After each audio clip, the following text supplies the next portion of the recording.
Nah, this is too funny. Water down, like shit. So like a nigga Negotiate. Where Blueface at? The negotiation shit is hilarious. I got it. It's my motivation for letting it. Newsflash, look, cause y'all all go tag Let Bet Bet and said a street nigga can't agree to a fight with a nerd and stop answering his phone. It's not a good look. We're doing daily checkups. We're not gonna have to. I don't want it to get to a point where he's on the cover of a milk carton, where I'm over here. Talk to me, wham, is Spider. Pick up the phone. I don't want to get there. Okay? I don't want to get there. So we're trying to do daily checkups. We're trying to update him on what's going on. The bout of the century. The bout of the century is funny. From Atlanta. Maybe the decade. A century, I don't know about that. Versus maybe the DoorDasher from New Jersey. Yes. Maybe the decade. This is going to be a battle for the ages, okay? Nah. Hold on, man. Before we get into that, Home Meat TV, Hustlers on a Mission every day. Dividendsapparel.com. Whatever you do, make sure you do it capital and create a positive impact today. Is it this? And later. Fuck. Nah, it's not this. man. How to? Nah. Man, where's the one I like? Pause. It's like, yeah, we got to do a negotiation. Squabble up, nigga. What you want, nigga? Honda Civic or some shit? I need to find it. Hey, everybody get up in here. Please get up in here. Get up in here. I can't find the old one now. How did I find it last night? Elite Chopper. Oh, I'll just react to my video. Yeah, I'll react to my video. My video got it. My video. This is my stream from last night. It's up, by the way. Let's go find it again. Let's go find it again. All right. Yeah, I just can't get out of the. I should publicize it and make it a thing. So let me. This nigga talking about negotiation. Nigga, it's time to squabble up. Nigga, you talking about a negotiation? Nigga, what you want? A Honda Civic? Nigga, Yo, I'm sorry. I don't know why that shit's so funny to me. Nigga, it's time to squabble up, nigga. What you want, a Honda Civic or some shit? Yo, send me that clip. I need this clip immediately. Everybody's good though. I see everybody's getting in here. I see the Academy looking good. Okay, everybody's good. Let me just play that real quick. You know what I mean? Lil Baby is avoiding all calls. Lil Baby avoiding all calls. Where's that? Nigga, you avoiding calls, nigga? I know you ain't avoiding calls. Fight. He avoiding calls because act on his ass. Them hoes exposed his ass. Okay, here we go. All them hoes. All right. Do it. Then the nigga start putting shit in motion, and you're like, well, wait, I didn't negotiate my terms of the deal. Like, what? Cause you know everything is gonna be contracted and written up. The flyer get posted, and you talking about negotiations? Like, that sounds like some peace treaty shit, like some watered down. Like, what do you want? Cause are we squabbling or not? Dead homies, like dead homies. Anyway, welcome y'all. Welcome. Hey. Real quick, little housekeeping. We are day 4, really day 5, but day 4 of February. I told you we're doing a 28 of 28.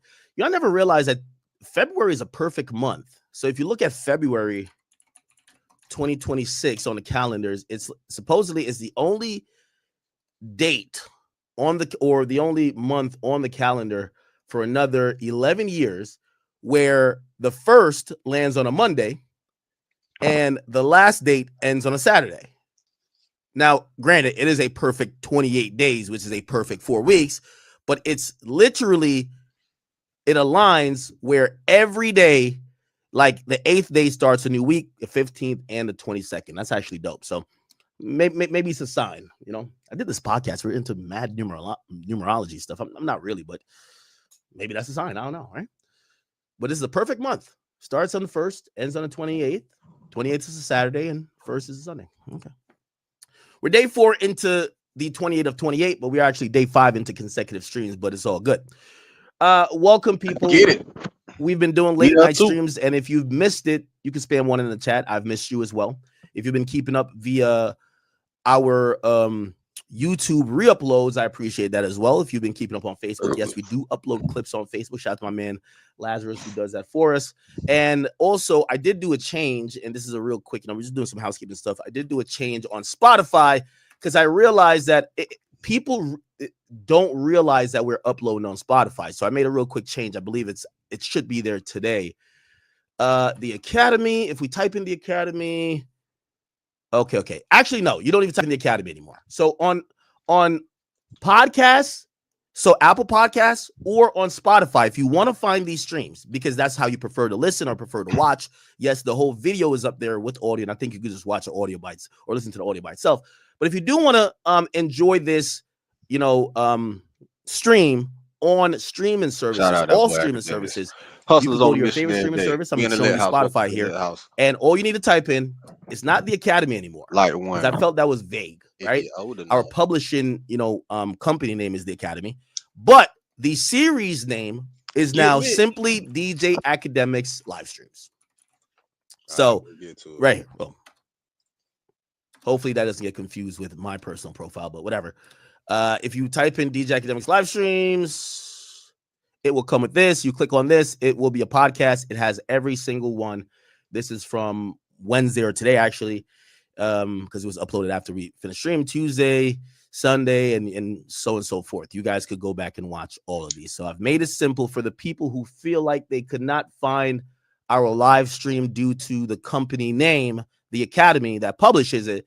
Now you could just find it by just typing in DJ Academics Live Streams on your favorite podcast choice, and you'll be able to find it. All right. The change will go active today on Apple Music as well. At Vistaprint, we print signs so people can see your brand up close, but we also print signs so that people can see your business here.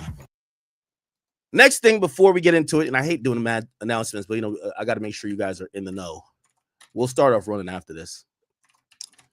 Once again, giving you an update. We announced 2 days ago, we announced that we have tickets on sale for our first live show in Florida. Yes, Academics is coming to Florida. It's really a chat nigga show. We have a lot of things planned in the live space this year, but specifically we're doing live shows where I'm trying to do a combination of what I do on stream, but also bring different elements to it. It's going to be a really engaging variety show. I did a sort of it, kind of like a blueprint of it at my birthday show at Gramercy Theater in New York, but we're doing this in Miami this time around. Tickets have been moving, and I think we only have about like 10 VIP or meet and greet tickets left. You guys, the majority of people have purchased VIP or meet and greet. So if you do want to meet me, chop it up with me, take a shot with me, take a selfie, whatever, we can have some pictures. Make sure you guys go get that. There's approximately only 10 left. So there's about 10 tickets left in terms of VIP meet and greet tickets. And then there's a bunch of other tickets left in terms of just general, admission. Okay. Please go support that. All right. Mods, you guys could pin that link, and I look forward to see you guys. Get his ass out the house and do more live shows. It being a stream and it being live, right? The Academy Live. We kind of want to have a little bit of structure because at the end of things, there's a lot of moving parts, right? And we do stream on multiple platforms. So I'm kind of getting to that, and thank you guys for your patience. I will say this, and I will be opening up the chat real quick to, just get a little bit of feedback here, because last stream, it felt good. The last two streams felt good for me. I'm going to tell you why. I started off the stream kind of with a monologue, felt like it was an agenda. Something that it was either a hot topic that I either had a hot take on for the day, or it was something that I,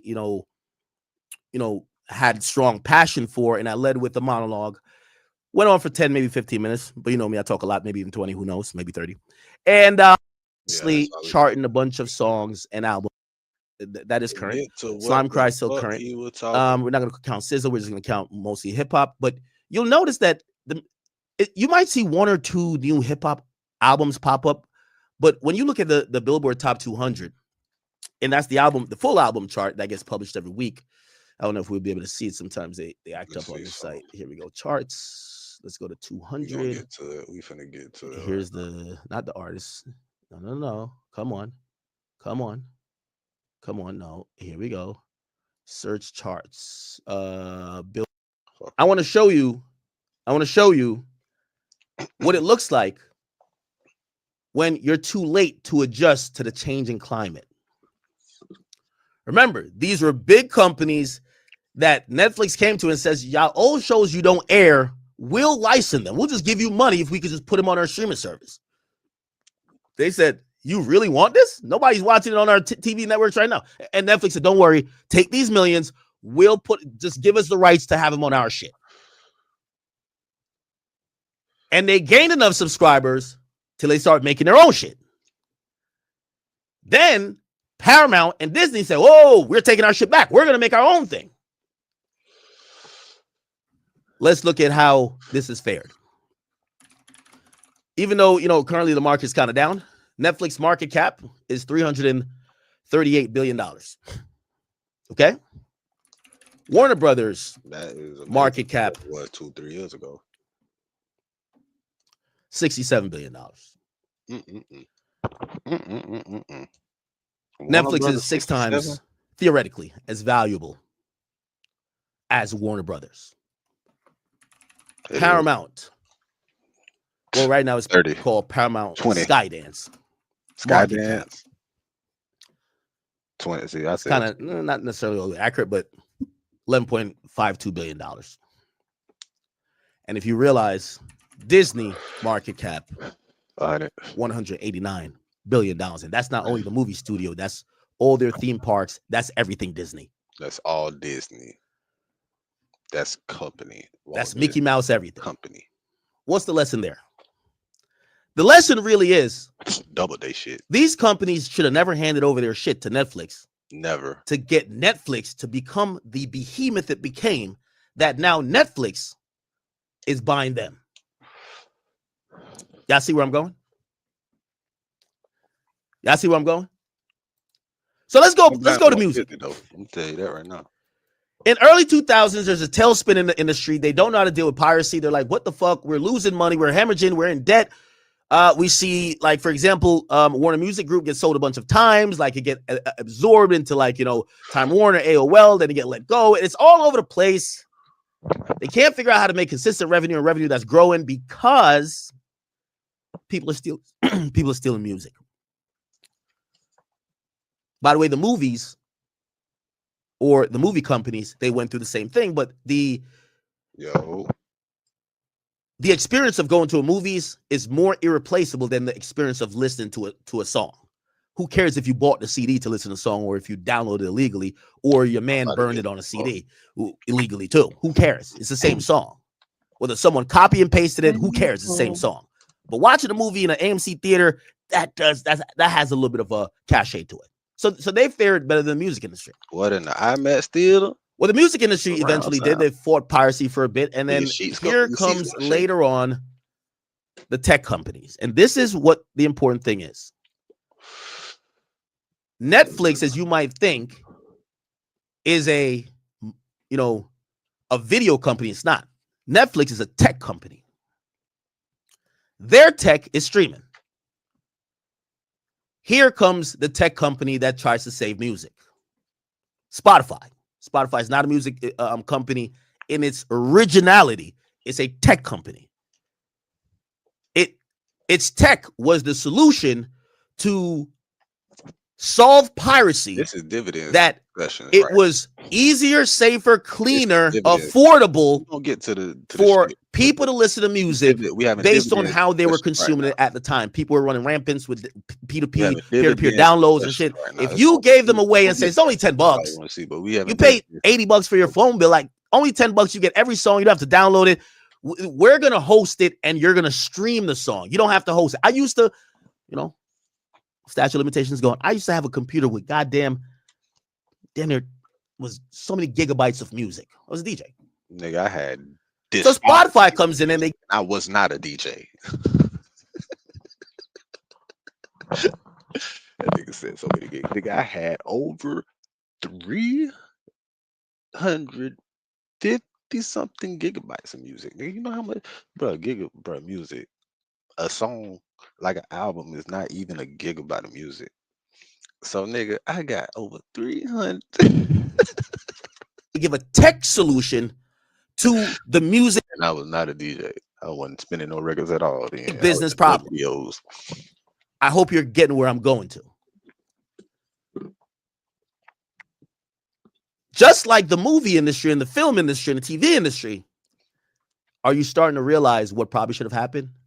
The labels should have instantly said, we're going to invest our money into tech and have people come to us. Now, they did what Warner Brothers did with Netflix. Okay, if you give us a couple $1 billion, or actually it was hundreds of millions at the time, if you give us some money, we will license our entire music catalog to you. It happened and it worked. All three major labels did it. Streaming became a thing. Spotify started and really kicked the door open to the market. Apple Music joined us shortly after, and Amazon announced the music division where they wanted to compete as well. Streaming was born. But the problem I just pointed out with the Netflix and the movie studios is going to exacerbate it. What am I saying? Well, now your music has built Spotify as a company with 300, 400 million subscribers. Let me ask you a question. What stops Spotify from buying Warner? Or what stops Spotify from buying Sony? Or what stops them from buying Universal? Now, there's some caveats and things that are contractually publicly known. Like, for example, in some of these deals, it was leveraged with some equity for like Universal and Spotify to make it where this company isn't just like a standalone company that could end up just buying the whole music industry. But essentially,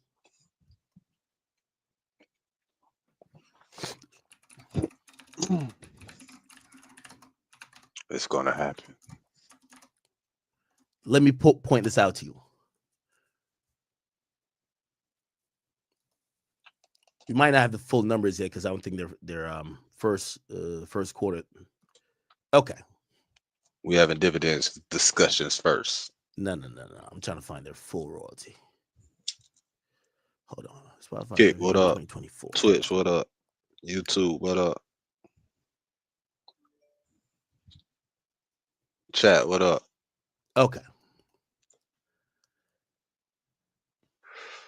So in 2024, they made $16 billion. Okay.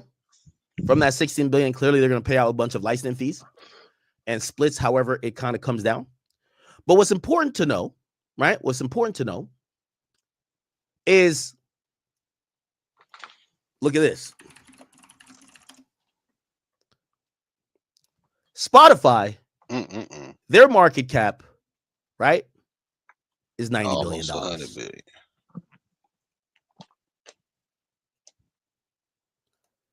Remember, I told you, Warner Music. There's a Harbor Freight store in your neighborhood. And the thing about neighborhoods, they're not made of places. They're made of people. The kind of people who look out for you. Tencent invests for 2.6. Gets sold 2004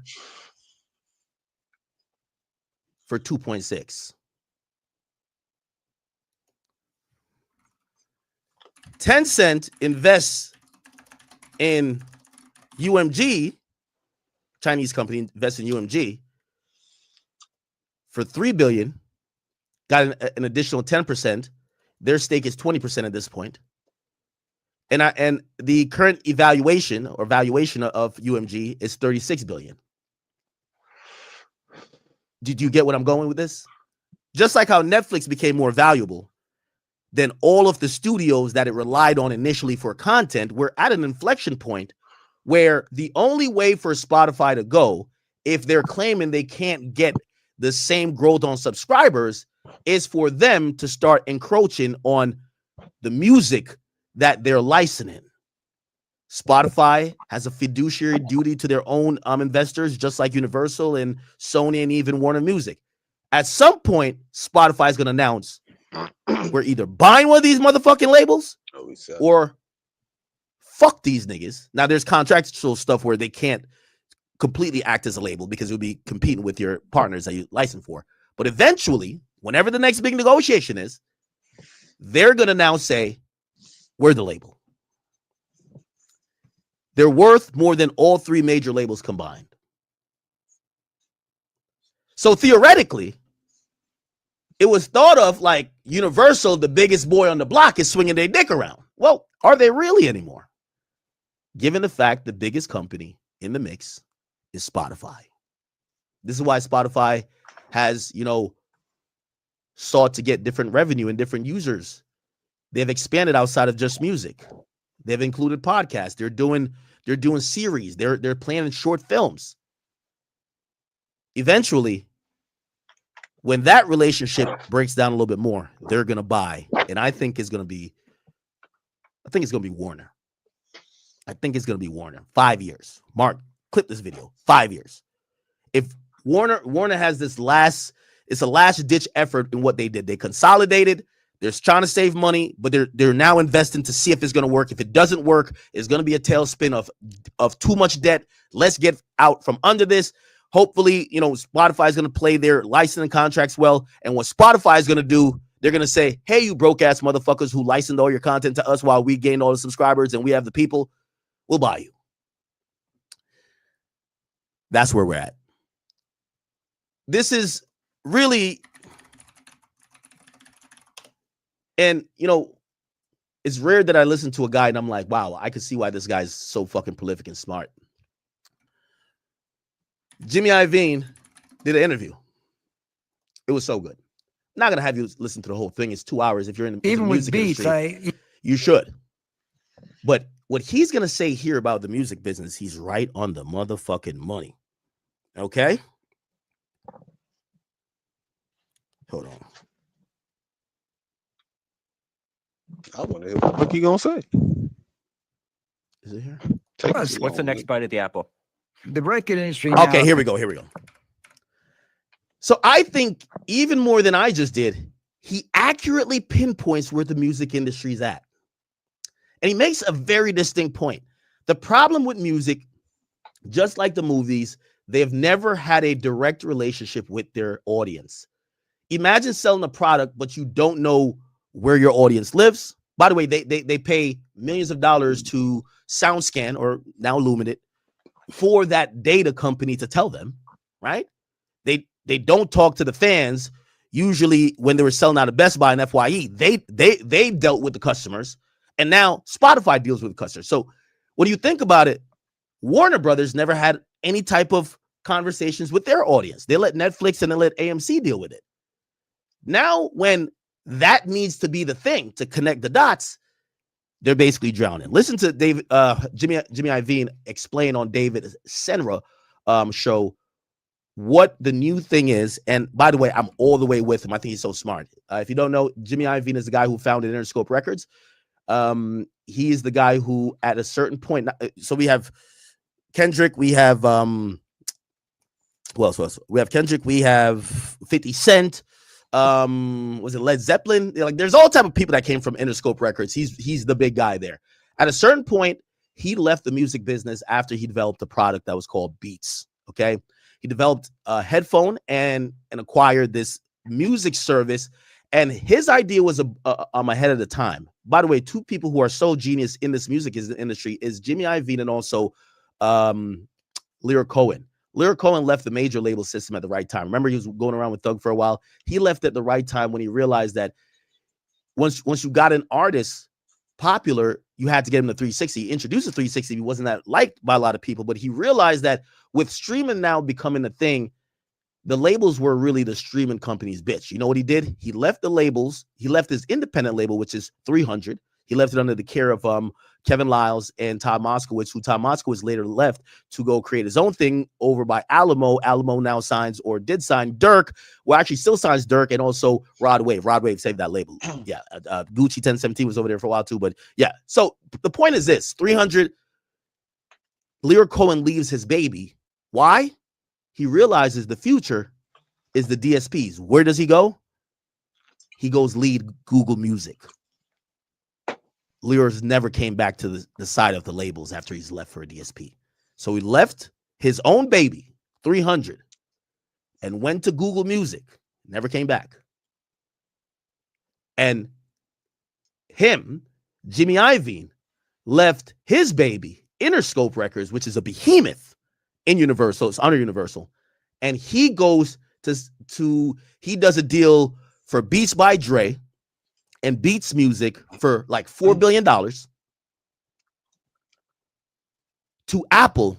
And he gets a board seat there, and they put him in charge of Apple Music until all of his shares mature. He cashes out for billions of dollars. Then he leaves. Larry Jackson, who was his underling, who signed Chief Keef at Interscope Records, went over there. He's the one who's like, the disruptor. He gets Drake to do the exclusive that helps build streaming. 2016. I'm giving you the history of all this shit, people. But listen to what he says about the music business now, and I completely agree, because he's pointing at another inflection point, and he says labels need to invest in AI rather than drag their feet, and another AI tech company comes in later, and they're the new Spotify. Listen to him. Half that together. I think It's really smart. It's like, for the longest time, we sold it. AI. Now you can't sell it moving anymore. I'm really talking about good. music. So and you're not going to agree with this, it becomes advertising or marketing. These songs become advertising or marketing for another product you can sell, whether it's, concerts. They were selling concerts back in the day, products, all this other stuff that they're doing. Like, you had that insight before in the music industry before anybody else. No, not before anybody else. Listen to him.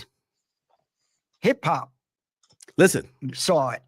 You're right, because they were doing the shoes, Yes. the sneakers, the alcohol. Def Jam, Adidas. Did they influence your thinking on this? Absolutely. Listen. I owe African American culture so. He's going to get to a point where he says he left the labels once he realized that they weren't selling a product. And because he was under contract with the labels, he had to wait till Vivendi, who had some ownership in UMG, and Interscope was under UMG, he was banned from selling a product featuring the likeness or exploiting the likeness of the signed artist. He would have to go to them for permission. So he wanted to sell headphones. And basically, he said that the labels only wanted to put out music while they're looking like, wait, why? Smart founders know something most people miss. I'm Get your like, man, I'm domain finna name sell the even shit if that you're they not listen ready to to music launch your on. business. Guess With Wix, what? you can grab yours Everybody now. that listen to shit, you ain't even got to listen to music on headphones. You can listen to a book. You can listen to your favorite show. You can listen to so much shit on some headphones. Not just music. That was brilliant. That was a brilliant prototype. That was a brilliant that was brilliant.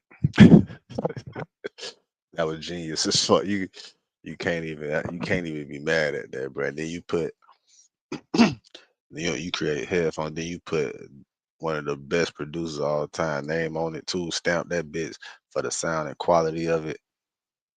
Like, just to give it the impression of that it's gonna be that, you know what I'm saying? That quality like that. That's crazy. That was brilliant. That was So much.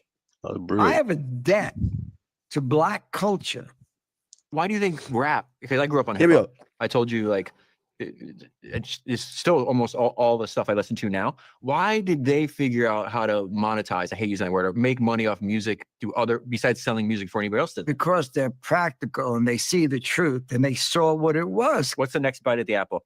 The record industry now can rewrite gets the luxury I agree. of rewriting the book with AI. They can AI created music. Yeah, creative music, interact, many things. It isn't just creating a song. It's Now, I hate that I'm pausing it here, but if you got to watch the whole thing to get some of the concept. He also said that he understood that what AI is not just what we're seeing it now, that someone could use someone's voice to do over a song or get lyrics made up by an AI program. Right. He said he gave a story that he was in a studio with like, this band, and someone comes in and they come in with like this machine, and he's used to having a drummer in the studio. And this guy came in and said, and he said to the guy, "What the fuck are you doing? Like, we're in the middle of a session." And he says, "I'm setting up a drum machine." And he said that was the guy who invented the drum machine, which essentially replaced actual drum sets in music. So he's like, when people think about AI, you have to realize music is not made by actual instruments anymore. AI has always been involved. If you're using a synth, a pad, if you're using a drum kit, you take a loop, it's AI in some form. Maybe very, very basic, but it's AI. So he's saying, how come the record industry has not embraced this? Which I think is a really unique way to think about it. A bunch of old ass niggas, bunch of old ass crackers, a bunch of old ass people stuck in their goddamn ways, bro. Can't teach an old dog new tricks. They ain't open to it. They stuck in it, man. It's making no money, man. The whole premise is that the record industry and even the movie industry have never embraced tech. They run away from it. Remember we talked about TikTok last night or 2 nights ago? They took their music down from TikTok because of AI. They don't want AI nowhere near it. And he's saying you got to embrace it, because just like how you didn't embrace streaming, here comes Spotify, and you guys are losing money. Spotify then becomes bigger than you guys because they turned their licensing shit into gaining the audience, which you guys never cared about. Listen, it's how you listen to music, everything. It can affect everything. So there is, let's say, hypothetically, I'm right in the record industry. Your word wrong is not fair. Didn't take advantage of it, didn't optimize the streaming thing. What would optimizing be? They would have their own distribution. That would be essentially. So he's saying that how is Universal Music Group not having its own Spotify, and they have to submit music on a scheduled process to another company? They don't own, like Spotify, doesn't own the user data, right? So they don't know necessarily who's listening to the music. They have to go hire some third party to figure out who's listening to the music. So they hand over their product to a tech company that puts it out. They don't know how to contact the people who are listening to it. And it's something that's like really, it's meant for the streaming company to win, not the music industry. Be optimizing, and they don't, right? They have another bite at the apple right now. They could ring the bell all over again, etch a sketch, and go back into it. But where they can make a giant mistake, in my opinion, okay, is if they start licensing their music to every dog and that comes in the door. That's what they did with Spotify, which is their normal route of doing things. Yes, you got to build enterprise around AI. Now you can't just give the enterprise to someone else. But everybody in the music industry, when you tell them this, what's their response? The people in power right now.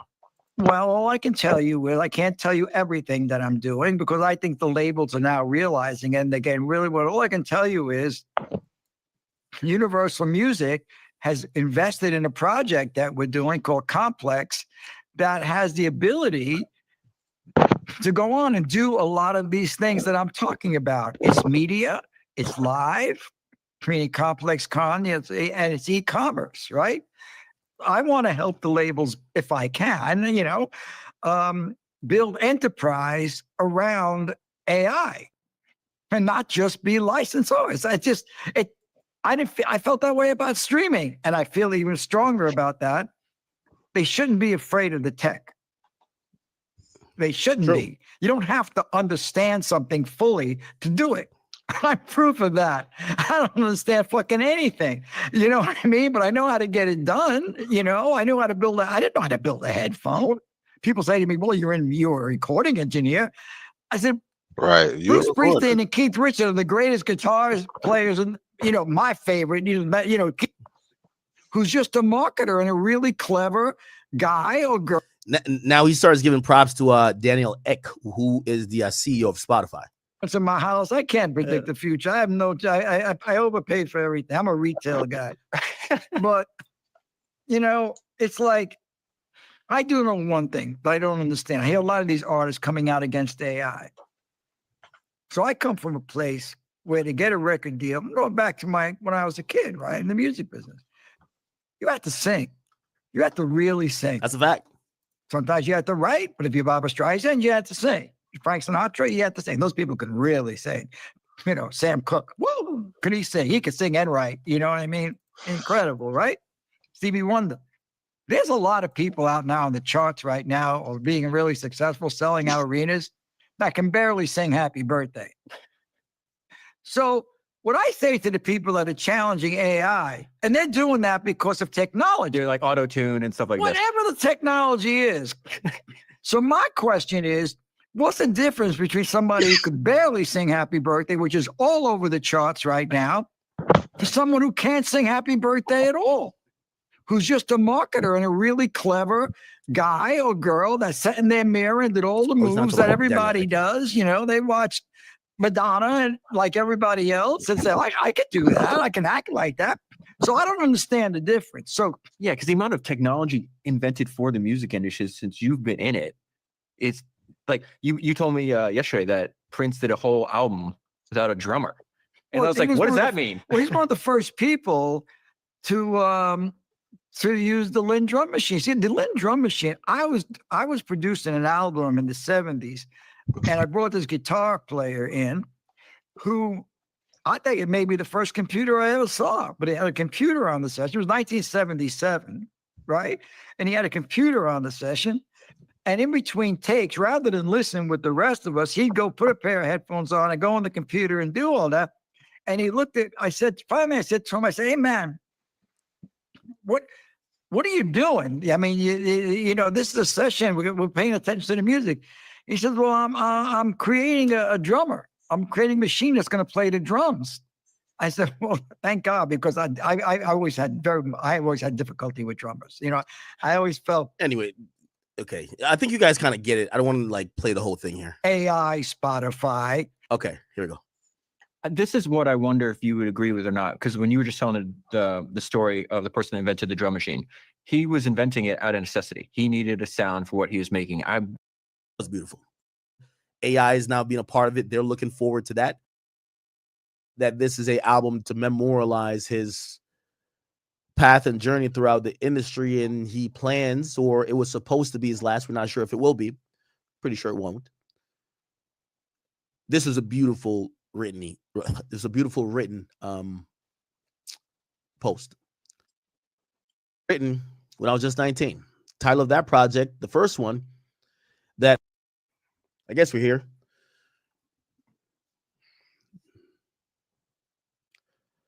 My man Jay Fold has now announced that he said the fall off back cover and some insight. He said This nigga ain't shit, boy. 26/26. That's when he's dropping it. Ironic date is 26/26 in sequence. Oh, that's you might say, even though it's February 6th, 2026. Now, what we notice here is called Disc 29 and Disc 39, and we get to realize this is a double disc. J. Cole will be dropping a double disc.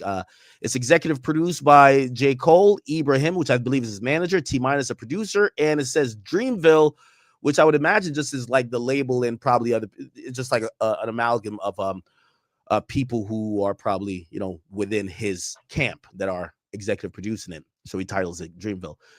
Bunch of tracks here. We don't get any features. 29 intro, 2-6 safety, Run a Train. Holy. Poor Thing, Legacy, Bounce Road Blues, Who the Fuck Is You, Drums and Bass, The Let Out, Bombs in the Ville. I would imagine this is a very interesting song. Slash, Hit the Bass, or Boz. Lonely at the Top. That should be an interesting, introspective song, I think. What is J. Cole talking about? Lonely at the Top, okay? Jermaine Coleslaw, listen, brother, okay? Lonely at what top, okay? But okay, we'll hear him out. He has another intro. I'm not too sure why it's called 29 and 39 in terms of discs. So it's not disc 1 and disc 2. It's disc 29 and disc 39. Here's an intro, inevitable, the villainous, old dog, life sentence, only you, man up above, I love her again, what if, quick stop, It is lonely. and something, and I can't even see is this Ocean Boy or Ocean Way? Yeah. A lot of you niggas can't even breathe. There was a letter accompanied with this. It says some of the first verses for the come up were written when I was just 19. Title of that project, the first one that I would ever release, had a double meaning. That was the obvious one. My ambitions to come up in a rap game. The second was more subtle. My physical change of location to do so. I was a delusional teenager from Fayetteville, North Carolina, who had decided to leave home and come up to New York. Whoa. What's that? I just built a budgeting app in Base 44. Nina just built an app. Impossible. Ignorant. Pen telling the world, delusional teenager from was more subtle. My physical written when I was just, there was a letter accompanied with this. It says some of the first verses for the come up were written when I was just 19. Title of that project, the first one that I would ever release, had a double meaning. That was the obvious one. My ambitions to come up in a rap game. The second was more subtle. My physical change of location to do so. I was a delusional teenager from Fayetteville, North Carolina, who had decided to leave home and come up to New York City on a dream chasing mission. When you listen to that project, you hear a college kid with a real sharp pen telling the world he's going to make it and proudly put his unknown city on the map in the process. Towards the end of the come up, a couple skits tell a common story from me at that age. Me driving back home from school on a holiday break, calling my mom to let her know in a few hours away. Then call my homeboys, excited to let them know I'm back in town, asking where to party at. The Fall Off, a double album made with the intentions to be my last, brings the concept of my first project full circle. Disc 29 tells the story of me returning to my hometown at the age of 29, a decade after moving to New York, accomplishing what would have seemed to be impossible to most. I was at a crossroads with the three loves of my life, my woman, my craft, and my city. Disc 39 gives an insight into my mindset during a similar trip home, this time a 39-year-old man, older and a little closer to peace. Without giving away too much more, here's the back cover of The Fall Off, and all the pictures in this version of this album were shot by me. The front and the back cover are photographs I took when I was 15. The back cover includes a track list. It's a picture that I took on the walls of my bedroom at the time. Thank you to every artist and photographer that cleared these pictures. I woke up every morning as a teenager, quite literally looking up to y'all. When this album releases, please know that you, in some deeper metaphysical type way, are in the music too. The Fall Off 2026. That was beautiful. That was absolutely beautiful. And while I have many criticisms of J. Cole, I will say, absolutely, number one, him saying that this is an album to memorialize his path and journey throughout the industry, and he plans, or it was supposed to be his last. We're not sure if it will be. Pretty sure it won't. Pretty sure it won't. This was a beautiful pretty sure it won't. Yeah, it's a beautiful written it won't be post. And I understand it.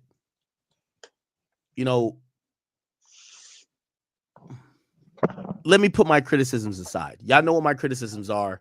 I haven't been ashamed about saying them. My criticisms about J. Cole is about him wanting and craving to be a competitor for the throne. It's not about him being a good artist. I've never taken that from him. At times, I don't think he's the most interesting. I've had nicknames for him. Of course he's not. Napkin Cole. I've said he's made Audio NyQuil. Those things I'm not going to take back because J. Cole isn't the most interested at all times. But I've never doubted that he's one of the most skillful. I've said it myself in the last 2 years. I believe he's rapping the best, bar for bar, between Kendrick Lamar, himself, and Drake. I've also said that doesn't mean that he's a top rapper. Hey, man, I ain't gonna lie, bro. He up there.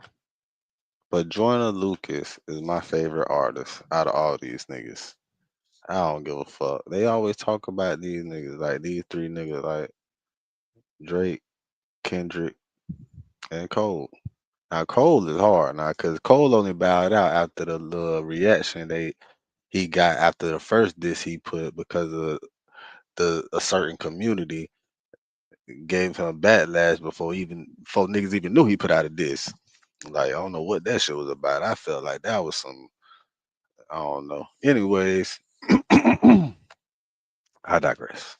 It takes more than that. There's intangibles. There's heart. I There's just wanted to charisma. mention that There's an boy it got done factor that you joining can't Lucas. That was necessarily my say. favorite It's the artist, reason man. why Yeah. Black Thought, one of the best rappers in the game, All is them niggas usually in my not top mentioned in the 5, top though. 5 rappers overall.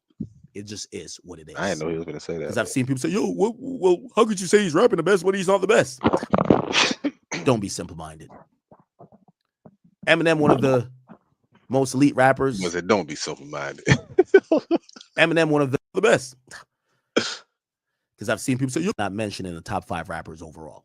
It just is what it is. Because I've seen people say, "Yo, well, how could you say he's rapping the best when he's not the best?" Don't be simple-minded. Eminem, one of the most elite rappers. Don't be simple-minded. Oftentimes, he That'd doesn't be come up in funny the as hell, top 1 or top man. 2 conversations. There's an it factor. Andre 3000, even though he has a limited catalog when it comes to solo records, there's an it factor and a potential that people seen that he was him. Notorious B.I.G., even though he passed away before he really matured, and it's such a amazing thing to see Cole, and I'm going to give him his props here. I'm glad that, now I understand why it's disc 29 and disc 39. The most amazing thing with J. Cole, and I believe J. Cole does this way better than Kendrick 29, does this. 39. I said, man, that's some old shit. I'm going to say, I'm only going to compare J. Cole to Kendrick with this one particular thing, because I do think that Drake was doing this for a while, but Drake abandoned it. J. Cole, of any rapper, has grown and tried to bring his audience with his growth through every facet of his life. The reason why J. Cole has such a rabid fan base is that I remember when J. Cole was doing them college tours. 2011, 2012, I was in college myself. J. Cole related to those people. But I wasn't in the motherfucking college. Those people eventually left college. They had to get their first job. They had to leave the nest. They have to leave their mama's house or their daddy's house. They had to go on their own. They had to go find love. They had to go find family. They had to go figure out what life had in store for them. That's usually your 20s, going into your 30s. By the time a woman turns 30, and by the time a man turns 30 to their mid-30s, life should be a little bit more crystallized. I always said this about myself personally. I said if I could go back and give myself advice at 19, I would tell myself, don't worry, things will be okay. At 19, I was terrified of being a fucking loser. I didn't know what was going to happen. I was scared of the unknown. And that's very normal for most men. Men, we have a different societal expectations. Me, I was an immigrant. My mom had 3 boys. I'm the youngest. I got to go make some shit for myself. I didn't know what was going to happen. So that's your college years. And then you get out of college, and then the idea of college. I remember in 2008, 2009 or whatever. Barack had just won the presidency of the United States. We had a black president. I'm at Rutgers University, and I remember saying to myself, I never want to leave. I felt insulated at a college that was a fake world, but I felt that I was around people that was my age, and what was happening at that time in my life, money didn't matter. Everybody's swiping to get into the cafeterias. It doesn't matter who had a big car. Who cares? We're all on the same campus trying to make it happen. Common goal, keeping your head down, doing your thing. As time goes on, you're about to graduate, and if anybody's been through college, you start getting a little bit nervous. Did I waste my time here? I failed a couple of finals, failed a couple of classes. I missed a couple of important classes because I was hungover from that last frat party. Damn, I tried to link with this girl, blah, blah, blah. I got in trouble over here. It's a whole lot. I became a man. I love college. I always told you guys I spent $100,000 in paying for loans. I never used my degree. I have a biomathematics degree and also a sociology degree. Never used it. But it was worth it because I became a man. This is where J. Cole is at his best. J. Cole was always the regular man, the relatable guy. Drake is too, but not necessarily. Drake more so when it comes to relationship or intergender like Drake was a soundtrack for me of you kind of becoming more confident in like dealing with women and going through the phases of heartbreak, letdown, love, lust, and all these other things. Drake's music was really good for that. J. Cole music was a little bit broader. It touched on some of those things at first, right? But you know, like there's some certain things about like the first time he did whatever. Like I remember that song he did, but it was about a young man or a young woman going through that college phase. Most people that went to colleges at that time gravitated to J. Cole. You guys might not know this, but early on when J. Cole went on his first run, it was called A Dollar in a Dream. He did something really unique, and I always tell you got to be a disruptor. J. Cole went college to college. He wanted to make sure colleges was his home. He charged $1 for the performance. If you're a college student, he didn't want to charge you $20. He didn't want to charge you 30, 40, even though he had a name. He said, bring $1. Those fans that went to that tour not only listened to great music, they saw themselves in him. They saw themselves living parallel lives. They were indebted and also invested into his story for life. So despite anything I might say, because I do have these criticisms, but my... Hello, you. I love you.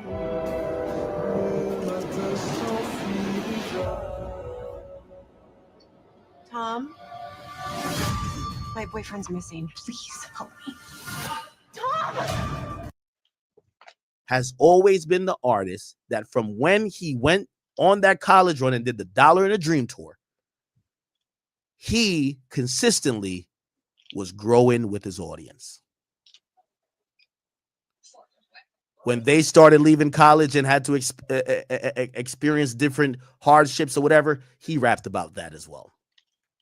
When they went through this or that, he rapped about every single portion, give me a second, of their experience. The idea of turning 30, uncertainty, wanting to make it, self-doubt. And even though I'm not at the age of 39 yet, how I felt at 19, I just said, I wish I could go back and tell myself at 19. I used to stay up really worrying, like, is this going to work? Am I wasting my time? I was investing tons of hours into making content and still going to school. And I didn't really want to pick a path, but my passion was music, but I didn't know if it was going to work. I wish I could go back and tell myself, just calm down. Go to sleep tonight. Don't sit up and read a million things and try to study and like, you know, this idea of, I remember Kanye talking about the 10,000 hours and I say, fuck 10,000, I'm doing 100,000. I wish I could go back and tell myself at 19, it's going to be good. But me at 19 is very different from me at 29. Me at 29, I remember personally,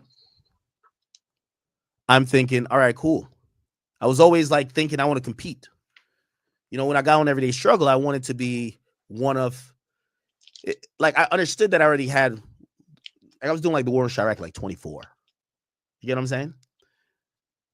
It was going into 29. I remember saying, I feel I'm ahead of the game for most media personalities and I need to crush it. It wasn't necessarily about financial security at the time. It was about chasing greatness. And I wanted to know when it's all said and done, will they mention my name? That's it. Because I sit here and I give credit all the time to whether it's Star from Star and Buckwild, whether it's Wendy Williams, of course, you know, shout to Ed Lover, Sway, Big Boy, who else? I'd even say Miss Jones. But of course, I say Charlamagne too, of course. But I wanted that. And I remember thinking, well, Charlamagne got hired at the Breakfast Club. His run started there, solo, when he really became like Super Saiyan 5. Charlamagne was like 30 something, like 3 or whatever. And I was like, I'm a few years earlier. I need to do it now. So I completely understand what J. Cole is saying. Your mindset at 19, for me, It's very different from a mindset at 30, at 29. And, you know, I haven't gotten to that point of 39 yet, but I could tell my mindset's definitely changing from it was at 29. At 29, the idea of family was probably like, without getting into many details, I gave up those opportunities and was vehemently against it in trying to put my goal as the only thing in front of me because I was so desperate to get it. Today, I'm in a different mindset, and part of how I think now is legacy, and that also comes with family. There is a mindset change here, people. There is a maturation, and I like J. Cole for that. So I know some people might think, oh, I'm not here to, you see, Charlamagne always told me this one thing. I'm not here to do the shock jock shit. I'm not trying to be the guy who just hates on Cole. No, I'm not. Like, I'm telling you exactly, like, I'm going to give him his props. My only thing is I have an aversion to him talking shit, saying he's the best. That comes with backing it up. But his particular story is one that is really dope. And it's a one-on-one. And it's one that I've seen. I was there. Maybe I wasn't the biggest fan, but I watched him build it brick by brick. I watched him grow with this audience. And J. Cole has one of the most loyal fan base of all time. He's never abandoned them. He's grew with them. I love that. So as this album, as he describes, is supposed to, this 29 and 39 is supposed to show these probably different mindsets. As he says, 29 is going to tell him a story of, and by the way, those things match me too. You're at 29, I was at a crossroad. Same thing. What are you going to do? You want to settle down, get a family? You might not be able to travel that much. The content might not be as important as you would want it in trying to get to another level. Do you want to, choose your craft over everything? You want to choose peace? And we all as men make that decision. I think 29 is an amazing time. And I think J. Cole is picked, again, just match it up to the time of your life. And I think 39 is also a different mindset as well. So with that being said, I'm excited. So tomorrow we are going to check this out. Now, I'm not backing off of things I've said, but I don't want to be a hater. Right? Definitely. I'm not trying to do shock jock shit to be like, okay, I'm coin me the J. Cole hater. No, I'm going to stick with it. Cole, and I'm pretty sure he'll have one or two songs where he's still kind of throwing little shots at Drake, or maybe he's throwing shots at Kung Fu Kenny. I don't know him and Drake's relationship, honestly, right now.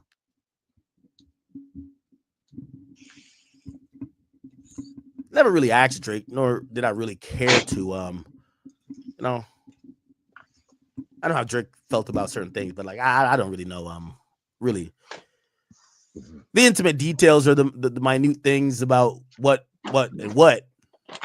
But I'm pretty sure Cole's going to pop a little bit of shit. I'm not going to be a fan of that, honestly.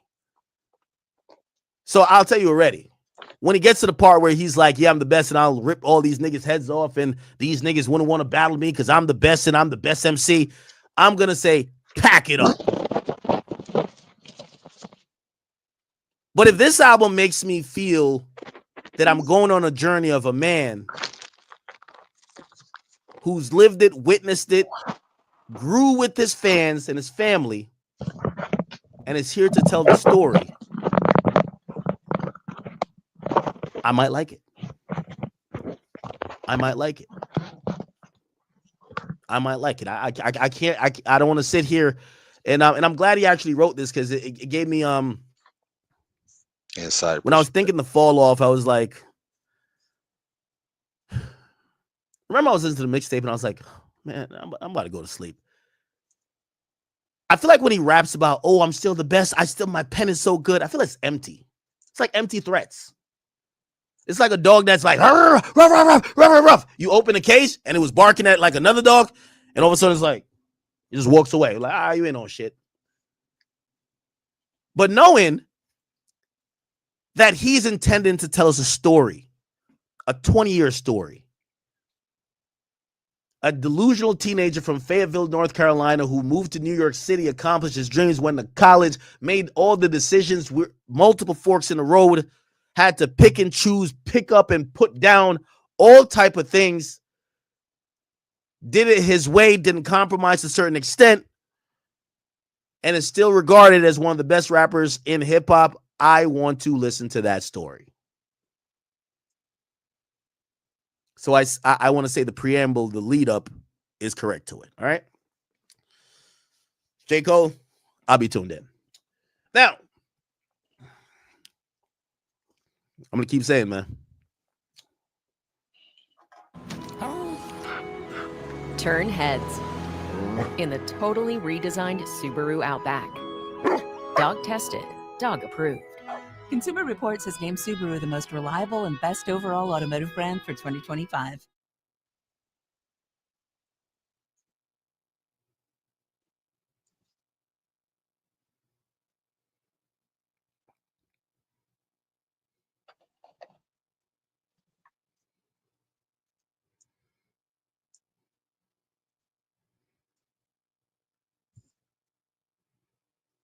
Got you. Okay. All right. I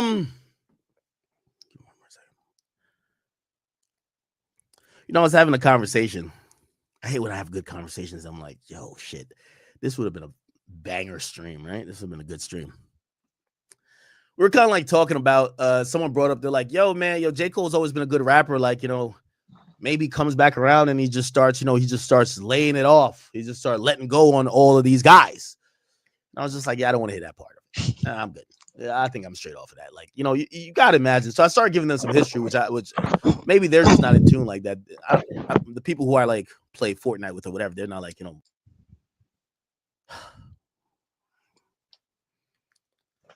after he drops the thing,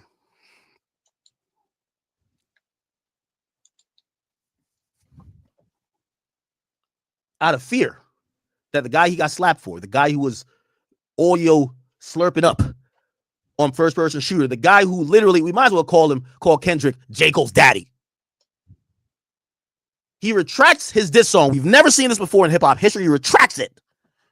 He deletes it. Literally delete. There is a deletion protocol that if there is unauthorized upload of this song, that person will get punitive actions. He doesn't even want fans to have it. He's disgusted by his own song. To add insult to injury, he has his festival going on. He takes to the stage and not only shouts out the guy who just told him, fuck y'all, fuck the big three.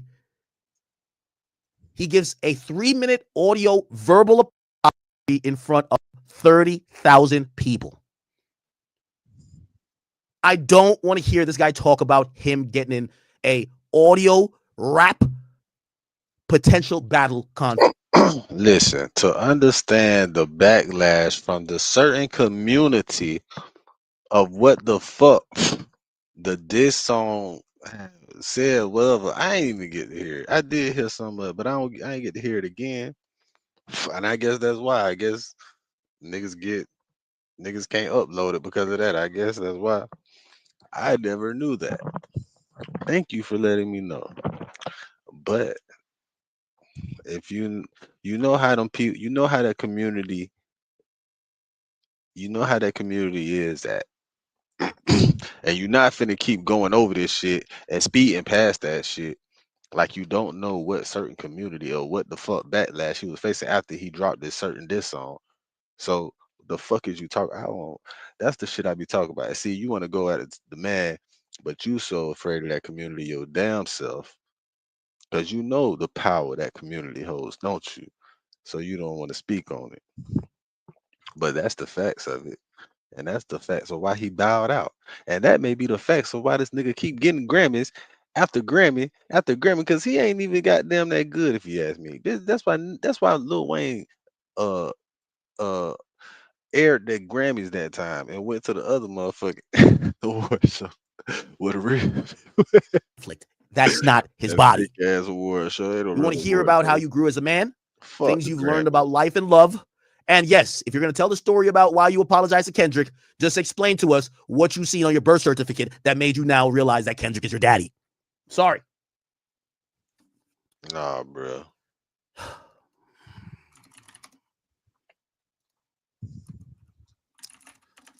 Give me 1 second. I do got to grab my dogs. Because one thing about it. Oh, man. Why Kendrick? Niggas is puppets. No, wait, what? You know why they J. did that? Cole. They said as soon as the news of Jay-Z come out, No, we it's gonna not Jay, it's motherfucking get. Kendrick. Give me 1 We second. gonna make sure Kendrick get all these. Kendrick wasn't even supposed to win all them damn awards. He was supposed to win one short of Hove. Okay, I'll play a Kendrick little bit of Lamar this. and J. Cole have been. Until that news Give me 1 second. came out about Hove. So Cole is really letting Kendrick know that if he wants to make this thing real, if he wants to take it there, that he's ready for war. The last line where he states that he's going to make sure that nobody misses him appears to be a direct response to Kendrick's verse when he said this. I got love for you all, but I'm trying to murder you niggas. Trying to make sure your core fans never heard of you niggas. They don't want to hear not one more now, no verb from you niggas. So J. Cole is saying, I can make you disappear. It's critical to note that when the Control verse dropped, Cole felt obligated to reach out to Kendrick directly to try to make sense of what it was all about. I had to have a conversation with him. I just had to find out for myself, like, yo, what? You came at me, dog? What's that? And Kendrick did explain on many occasions that his relationship with J. Cole did not change as a result of that verse. Specifically, where are you at, like, with the J. Cole? Specifically, where are you at with Drake or so on and so forth? I respect their music, like that. For sure. I respect them as individuals and creators. And Kendrick seemingly wasn't lying, as some months after the Control verse, P. Diddy allegedly tried to pour a drink on Kendrick at a party. Diddy was in a drunken state and was pissed off about Kendrick's King of New York line, and J. Cole defended him. It was Cole's intervention that led to the infamous scuffle between himself and Diddy. I mean, anyone out here getting in a fight with J. Cole, of all people, you're clearly just a massive piece of shit. Let's just call it for what it is. That verse even led to the fight with Puff and Cole. J. Cole would mention the fight years later on a track called Let Go of My Hand. My last scrap was with Puff Daddy. Who would have thought it? As far as award shows for the year, Kendrick cleaned up with BET, winning Lyricist of the Year, MVP of the Year, and Album of the Year, all over J. Cole. Kendrick also clinched the #1 spot for MTV's Hottest MC, and J. Cole didn't even make the list. With MTV, man, because you did not make the freshman, or not the freshman list, but the Hottest MC. Right. Inexcusable. It is inexcusable, man. I'm like, this dude's got a gold album. Like, what are you? You know what? That nigga took the fade for you, Kendrick, because you a little nigga. P. Diddy would have beat your ass. Hey, we all know Diddy would have beat Kendrick ass. The stories about what the fuck Diddy used to be tormenting shit, slapping the shit out of people. You a little nigga, Kendrick. He would have beat your ass. He took the fade for you, bruh. And that's how you do your boy, man. Your nigga that took the fade for you, made sure you were straight. You know what I'm saying? He took the fade with the big bad wolf, bad boy CEO, nigga. And he wanted to get on your ass anyway. You a West Coast nigga. You didn't think he wanted to get on your ass anyway? That nigga took the fade from you and saved you, nigga. And that's how you repay your nigga. That's a damn shame. You niggas ought to be ashamed of yourself. All for what? To be a puppet, nigga. Platinum single, gold album, Grammy nominated, you know. You gotta kind of be like, come on, son, like, word. Yeah, it was. It just let me know like what that whole thing was. And I normally take these lists with a huge grain of salt, but I do think it's important to highlight just how many times Kendrick has won over J. Cole, because I feel like that feeds into the chip that's on J. Cole's shoulder in recent years. To further confirm that the two were still on good terms, they celebrated Cole's birthday in New York together, and some months later, J. Cole brought Kendrick on stage while he was on tour in LA. However, it was in that same year that J. Cole would release what many people would consider to be his classic album, and on that project, he had a few little jabs for Kendrick. I don't play no games, boy, I ain't no joke, like the great Rakim when I make my notes. So it's kind of similar to Kendrick's Control verse, where Cole is paying homage to a bunch of legends, and he's putting himself in the mix. Or you might be Drizzy Drake or Kendrick Lamar. Check the birth date, nigga. Oh, man, I don't hear this. Anyway, that was my thing.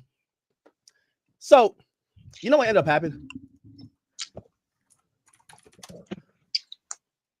So pretty much, the conversation we're having, J. Cole might delete later. Okay. What was the song? It's called 7-Minute Drill. If we are to go over this particular, hold on. If we are to go over this particular diss song, and I see some people, they were saying, honestly, man, J. Cole, his diss song wasn't that bad. Wasn't that bad. If we really think about, like, you know, what he said, you know, J. Cole is still one of the best. I've said he's like rapping the best. And you know, I've said to people, I said, respectfully, this diss song was garbage. Straight up. And not because it was bad, you know, phonetically or with rhyme schemes or whatever the case is. Like, not only does J. Cole don't got a conviction to battle, like it. Let me go over some of these lines. Got a conviction to battle. He just don't want to go against his partners, man. He a good nigga. Here we go. Now I'm at the front of the line with a comfortable lead. How ironic. Soon as I got it, now you want something with me. Well, he caught me at the perfect time. Jump up and see, boy, I got here off bars, not no controversy. Funny thing about it, bitch, I don't even want the prestige. Fuck the Grammys, because them crackers ain't done nothing for me. Slugs took my nigga's soul, drugs took the other one. Rap beef ain't realer than the shit I seen in Cumberland. He averaging one hard verse every 30 months or something. If he wasn't dissing, then we wouldn't be discussing him. Lord, don't make me have to smoke this nigga because I fuck with him, but push come to shove on his mic, I will humble him. I'm Nino with this thing. This at New Jack City me. Dog grooming genius here, and I live for So long, operational goddamn it. excellence. Niggas be acting like cold, man. That boy the coldest, bro. Flawless. From game. You feel me? Then since I got mixed feelings about it, we wouldn't be discussing him on me. Slugs took my nigga's soul, drugs took the other one. Rap beef ain't realer than the shit I seen in Cumberland. He averaging one hard verse every 30 months or something. If he wasn't dissing, then we wouldn't be discussing him. Lord, don't make me have to smoke this nigga because I fuck with him, but push come to shove on his mic, I will humble him. I'm Nino with this thing. This that New Jack City meme. Yeah, I'm aiming at G Money, crying tears before I busted at him. Pause. Then since I got mixed feelings about these fucking rap niggas, it's over funny. Fuck that, we finna go real because rap beef ain't realer than the bitch. I don't even. As soon as I got it, now you want something with me. Well, he caught me at the perfect time. Jump up and see, boy, I got here off bars, not no controversy. Funny thing about it, bitch, I don't even want the prestige. Fuck the Grammys, because them crackers ain't done nothing for me. Slugs took my nigga's soul, drugs took the other one. Rap beef ain't realer than the shit I seen in Cumberland. He averaging one hard verse every 30 months or something. If he wasn't dissing, then we wouldn't be discussing him. Lord, don't make me have to smoke this nigga because I fuck with him, but push come to shove on his mic, I will humble him. I'm Nino with this thing. This that New Jack City meme. Yeah, I'm aiming at G Money, crying tears before I busted at him. Pause. Then since I got mixed feelings about these fucking rap niggas, it's over for that cap. We cap pillars, 2-6. We don't at niggas. We get at niggas. Shoot a nigga lights out. Yeah, my dog stat fillers. Stat stuffers, triple double, get your ass black duffled. Body bag, body bag, body bag. Cold world, your instructor for Pilates class. Get a nigga stretched if I feel disrespect. Your arms might be too short to be boxed at the box with a god who live his life with the pressures of a constant facade. I pray for peace, but if a nigga sees these positive vibes of Falcon 9 inside my pocket, bitch, this rocket gonna fly. Now it's popping outside the top of July. My text flooded with the hunger for a toxic reply. I'm hesitant. I love my brother, but I ain't gonna lie. I powered up for real. This shit would feel like swatting a fly. 4 albums in 12 years, nigga. I could divide the shit. If this what you want, I'm indulging in violence. Put pictures in my home, aim the chrome at your eyelids. Fly pebbles at your dome. We the Stone Temple pilots. This is a mere warning shot to back down niggas. Back in the town where we whipping work, trafficking. Hold on, rewind that. The box with a god who live his life with the pressures of a constant facade. I pray for peace, but if a nigga sees these positive vibes of Falcon 9 inside my pocket, bitch, this rocket gonna fly. Now it's popping outside the top of July. My text flooded with the hunger for a toxic reply. I'm hesitant. I love my brother, but I ain't gonna lie. I powered up for real. This shit would feel like swatting a fly. 4 albums in 12 years, nigga. I could divide the shit. If this what you want, I'm indulging in violence. Put pictures in my home, aim the chrome at your eyelids. Fly pebbles at your dome. We the Stone Temple pilots. This is a mere warning shot to back down niggas. Back in the town where we whipping work, trafficking pounds. Come on, bro. Let's get this out of here, bro. Now, somebody told me this, like, this is kind of dope. Let me tell you the reason why this shit wouldn't be up to par. I hate to get back into the battle, but I want to make it very clear. None of this shit would have hit right. For me, I think Kendrick executed really great battle plans on strategically and timing. But the best ability that Kendrick had during the battle, and this is why I say what J. Cole is talking about, nigga, bring that bullshit to URL. The best ability that Kendrick had during the battle, y'all gonna hate me for it, but it was lying. Straight up. Making lies sound believable, setting narratives, and crossing the line. You see, J. Cole is too clean to cross the line. J. Cole, if you're going to diss it, and this for anybody who'd ever diss Kendrick Lamar, unless you're going to tell us his woman's a man, Kendrick got. I agree. He's so much of a good nigga. Damn it.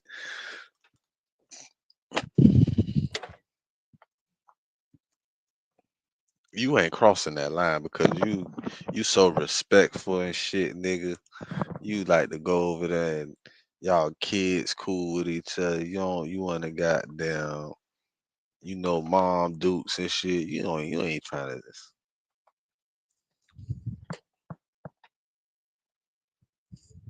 Damn it.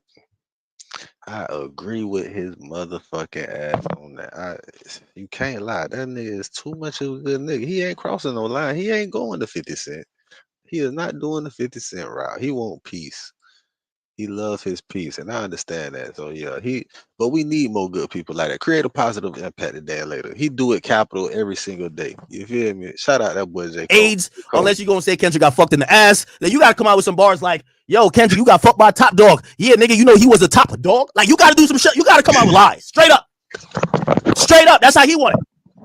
And I think that's why he had an advantage over Drake too. Drake couldn't lie as well as Kendrick. That's a fact.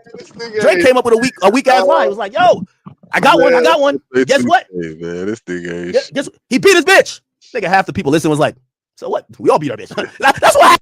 That nigga academics. Came up with a weak ass lie. He was like, yo, I got one. Guess what? Guess what? He beat his bitch.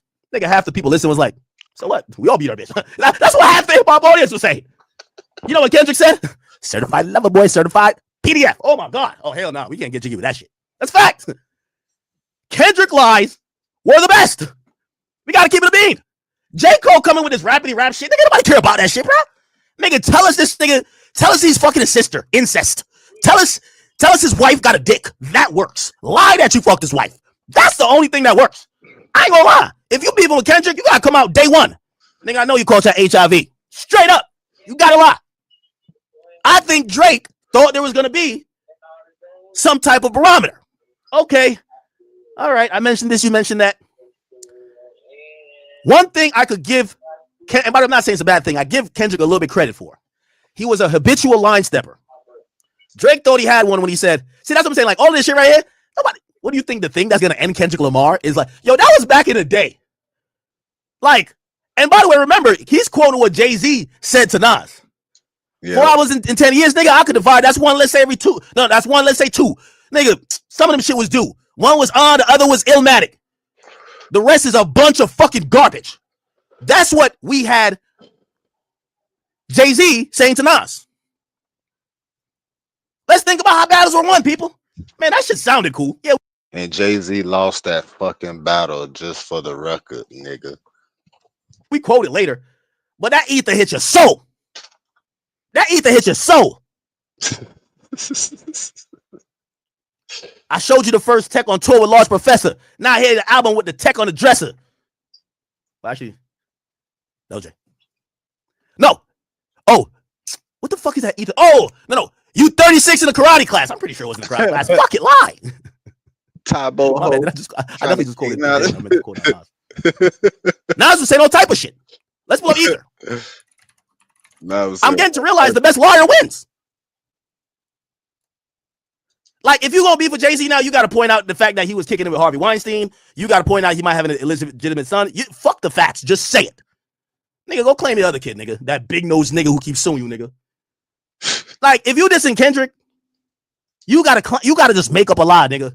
Drake tried to make up the lie, but the lies ain't work. The best lie he had was, I think them kids might be day free. That was the best lie, but it ain't hit like that. Kendrick came with the one-hitter-quitter lie. That battle was all about who lied the best.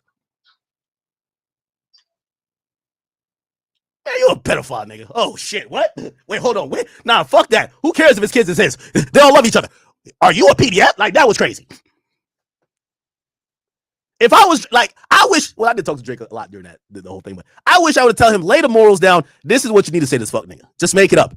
Say he has AIDS like Eazy-E. Did Eazy-E have AIDS? We don't know. Just say it. It's a rap battle. Who gives a fuck? That's why I say J. Cole can't battle nobody. He over here thinking J. Cole thinking that niggas is winning with words. What? Nah, fuck all that. You know J. Cole got backlash. Look, Nas was crazy with it. This nigga crazy. Here we go. Shit. Here we go. Crazy as fuck. That is Gazy and Cockefeller Records wanted beef. Started cocking up my weapon, started loading this ammo to explode it on a camel and the soldiers. I can handle this for Dolo. When KRS made an album called Blueprint, first Big is your man, and you got the nerve to say he's better than Big. You dick sucking lips. Why don't you let the late great veteran live? It's lupus. So you niggas, he built on this one. You niggas deal with emotions like bitches. What's sad is I love you. Okay. I want to see the lies. Oh, the narrative is what he beat him with. You seem to only be concerned with dissing women. Were you abused as a child? You scared to smile? They called you ugly? Crossing the line, man. Put it like this. Niggas was like, yeah, Drake wilded out when he mentioned Whitney's name. Kendrick said, fuck it. Dear Drake, you have a daughter. We never found a daughter. Fuck it. The best lie works. I ain't gonna lie. Niggas is still looking for the daughter. Dear Drake, you have a daughter. Then people are like, yo, Drake went too far when he says, I think them kids might be day free. Yo, Kendrick came back around and one up that too. Dear Adonis, your father should die. He's a predator. Like, what? Yo, Kendrick, if you gonna beef with Kendrick, bro, you gotta find out he got AIDS. His mama got a train ran on her. You gotta say some diabolical shit, bro. Like, Kendrick one up every lie or possible mistruth or allegations that Drake said and said some 20 times worse shit. Yo, think about this. Push-ups. Drake lyrics. In one of the lyrics, he basically says, something to Whitney, right? Which is Drake's, he like kind of like mentioned the name, right? Whitney. He says, I'll be with some bodyguards like Whitney. Top say drop your mid. Eve to me is basically freedom. It's a giant open universe where you can do whatever you want. You can have really relaxed, slow-paced stuff where you can take it easy. Dear Adonis, your father's a predator. He should die. Like, yo, bro, the response to Drake mentioning his woman is, look, dear Drake's mama, your son got a habit. Dear Dennis, he's a master manipulator. Look. Dear Adonis, I'm sorry that manager. I ain't gonna lie to you. This nigga Kendrick disrespectful. I believe if the edge in the battle goes to disrespect on Kendrick Lamar, and that's what I'm saying. Nobody should be for Kendrick Lamar unless you got good details that they ran a train on his girl and you got the video. Yo, we got the video of the train. Niggas ran on Whitney. That's when you be for Kendrick Lamar. That nigga, I'm telling you, he's a line stepper. Like, yo, you think about what's said in this. We're gonna read some lyrics. In the first song that Drake dropped, right? Remember, I know people want to say, it's about lyricism. Yeah, all right, nigga. In the first song Drake dropped in starting, in response to like that is push-ups. One of the big disses, which is like on the level of Meek type, this is like, is your world tour girl tour? He says, how the fuck you big stepping with a size 7 men's on? Hey, you get it? You got small feet. That's the diss. Fuck all that. Listen to this nigga, Kendrick Lamar. When he's dissing back, listen to this. Your son's a sick man with sick thoughts. I think niggas like him should die. Oh my God. Yo, with a nigga like this, you got to say the word. I ain't gonna lie to you. With a nigga like this, only a drill rapper could beat him. You got to almost find his dead parents and go sit by their grave rapping and shit. I'm telling you, the nigga's too disrespectful, bro. That's the problem. Kendrick never out-rapped Drake. He out-disrespected Drake. That's a fact. And his lies were more convincing. Hey, your kids ain't yours. They're like, oh, man. He's a pedophile. Oh, shit. Might be. Yo, I ain't gonna lie to you. He outlied him. Bro, think about it. Drake says, you're wearing a size 7 men's shoes. He says your son's a sick man with sick thoughts. I think niggas like him should die. Him and Weinstein should get fucked up in a cell for the rest of their life. He hates black women. Hypers. Yo, this nigga is an amazing. Yo, this is not the guy you want to bet. Yo, only a drill rapper could get at Kendrick. Real talk. He got sex offenders on HOVO. He keep on a monthly allowance. A child should never be compromised, and he keeping his child around him. Oh my God. Which this was the crazy thing when like Dave Freeman was mad. I'm like, Kendrick said Drake kids are around sex offenders, right? Like, you realize like that's like a more disrespectful thing, right? Fuck her. Listen, look at this. And we gotta raise our daughters knowing there's predators like him lurking. Fuck a rap battle. He should die so all these women can live with a purpose. What? Yo, This is let me tell you this. If Kendrick was battling Julio Fulio wins. Facts. You need a disrespectful nigga like that. Word too. Drake, like, this is why when I see Kendrick, like, yo, I rhyme with the words with the curves. I'm the guy with the, listen, think about the palace. I'm here with the talents. Fuck all of that. We don't care about how you can rhyme words. Nigga, it's time to disrespect. It's time to disrespect. Nigga, that's why you got fucked by Absol, nigga. You got to say any lie. Fuck it. Any lie. You got Kendrick won that. That's what I'm saying. Like, yo, I hope this nigga J. Cole don't think he getting a second bite at the apple, pause, in terms of trying to diss back. Bruv, unless you got some major league lies, leave Kendrick alone. That nigga's a major league. Just think about how disrespectful Kendrick was. Kick, what up? I've been in this industry 12 years. I'm gonna tell you one little secret. There's weird shit going on, and some of these artists be here to police it. They streamline their victims all inside their home, calling tender. They leak videos of themselves to push their agendas to any woman that be playing his music. Just know that you're playing your sister, or better, you're selling your needs to the weirdos, not the good ones. Cat Williams said, "Get your truth," so I'm gonna get mine. The embassy about to get raided too. It's only a matter of time. Hey, LeBron, LeBron believe his bullshit so much he ain't talked to Drake since. That's LeBron. Cat Williams said, "Get your truth," so I'm gonna get mine. The embassy about to get raided too. It's only a matter of time. Hey, LeBron, LeBron believe his bullshit so much he ain't talked to Drake since. That's some convincing lies. LeBron hasn't talked to Drake since. So he got it, bro. If you can't lie like Kendrick Lamar, leave that little nigga alone, bro. Any nigga want to rap battle with them? Come to me. I got me and you cook up some lies. And if y'all have any standards, get out of here. If you're not down to this, is dead mama. Does he got a brother that died? You got in some dead people of his. I ain't gonna hold you. Real talk. Like if he had a Charles Barkley Jr., you got to get at Charles Barkley Jr. I'm sorry. That's what, bro. Kendrick is disrespectful. Nigga, the shit he said about Drake, when we really think about it, if we're talking about stepping over lines, be like, yo, he's like, yo, he basically alludes to Whitney getting beat up. And then he says, one of your kids might not be yours. Yo, I think this pedophile should die. Nobody should put their kids around him. I think he's a fucking creep, and I think he should be in jail with Harvey Weinstein getting fucked up every single day. This is a nasty predator, the worst. Yo, come on, bro. Come on. This nigga Kendrick really went there, bro. I'm telling you, he did not. It's not about rapping, my nigga. The nigga started out verse 1, Dear Adonis. Oh, my God. I look at him and wish your grandpa had wore a condom. Yo, stop it. I'm done. Yo, what? Yo, chat, am I wrong on this? This nigga Kendrick really went on disrespect. I'm not, like, whether you're a Drake fan or a Kendrick fan, if you listen to all the tracks, I don't think people could be like, one, out-rap the other head and shoulders, like it wasn't even close. I do love Euphoria. I think it's a well-put-together song, but Family Matters is a well-put-together song and also pretty dope lyrically. Lyrically, they're competing. Disrespect, they're not competing. Kendrick took the disrespect he says, I wish your grandpa had wore a condom. I'm sorry you had to grow up and then stand behind him. Life is hard. The challenge is always going to beat us home. Sometimes our parents' mistakes that affect us until we grow. You're a good kid and need leadership. Let me mentor you since your daddy don't teach you shit. Never let a man piss on your leg, son. Either you die right there or pop that man in the head, son. Never fall in the escort business. That's bad. Oh, my God. Don't pay to play with them Brazilians. Get a gym membership. Oh, my God, bro. Don't cut corners like your daddy did. Fuck with a Zempic. Oh, my. Nah, I ain't going to lie to you, bro. This is disrespectful, bro. This is a really disrespectful song. That was very disrespectful. Changing the battery. So this is why I'm warning J. Cole, you're too nice. Nobody cares with these little, I'm rapping better than you. Nobody cares about that. Don't be for Kendrick Lamar if you're not dissing his dead homies, if you're not dissing his dead grandpa, you're not dissing his dead, like, you got to diss somebody dead. Straight up. Like, I'll cover drill music. Straight up. He's down to call you a PDF. He's down to say whatever about you. You got to have some ammo.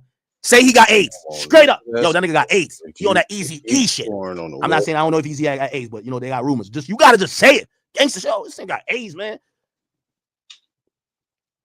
Yo, this is why you got fucked in the ass by your boss. Some shit night shit. Like, say whatever, nigga. I'm lying like it's going out of style. Yo, Kendrick probably told 2 truths in the whole battle, bro. Everything was lies. And I'm not saying he wrong for it, because historically the lies always hit. Now, some people say this really happened, but best lies, man, that's why I fucked your bitch, you fat motherfucker. That's why I fucked your bitch. That's why. Nigga, I don't know if it's true or not, but that shit. Nobody gives a fuck about the truth when the lies are more entertaining. And that's why misinformation spreads so fast. Shout out to that comment. Shout out to you.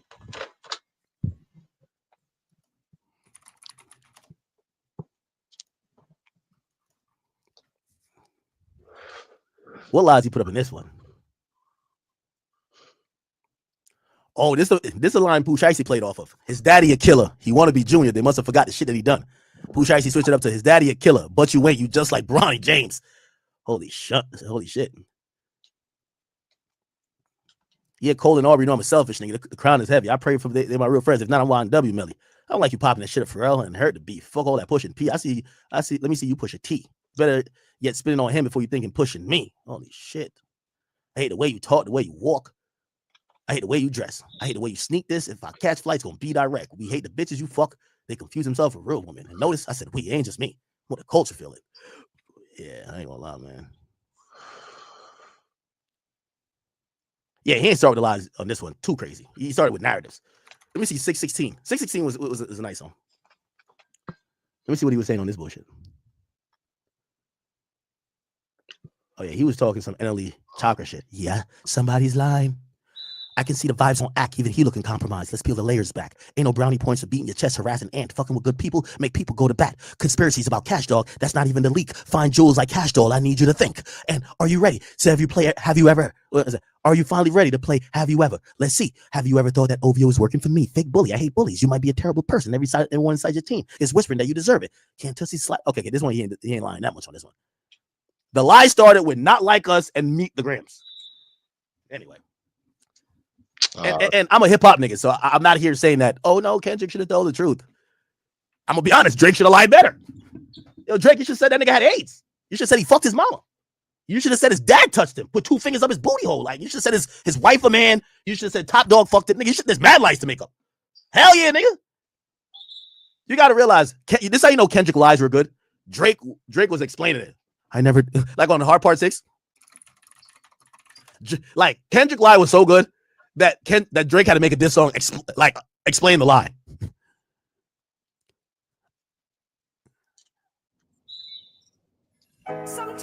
The way you see an idea in your mind. With a child, let's get to that now. This Epstein angle was the shit I expected. TikTok videos you collected and dissected. Instead of being on some this direction, you rather grasp your fucking pen and misdirection. My mom came over today and I was like, mother I. Wait a second. That's one record where you say you got molested. Yo, you know what Drake should have said? Nigga, fuck you getting molested, nigga. Nigga should have clapped you at birth, nigga. Your mama should have swallowed you. This is hip hop, gang. Like Kendrick ain't come with that soft shit. Kendrick literally said you should die. Drake over here getting poetic and shit. Man, you should have said, nigga, your mama should have swallowed you as a kid. She swallowed everybody on Slauson and then Compton, nigga. I would have made up all type of lies. Your mama's a cum dumpster. Me and the whole gang ran through it. I would have said anything, nigga. Yo, you gotta make up better lies, man. That's when I realized I'm like, Drake, his lies ain't hit. Nigga, I would have been talking about when I'm done talking about Kendrick's mama, his dead relatives, Kendrick would have said, fuck rap, let's fight. You gotta say the most heinous things. This is battling. Your daddy ain't your daddy. Like Drake was really explain himself. That's why these pedophile raps is the shit you're obsessed with. It's so excessive. They acting like it's so aggressive, but you never known affection. I don't want to diss you anymore, but this got me second guessing. Touch My Body by Mariah. Play. You probably start reflecting. I never been with no one underage, but now I understand why that's the angle you really mess with. Just for clarity, I feel disgusted. I'm too respected. If I was fucking young girls, I promise I'd be arrested. I'm way too famous for the shit that you suggested. Hell no. You know what you should have said? Nigga, I heard you fucked the baby at birth. Like, fuck that, man. Yo, he lied on you, make him a bigger lie. Straight up. He lied on you, you make him a bigger lie. Nigga, when I'm done lying on the battle was about lies. Let's keep it a bean. Like, and I'm saying lies because nothing is substantiated. We ain't find Drake's kid. We can't find if Kendrick beat up his girl. We can't find if Drake's a pedophile. We can't find nothing they claim. It's just a bunch of hearsay and possible lies. So I would have lied the best. It's rap. That's what you do. I would have lied the best. That's why the fuck I keep them. Yo, didn't you and Dave Free run a train on your wife and like you slurped up the semen after you nutted in her? Nigga, I would have said the craziest thing. Nigga. Yo, niggas would have been like, what? Nigga, when I'm done saying shit, Kendrick would have said, fuck all that. He would have started doing burpees on the way to my crib, nigga. It's time to squabble. Fuck all that rapping shit. Yes, you gotta make up lies. Yo, Kendrick knows how. Yo, if you're not a good liar, it's not about rapper. If you're not a good liar, leave Kendrick alone. Straight up.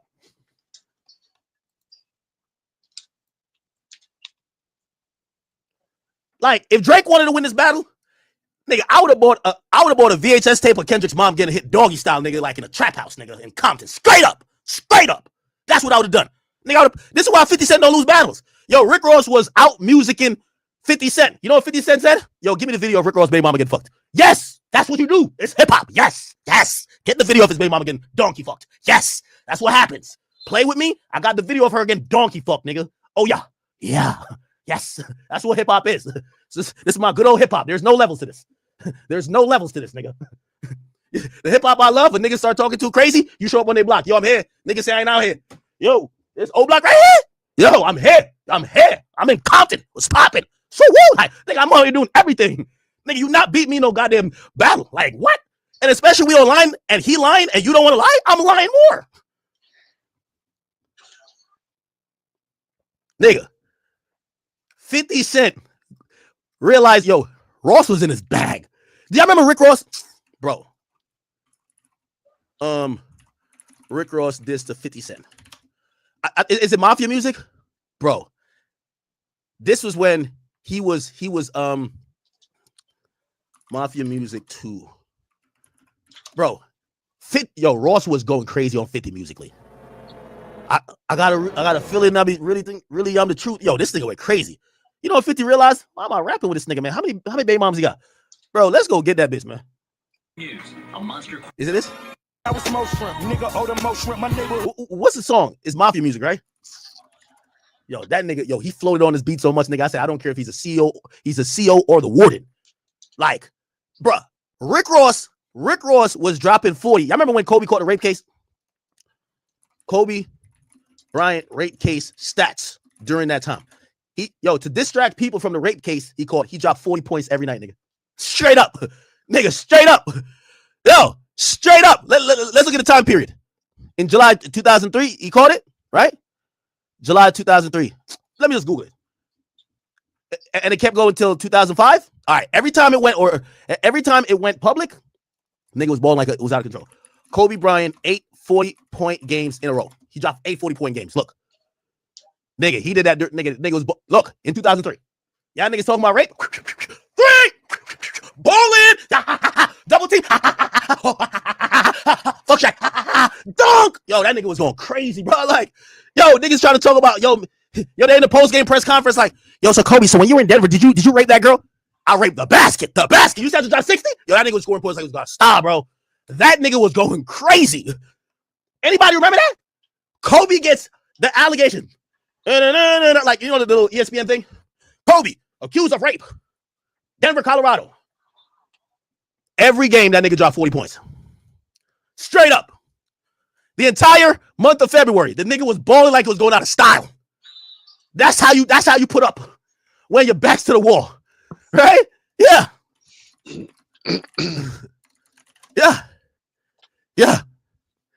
Yeah. He got formally charged in July, but the news came out. The news came out in early look. The news came out in like January. Yeah. Yeah. I ain't gonna lie, man.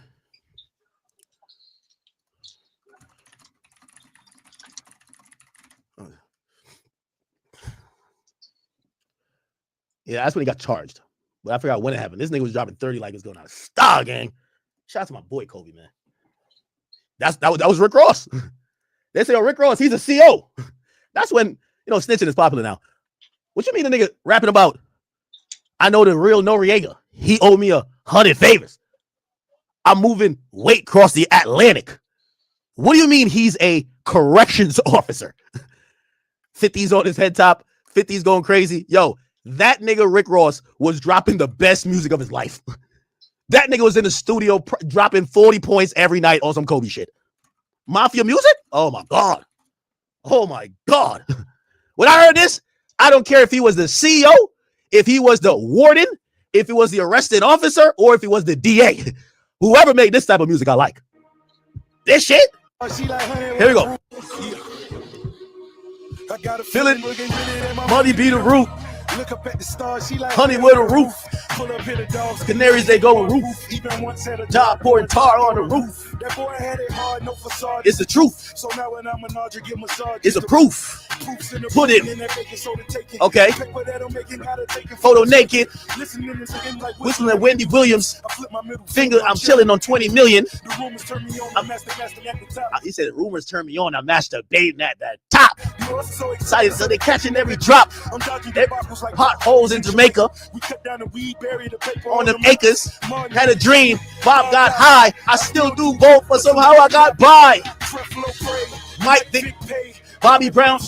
Yeah, this shit was crazy. What the fuck? Where the money looking funny in the light. Yeah, that's when 50 and Mayweather run together. Nobody cares, we just throw it in the air. Wells point mow it in a hair. Weed is a weed. Blue cheese. Beef out movements. Really foolish. Big things popping. Crip up in Compton. Bust one time. I gave it to the block. One time. Boys in the hood. Nah, this shit was fire, bro. Nah, this shit fire. Tight, we take your little trade. Love my handgun, but my chopper still is shit. Born in 1994 or banned in 1994. Oh yeah, nah. What other song did this? Rick Ross, this 50 Cent song. Every song he dropped on 50 was classic, bro. Officer Ricky was cool too, though. Officer Ricky. All right. What's the other songs? Man, he was going crazy, bro. Everything Ross dropped. Then he dropped another remix with Game and Game joined on it. 50 did Tia Told Me. Oh, Valley of Death. Ooh, I love that sample. If I could leave this place with this smile on my face. This one he explained the CO shit. Drop 40. Classic song. Smile on my face. The meek shall inherit the earth. That's what just to make me. And we both know. Yeah. This one he addressed the CO shit. I ain't gonna lie to you. He made CO sound cool. Look, listen. Mean together, New York unified. Oh yeah, see when he getting that 50. Beat him at whatever. You never was a G, nigga. You didn't mean together. New York unified. Down south blood. When we got the shine, motherfuckers, what a love. Grip, stability, precision. That's the essence of driving. Lawfin. Imagine when it's all gone. When your phone off, it's only one to call on. If I can leave, just to make you happy. Oh no, there's a part where he talks about why he took the job. And I ain't gonna lie, I agree with him. The song's so fire. Walk like a giant, talk like a tyrant. Faith of a mustard seed, destined for a triumph. David or Goliath, hate me or admire. Devil, beat him cause I'm clever. Beat him at what? When we got the shine, motherfuckers. No, it's the second verse. It's another song. Checkmate was cool too. Rick Ross, Valley of Death. Nah, Rick Ross was doing numbers, man. I ain't gonna lie, I fuck with Ross. Right here. You niggas losing, look like you could use. Yeah, so this way he explains, and I ain't gonna lie, this was most fire shit. That is lupus, not the one just to Here we go. The world so cold, hope you got a little sweater. Yeah. Caught a little case, but he had a little cheddar, played out the 15. Deeper Than Rap was a classic. His life in a letter. Very first line, he called Trick Daddy stupid. Say he got AIDS, telling people that it's lupus. Not the one just to jump to conclusions. I'm getting money, small talk could be a nuisance. Broke chains, reminiscing to the nooses, sitting on deuces, new land cruises. Who the fuck you calling losers? Yeah. You niggas losing, look like you could use. Okay, now it's the third verse. Back in the day, I sold crack for some nice. Oh, he explained why he turned to CO right here. Boy, CEO. Here we go. I would have cried if I knew I would be where I'm at today. My life on me. Took me 40 minutes to walk there. Here we go. Call your boy a CEO, but if I really was, when all these niggas undercover fucking niggas up, keep it trillin'. Nigga never had a gunning badge. Kept a nice watch smoking on a honey sack. Oh shit! Back in the day, I sold crack for some nice kicks. Skipping school, I saw my friend stab with an ice pick. Yeah. Young nigga 15. Tell him. From that very day, it's cool to be a CEO. Let's go. Can't criticize niggas trying to get jobs. Better get smart, young brother, live yours. Can't criticize niggas trying to get jobs. Better get smart, brother. Better. Oh shit. So I said the video that 50 dropped when G and the Goons went to Khaled's mom job. That's the thing. I don't think Drake down to do shit like that. Hitmakers, I agree with you. Rick Ross, later 50 said it was what's the name again? Fresh Montana who recorded the video. DJ Khaled, mom, sleeping. This rap beef right here. Yeah. Look. I see him. Yeah, Khaled. Well, that's funny. Like, I remember seeing Khaled. I'm a fucked up nigga. You should do something to me. Y'all got this little poem I wrote for DJ Khaled. Check this shit out, right? It's called I Just Want to Tell You What It's Like He Told Me. Oh, shit. Your car tires got stabbed out. Now you know. I know where you be. Oh, shit. Yeah, 50 is big. Yo, how Drake was talking to 50 and didn't get like this type of energy? Like, bro, like, come on, man. I just want to tell you what it's like you told me. I know where your mama house at. Now look, you can. Nigga, they got to film the shit. See. But I just want to tell you what it's like you told me. I know where your mama work at. Now look at sleep.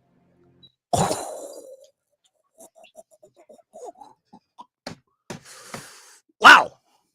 It said large coffee. It must be decaf. Oh my God. Yeah. Let me tell you this. Some beef ain't really rap beef ain't one with rhymes. Is one with disrespect and a little bit of rhymes. Fuck. Damn, they video on the desk. Oh my god.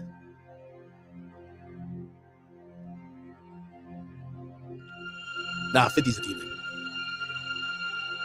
Oh, they got a This Is 50 shirt on. I just want to tell you what a psychic told me. I'm not the kind of nigga you should fuck with, B. I'm special. Damn, I hope I ain't touched that bitch. They said it was French Montana who filmed that.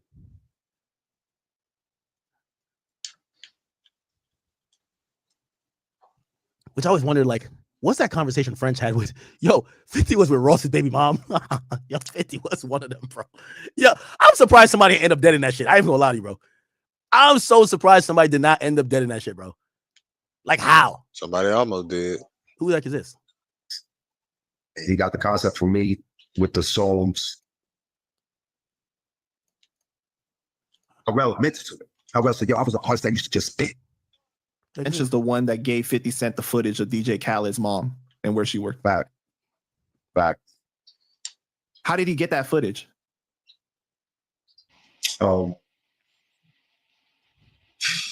She was all over. This was how we was talking about. Then he was a part of everybody click around every artist late. So he had access from being around. So did he tell you directly, like, yo, I just got this footage of DJ Khaled's mom? I wasn't rocking, so I went to talk, wow, put somebody mom's. And you must have, this is how you know, I want to get emotional. Come on. This is. Anyway, here's my point, man. Drake ain't get disrespectful enough. That's the point. All right. Anyway. All right. Speaking of disrespect,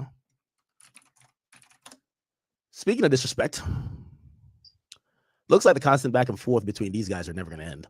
So remember yesterday, NLE Choppa was trying to fight, or Blueface was trying to fight NLE Choppa. Fucking arguing with you, nigga. I'm not fucking you, nigga. Hey, DLE Choppa, bro. Check it out, fool.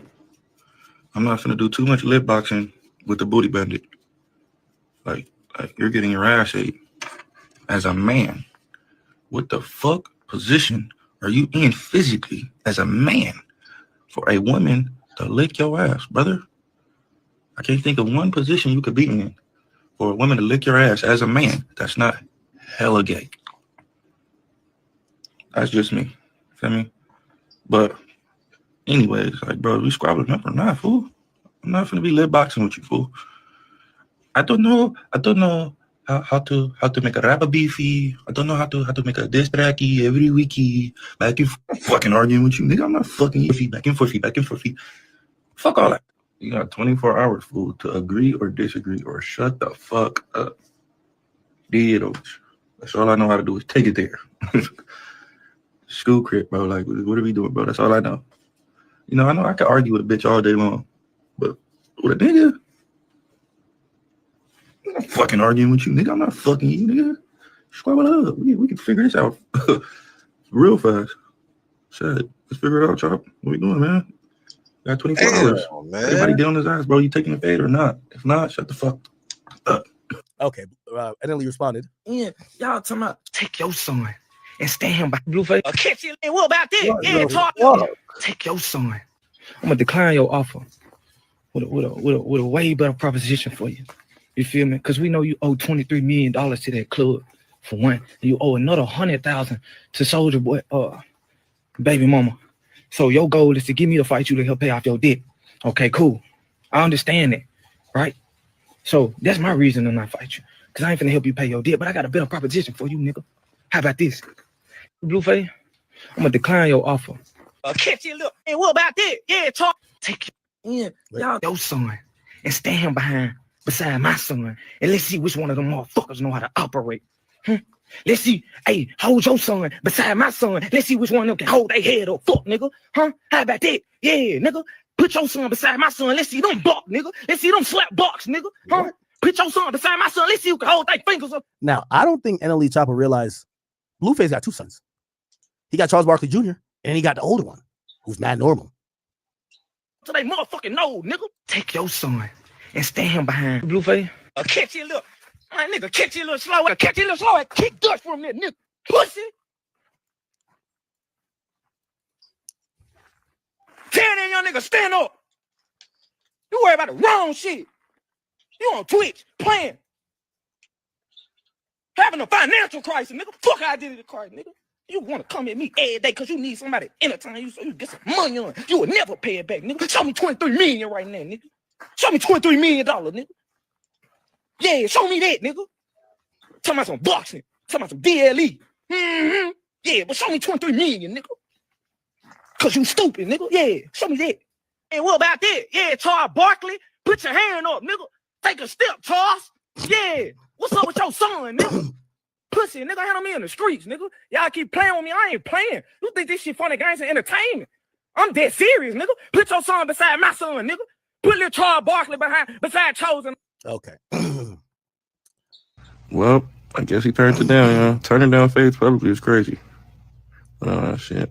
I don't know what to do after this point, y'all. This is where I exit at. I just want to start talking about all type of other random shit. I ain't got shit to do with shit. So, thank you guys for your time. Eat a dick. Okay, he wasn't done there. He came back. My son will whoop your son ass. Dead homies, nigga. Since you scared, let your son get his ass whooped up. Yeah. Somebody said, I got this.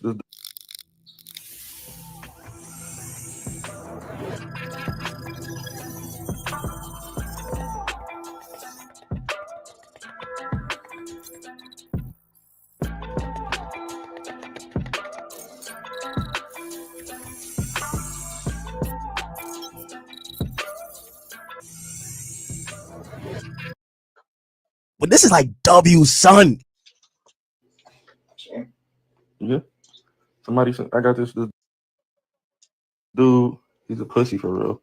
So he wants. Yo, he talks to his son like that. What? Kids to fight instead of grown men. So can you whip his son ass for me? Yes. Let me see the square. Nah, this is a good son. I ain't gonna lie. I don't condone like even like this type of shit. But this is like W, son. Like this is W, son. I got this dude. He's a pussy for real. So he wants. Yo, he talks to his son like that. What? Kids to fight instead of grown men. So can you whip his son ass for me? Yes. Let me see the square. Nah, this is a good son. I ain't gonna lie. I don't condone like even like this type of shit. But this is like W, son. Like this is W, son right here. Nah, this is W, son. Yo, just take my credit card, buy anything on any of these games, buy whatever you want. This is W, sons on school y'all crib, nigga. All right, man, let me see how you gonna whip his ass. In this car. Let me see how you gonna beat his ass. I give you 1,000 Robux. Let me see how you beat ass. 1,000 Robux? Is that Roblox money? Let me see. Nah, his son might be on You it. gonna punch him? Oh, Leo. No, hit him nuts. Oh. All right, bet we gonna set it up. All right. Yes. Bet. Come on, fool. DLE, look. Nah, I ain't gonna lie. Blueface son might be on that too. Blueface son And definitely he says on it's that. a difference in Blueface running a fade and trying to put man. together a boxing match for profit. Crazy. Off to cater to your debt. That's what NLE said. And Blueface says, how about we do it for free? All the money go to charity of your choice. NLE, what's the excuse? Yo, NLE is trying to do what I'm trying to do to little baby. Like, nah, there's no excuse why we can't squabble. Like, well, what's up? What's up? But Blueface is doing it way better. I ain't gonna hold you. And then what happened afterwards? To fight, my son will whoop your son ass. Dead homies, nigga. Since you scared, let your son get his ass whooped up. Chop, you done came for the wrong motherfucker, fool. DLE, fool. Like, I'm really on that. Nigga don't gotta pay me a motherfucking thing to fight you, brother. So I know you thought you came up with a good excuse to decline, but now I'm going against your excuse now, nigga. We can fight at your mama house in the backyard. Dead ooze for free. I beat ass for free. So what we doing, brother? You still declining? Like what the fuck? You declining because of some shit that you don't even know about? All right. How about this? Fuck all that shit. Squabble up or shut the fuck up. Oh man. So then that's all this. Let me come back to it. NLE actually apologizes for bringing up his son because I think a lot of people say, yo, bro, like, how did it get this far? And he put out an apology. And the apology was, here we go. He says, me and Blueface are going to be handling that for sure. Last time we had words, he apologized for bringing my mom and stuff. I owe you the same respect. I apologize for what I said about your son from the heart. I texted you this message in private, but wanted to do the same publicly. Okay? So he's not apologizing for what's happening. He's just apologizing for bringing his son up. And yeah, that's kind of interesting, Chad. I ain't even going to lie to you. Interesting. We'll see if it happens. Probably won't, right? Okay. OTF Jam. He got a message, and I got to ask y'all the question. We haven't seen OTF Jam charged with anything. We don't know if he's actually involved in the case, but he's been rumored to long have been the kind of like the cooperator or possible person who is helping the police put away OTF and more specifically Lil Durk. He finally put out a message on his Instagram today, and he said this. He says, I don't care what, or he says, I don't care who's what, or what you think of me. I hope you're taking care of yourself and not thinking about Durk and not thinking Durk gonna pay your bills or help take care of y'all ugly ass kids. You goofy ass act like y'all on an OTF payroll to make comments. And ironically, one of the comments that pop up, and this was a random screenshot, that says rat. Then he says, die hard fans, keyword is die. You know, a lot of people feel like this comment is a precursor to him basically saying people care about Durk too much, and that no matter how much they care about Durk or what they're willing to do for Durk ain't gonna be paying their bills, and not everybody need to mind their business. So a lot of people think that this is him, kind of like announcing that he intends to tell. I don't know. I seen Trench's News, who kind of like, I feel like he's in the loop a little bit. I seen him on Vlad TV. He was talking about it. I didn't watch it yet. DJ Vlad. We're hearing a lot of rumors who the cooperators are. I think at this point, we can't confidently say, but we do think that one of them might end up being OTF Vonnie. And here we go in terms of, hold on. We're going to try to get the conversation about who are the snitches, so to speak, in this case. Here we go. Trench's News said there's 9 witnesses. Let's hear this. V, what's up, Vlad? What's going on, man? Well, we have a lot to talk about, but you know what we're starting with, of course. My favorite people, huh? Yeah, the Lil Durk murder for hire case. And you're wearing a Vonnie Did It sweatshirt right now. Vonnie did Yes, it. sir. Yes, sir. He did it, man. Okay. All right. So let's talk about the big picture. Now, the trial got pushed back to April 21st, 2026. That is in about 3 months or so. Were you surprised it was pushed back? Yeah, a little bit, but then I thought like, nah, they ready to go, because Durk kept on saying that he ready. He don't want no more continuing. So it's not that Durk is ready; it's that Durk don't want to give them more time to flip other people. This case is based upon the prosecutor trying to leverage people against people, trying to hope people would break. And the quicker you take them to trial, if people didn't break, you at least get those people to rush to the stand or at least not be involved in the trial. That later on it could help you, and that got to be the strategy here. It's not that Durk is ready, right? Because remember, he's playing defense. He doesn't have to put up a case. His case is going to be none of what actually you guys are alleging is true. I'm a musician. Yes, maybe I didn't like the guys who got shot at, but I didn't send nobody to go do no shooting. I don't have, I might have motive, but everybody who's charged, and there's a lot of people who have motive to hurt this guy, that proves nothing. There's nothing super incriminating in my music. I always talk like that all the way going back to 2013. So his defenses are pretty simple. Like, it's nothing that he needs to cook up or rehearse. He's not taking a stand. He's basically going to say, hey, I'm going to show you reasonable doubt that I didn't send these murderers, and I never promised no one pay for murder. That's his case. So that's why he wants to get to the trial immediately. I thought they was going to go with it, but then again, it's so much information and so the burden of proof is on the prosecutor, not the defense. Many people that I knew they weren't going to be ready on the other end. Well, right, because there's other co-defendants, and Lil Durk was locked up for 100 days in solitary, something like that. Yep. For the Apple Watch. And the shoe. Right. And when he had his hearing recently, the only person that showed up was his girl, India. Yeah, it gets like that, Vlad. That's how it gets, man. That's why I be telling the youth. It gets lonely, man, when it's dark.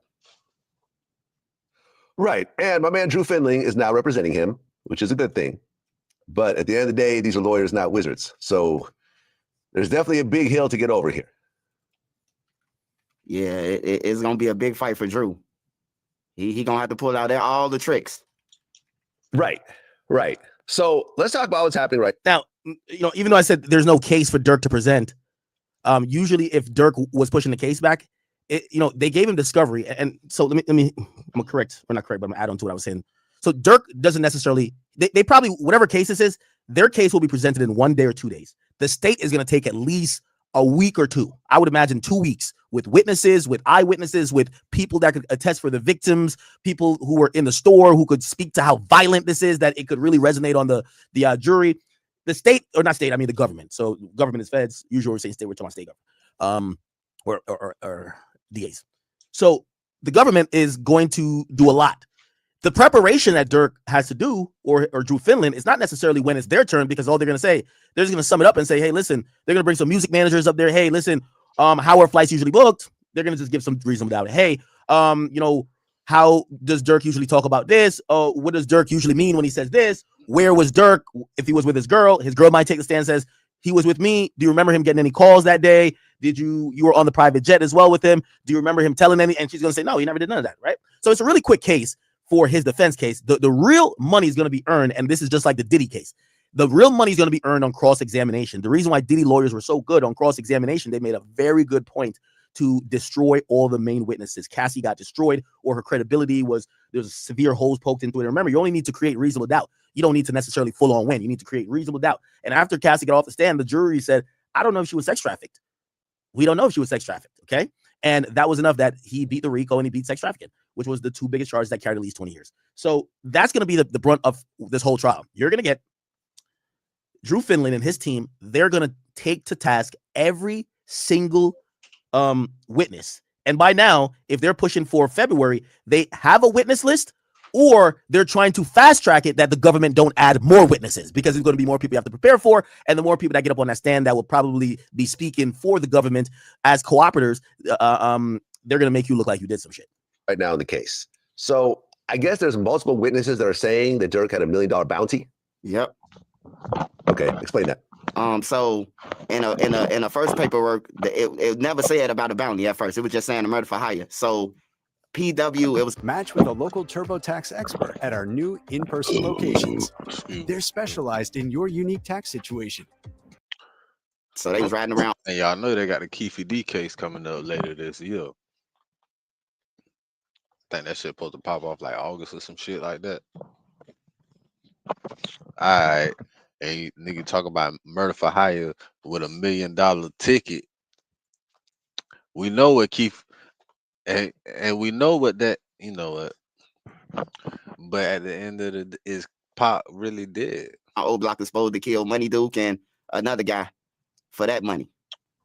And then this came about with the $1 million on Quando Rondo, a PW in Atlanta who fighting for his life, say that he was there for the first shooting of Quando Rondo now after they concert or something. Oh, it means protected witness, I'm guessing. It was a shooting at the gas station. So yeah, it's being money brought up. Okay, so now you have someone who's connected to Dirk who's saying that he was responsible for a shooting that happened in Georgia where Quando Rondo was shot at. I don't know. Didn't someone get hit? Damn. Yeah, someone got hit, and it was at a gas station. Right. They're coming back from a show. So now they have someone who's saying they're the shooter? Yeah, saying that Dirk them was responsible for that shooting, which is just a pattern of stalking what the Fed's looking at. Oh, okay. Okay. How hard is that to prove, though? Federally, like in a state, if Dirk was in a state, it'd probably be a better fight for Drew. But by being federal, it's whatever the witness say. Vlad, I'm gonna keep it real, man. Whatever the witness get up there and say, the lawyer can tear him down in federal court.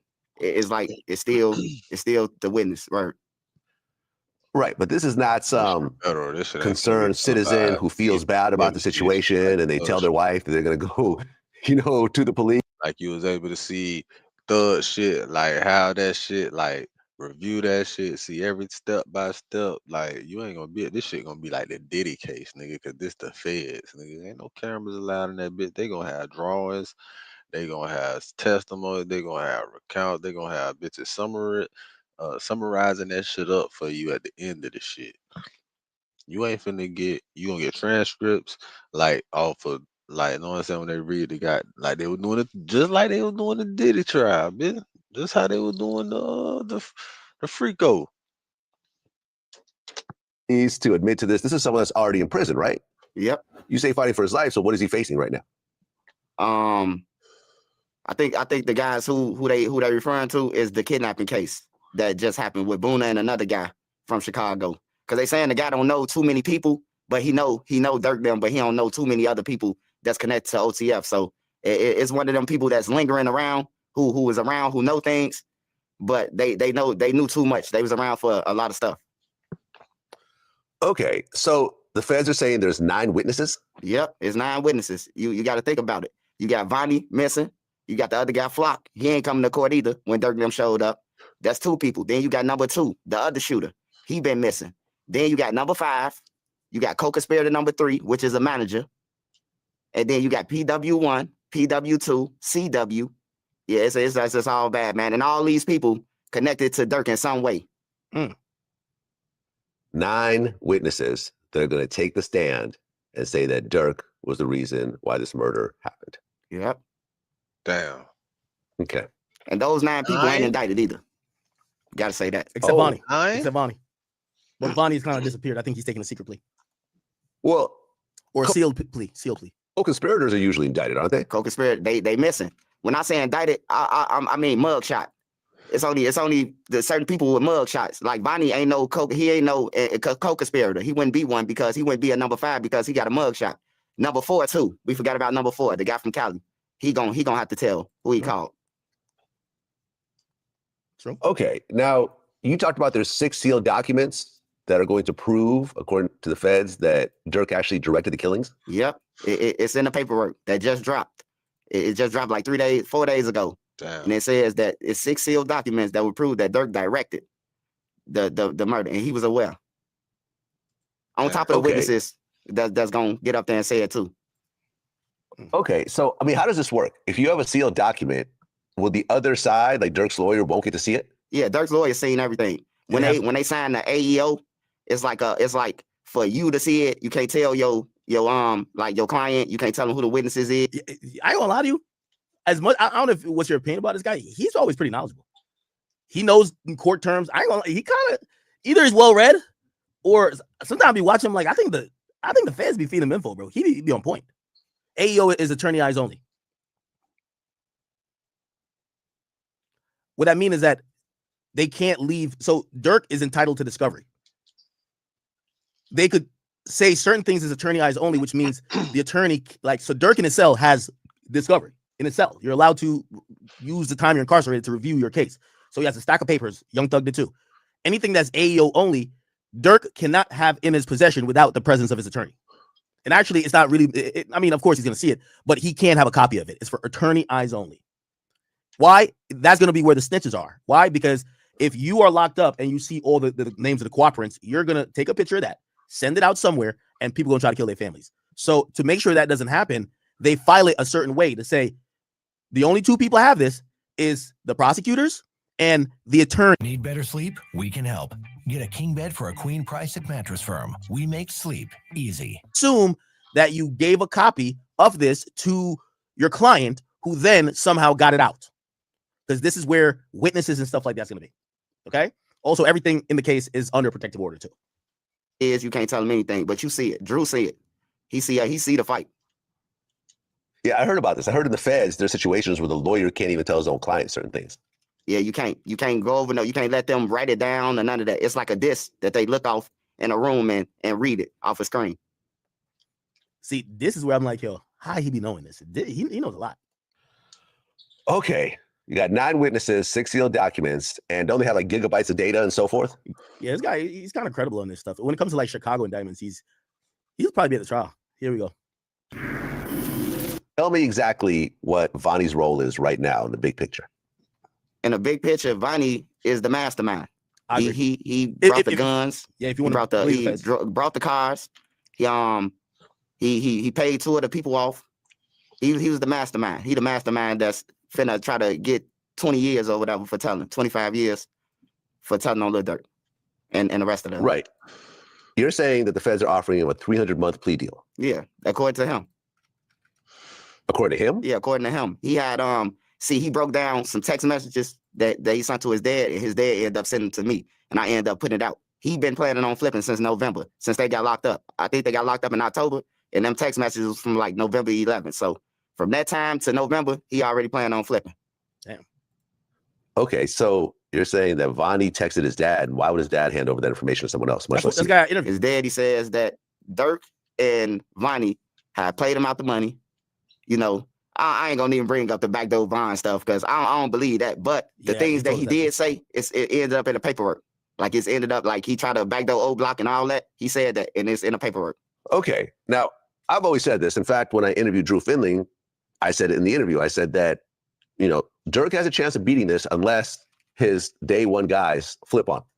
Well, I mean, from my point of view, Vlad is stating obvious. Water is wet, brother. Of course. This case is only about snitches. The people that been around through everything. So he knows a lot. And he was in a car with Didi, the Fed saying that he was in a car. They never hopped out. They were stalking in the car. So he connects everybody.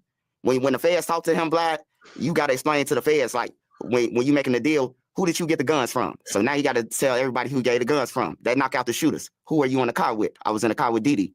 That seals Didi faith. Who was you on the airplane with? And did he know? That's Dirk. He connect everybody. Vonnie is connected with everybody to seal everybody faith. Well, the argument could be, though, that Vonnie was cool with King Von, and maybe it was just all Vonnie. Maybe Dirk had no idea. Vonnie did it. I'm glad you said that, because he has the most motive to do it. He has the most motive. Von is his cousin. He's trying to live it up. Von is his cousin. Oh, I didn't know it was cousin, but he was the manager of Von. He was, you know, I think supposedly there. Yeah. He around some money. He got access to credit cards. He can call these guys because these guys call him when they broke in the trenches. Like, he has a lot of motive. And that's why I got on the Vonnie did it. So you feel that OTF Vonnie did it and not Lil Durk? Now whether he knew about it or whatever, that's the case, because the credit cards, you're gonna have to explain like a lot. Like, it was credit cards used, airplanes, but Vonnie is the mastermind behind it. He has more motive to me as a journalist than anybody. You know, Dirk has, you know, that's Dirk friend, but they saying this is cousin though. It hit different when it's a cousin and a friend. Well, what if Dirk takes a stand and says, yeah, this is all OTF Vonnie. I told him not to do it. I had no idea that he was even doing it, or whatever else, whatever the strategy is, whether he didn't know about it or maybe he knew about it and told him not to do it and he still did it. Do you think that Dirk would actually take the stand against Vonnie in his own case? No. I don't think that Dirk gonna take the stand, because it's like he didn't set a standard. You know, don't talk to the police, don't do this, don't snitch, you know, no paperwork and all that. But if he love his kids, man, if he love his wife, everything that he fucking worked for, man, I'll be up there. This shit bigger than Nino, bro. You did it, you did it, you did it. I told, even Didi, I told you don't do it. The reason why I called them and said don't put nothing in my name, because they go places and they do things. You know, you just got to come up with it. Hey, ain't nobody gonna be mad at Dirk if he. Well, I think the lawyer is gonna say that. I don't think he has to do it. The lawyer is gonna exactly say that. I don't think he has to do it. We're gonna see what happens, but it's looking like. Say the lawyer gonna exactly say that. Damn right he is.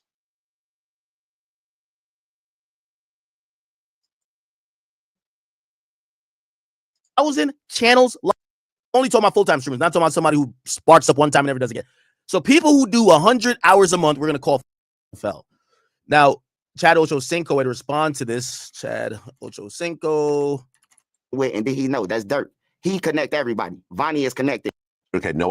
This is cut.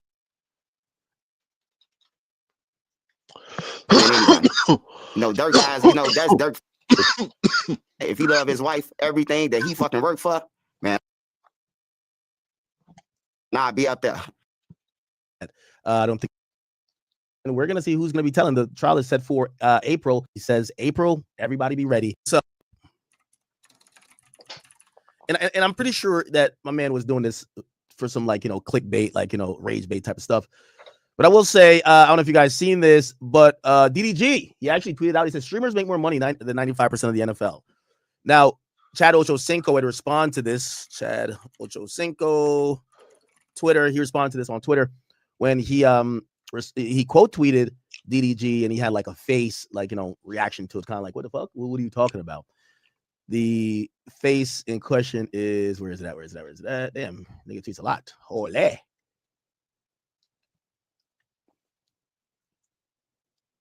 Oh, give me 1 second. I might have forgot one thing. Give me 1 second. Wait.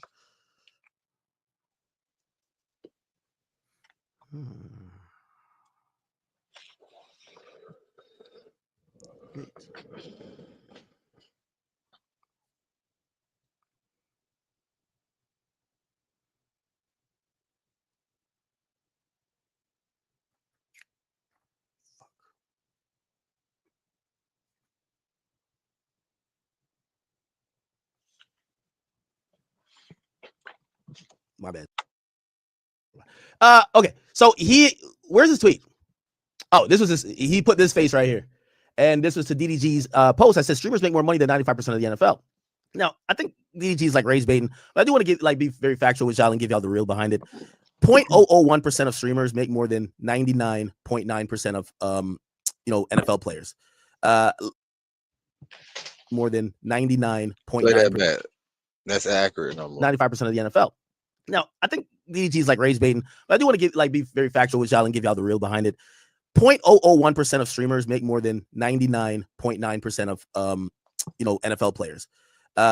Let's look at a few things, right?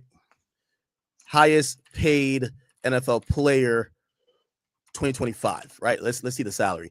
So Patrick Mahomes got paid about $78 to $80 million. I'm gonna be honest with you. I think Tyson and Aiden Ross probably are close to that for their yearly earnings for the last year. Okay. Now, again, I believe that's a salary, right? Oh, well, on the field, if it's 50 million, yeah. Kai and Aiden definitely like tie them, right? Or right there with them. So basically, but here's the thing. Whoa. What's that? I just built a budgeting app in Base 44. Guys, Nina just built. It's not, right?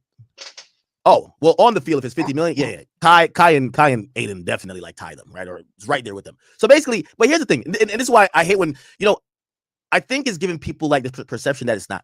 Streaming is, it's not tougher than 9 to 5, but it's one of those things that you have to really grind. There's a rare few that are in that 1%, and then even like you could only count on a handful that are in the 0.001%. Let me just quickly break down streaming if you guys care to know, okay? So, and let me show you how it precipitously drops off. If you ask me, 80% of full-time streamers will make less than $25,000 a year. 85%. Okay. Some of them get, their Twitch check is going to be like $1,000 a month. It might be $1,200, $1,500. But if you do the math on those numbers, it's still below $25,000 a year. That's 85% of all. And when I mean full-time streamers, it means these streamers who do at least, I won't even say 40 hours a week, but let's just say, I don't know, let's say 100 hours a month. So of streamers, so I'm only talking about full-time streamers, not talking about somebody who sparks up one time and never does again. So people who do 100 hours a month, we're going to call full-time streamers. 80% of them make less than 25%. Okay? 90% of them make less than $50,000 a year. That's going to shock people. Actually, I'm going to say 60. Around 50 and 60, mostly in most places, are what people would call a teacher salary. I personally believe that 90% of full-time streamers on Twitch or on any streaming platforms make less than a teacher does. The people that most of y'all watch are not even in the 95 percentile. It's not 5%. They're in the 1%. The percentage of streamers that I believe makes over, and Twitch won't release their stats, or whoever won't release their stats. The amount of people I think that make over 100,000 per year, right?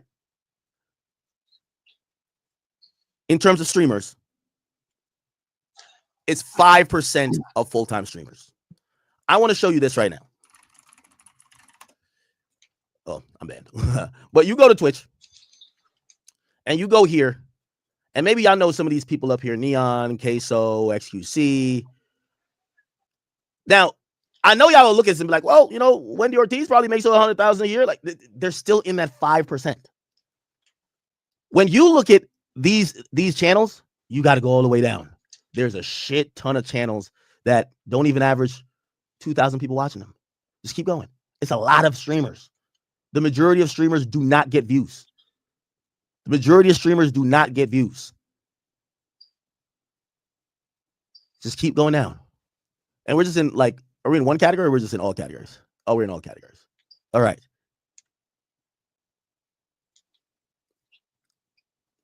Let's keep going down. Okay. You see how I've scrolled for so long and it's between 700 viewers and 600 viewers? That's the majority of streamers, bro. These people ain't making 100,000. Like this idea that streamers all make mad money is not true. 5% of streamers make 100,000. 1% of streamers make like $500,000, and then 0.01 make at least $1 million, and then 0.001 make at least 10 million, if that makes sense. So if you ask me, 85% of streamers make less than $25,000 a year. 90% of streamers make less than $60,000 a year. 95% make less than $100,000 a year. 99 make less than $500,000 a year. And 99.9 make less than $1 million per year. The people who you see that are throwing around cash that got it, whether it's the Aidens, it could be the agents, the your rages, the neon, they are 0.001 streamer.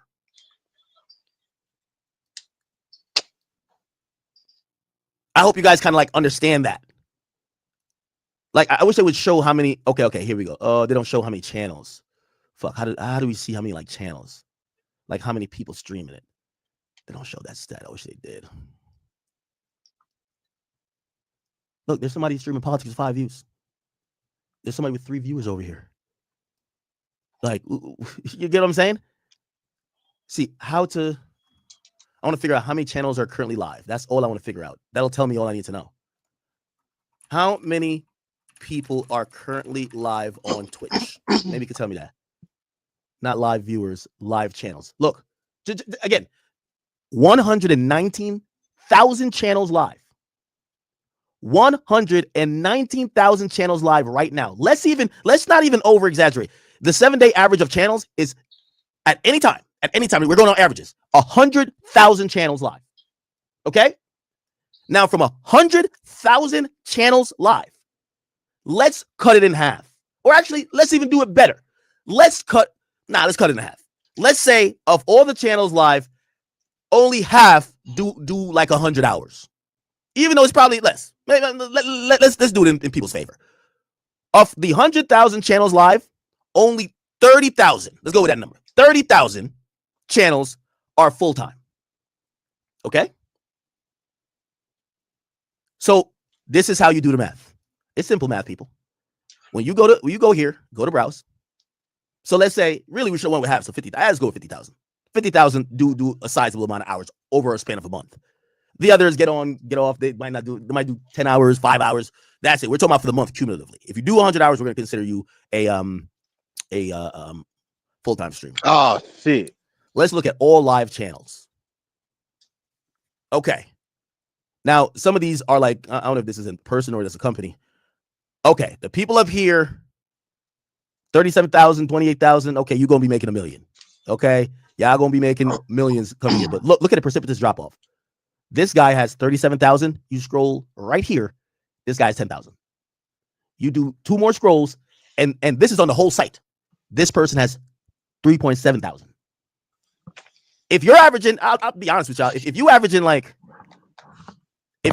like 3,700 viewers on Twitch, let's say you stream a good amount. Obviously subs are a thing too. I'm trying to do the math here. Yeah, you're gonna be making 6 figures. Yeah, you're gonna be making 6 figures. So we're gonna assume that I'm going down. Everybody up here, if they stream consistently, could make 6 figures. Okay. Now, once we get below 2K, this is where you get dicey. But look how quickly.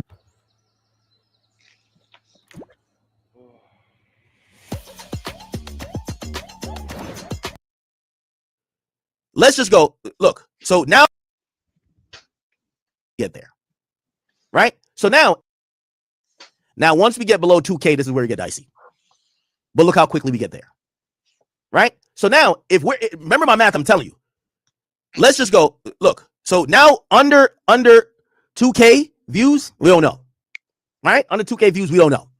Actually, let's be mad liberal. Let's go to 1,500 views. Let's think like if you do 1,500 viewers, if you grind enough, you'll get 100,000, right? So cool. Let's see how many people are doing 1,500 views or more right now, right? So we start here. 1 line, 2 line, 3 line, 4 line, 5, 6, 7, 8, 9, 10, 11, 12, 13, 14, 15, 16, 17, 18, 19, 20, 21, 22, 23, 24, 25, 26, 27, 28, 29, 30, 31, 32, 33. Okay, 33. We'll just count it's 34.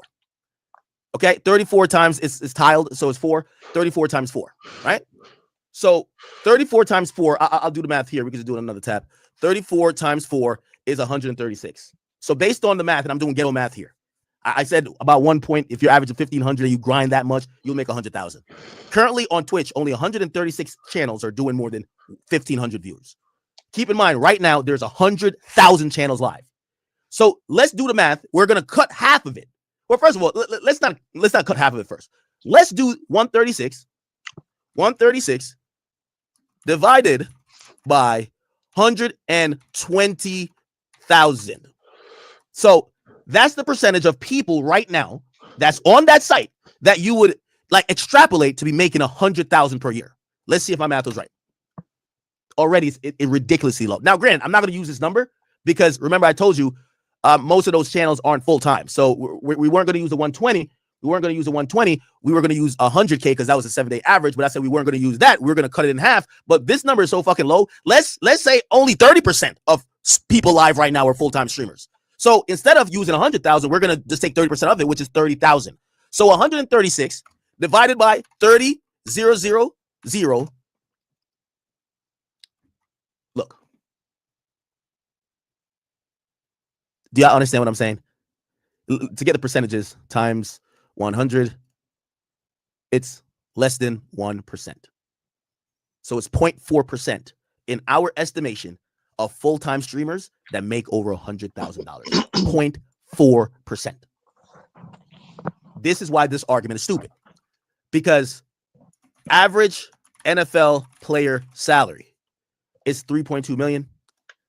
Lowest NFL player salary, the minimum salary for someone on the active roster is $840,000.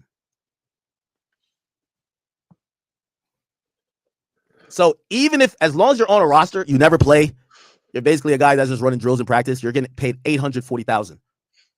That's a million. And this is why you can't compare streamers to the NFL, because the percentage of football players that gets in the NFL is equally as low. But if you're not factoring who makes it to the NFL and you're just factoring everybody in the NFL versus everybody who's a full-time streamer, it doesn't make sense. There is no barrier entry to be a full-time streamer. It's just effort. So this is what I'm trying to tell you. Aiden, Kai, Speed, they are 0.001%. This is 0.5 basically. This is 0.5%. So divide this by 100. That's how rare those guys are. And they're making 8 figures, 40 million, 50 million.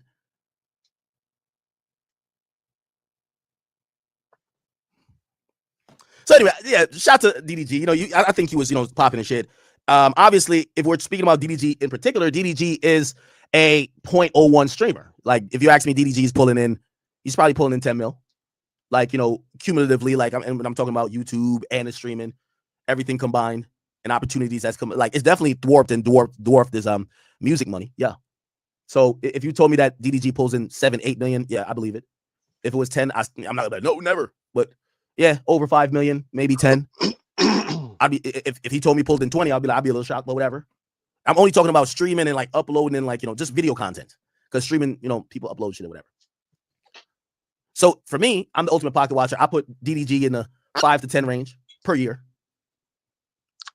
I put the year ranges in the 5 to 10. Man, the ultimate pocket watcher is crazy, bro. That's wild. But he just sat here and broke down the percentage of that shit. He proved it. He the ultimate pocket range, or watcher. actually probably even higher, 7 to 15. Right? Those guys have done deals. Actually, it might even be higher for what's the name as well too. So let's just say anywhere from 5 to 15. Ultimate pocket watcher shirts. I think you need an ultimate pocket watcher shirt. Or DDG, your Rage, for Agent, for who could we see? For Neon.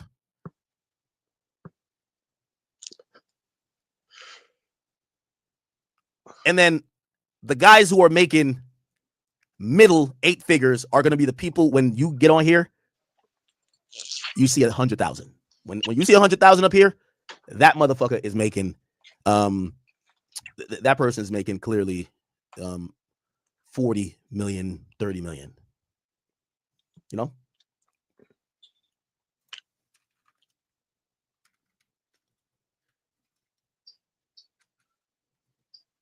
Doing some math real quick.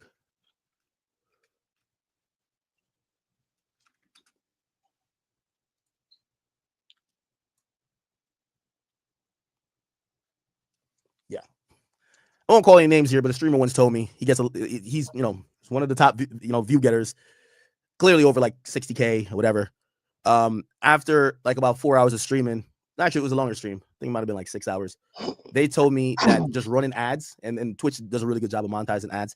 They said for a singular stream, like 6 to 7 hours, when they looked on the dashboard, and they said that's normal because they were pulling that consistently.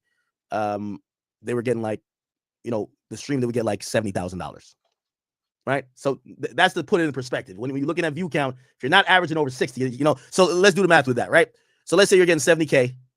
If you're pulling over 60,000 and you stream over like 7 hours, you're going to get $70,000. Right. Cool. So 70K, let's say you stream at least 3 times a week. Sometimes these guys get pretty big, pause, and they get a little bit lazy. Let's say they're doing at least 3 times a week. Right. 70K times 70,000 times 3, we get to 210,000 per week. We times that by 52. That base is already $10 million just off ads.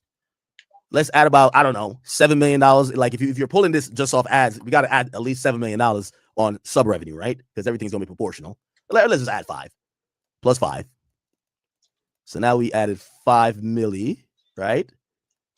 So now we're at 15 million. Then you got to add like usually that.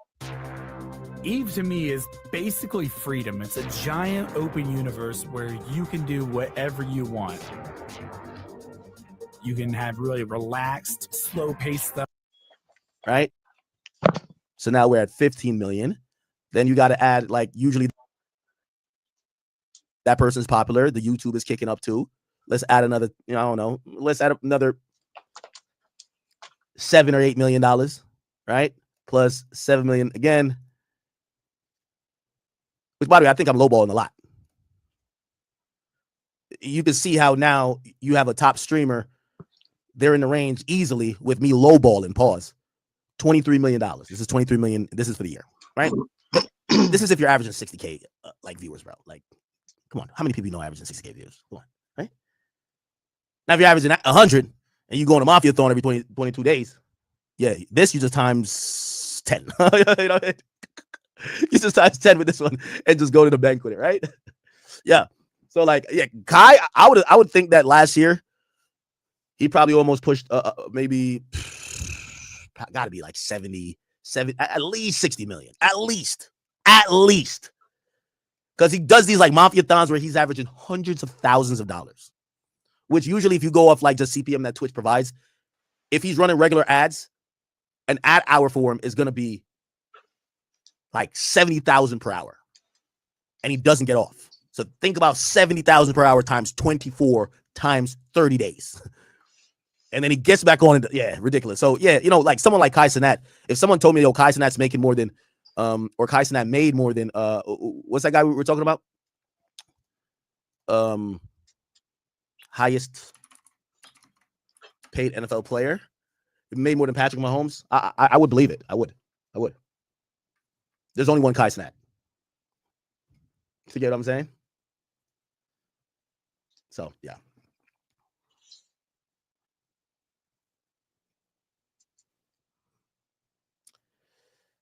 All right. Yo, chat. Oh, man. Boy. Should I even play this? I don't even know if I should play this, y'all.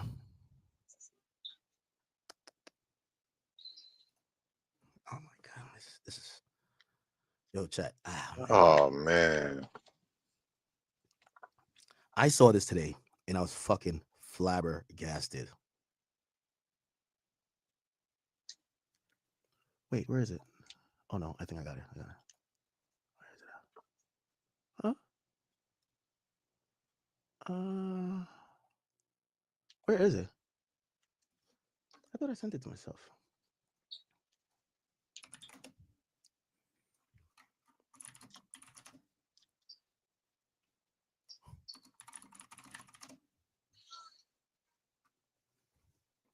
Hold on.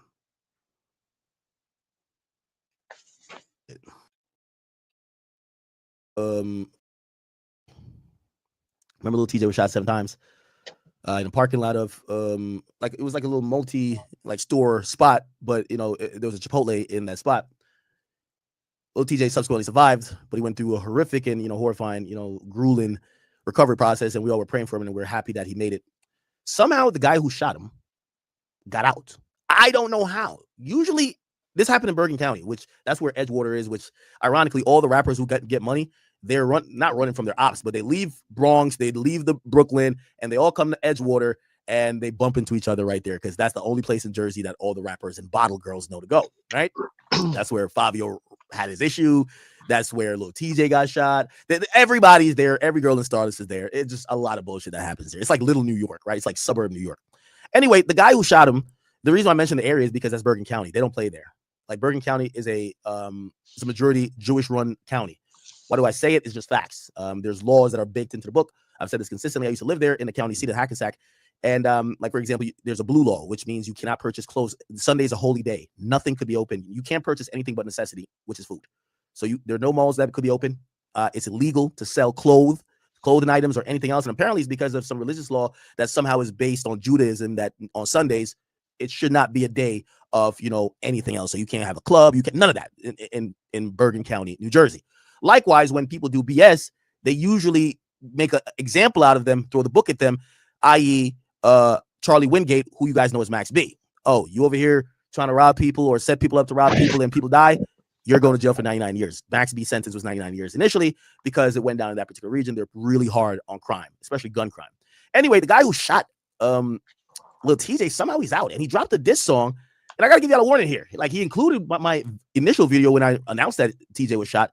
And I'm shocked how this guy is out. Check this out, though, okay? Lil TJ almost lost his life in a fucking Chipotle, nigga. Getting a burrito. Why am I even beefing on him? 911, where's your emergency? In the studio. Is it by the Chipotle, sir? Say Lil TJ was shot several times. Now, holy Chipotle. They found the guy who actually shot Lil TJ mad times, shot his homie once, and tried to shoot the other dude. Back in full effect, nigga. Now, I have no idea how he's out and dropping a music video, chat.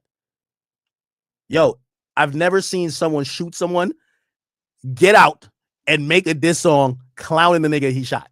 I ain't never died, nigga. Free the guys, nigga. Hello? 911, what's going on? They call me I'm the biggest in my city. Can't nobody tell me different. If I spot them, then I got them. Nigga, fuck it, red dot 'em. Rappers coming to my city. Better get in where you fit in. We ain't rapping, we just switching. Pull up 10 and let it squeeze. ARPs and 2. Now, I never knew this at the time, but I did get information that apparently Lil TJ is shot back.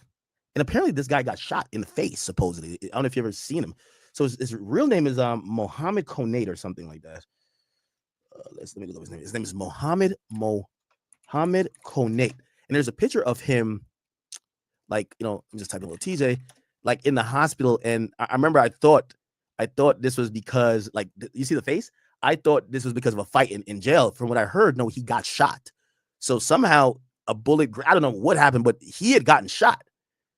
I'm kind of like doing research down here to figure out what is this? Oh, is this the video? Wait, hold on.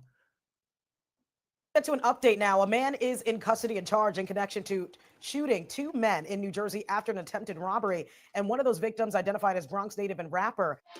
TurboTax locations are now open in your neighborhood. So hand off your taxes to an expert today. Now local experts do your taxes with 100% accuracy. Police in Edgewater, New Jersey say they responded to a shopping mall early yesterday. He was with and a Lil TJ is in custody and charged in connection to shooting 2. This the video? Wait, hold on. Get to an update now. A man is in custody and charged in connection to shooting 2 men in New Jersey after an attempted robbery. And one of those victims identified as Bronx native and rapper Lil TJ.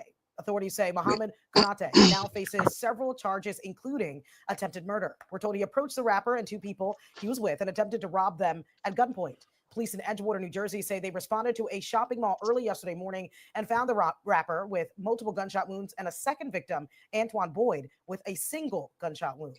Both men are expected to recover from this. And the Bergen County Prosecutor's Office tell us Boyd and the other man the rapper was with, Jeffrey Valdez, were both charged with unlawful possession of a weapon. Okay. Now, let me go back to the song. So the reason why he's wearing the glasses, I think he had gotten shot. Lil TJ mad times, shot his homie once, and tried to shoot the other dude. Back in full effect, nigga. That shit crazy. I ain't never died, nigga. For the guys, nigga. Hello? 911, what's going on? They call me I'm the biggest in my city. Can't nobody tell me different. If I spot him, then I got him. Nigga, fucking red dot him. Rappers coming to my city. Better get in where you fit in. We ain't rapping, we just switching. Pull a 10 and let it squeeze. ARPs and 223s. Ain't no need for limit squeeze. Had to sit up in that county. Ain't nobody look for me. $250,000 in a week. Then I did that in my sleep. Had to get my lawyer. I know somebody got shot in their eye before. That shit looked crazy. So I understand why he got shades on if his ass got shot in the eye or shot in the face. And then you trying to come out and rap and shit. So I damn sure understand. But on the real, I think you should have came out and showed that bitch. You know what I'm saying? I think it would have helped you even more. But you concealing it, bro. And that ain't that. You should have came out showing that shit. That shit would have been a gut shit. Like, damn, this nigga did and this what damn. They would have you know what I'm saying? Like, nah, ain't nobody talk about it but this nigga, cause you know what I'm saying? He featured on it in the beginning. That's why he really doing it, cause he featured on it.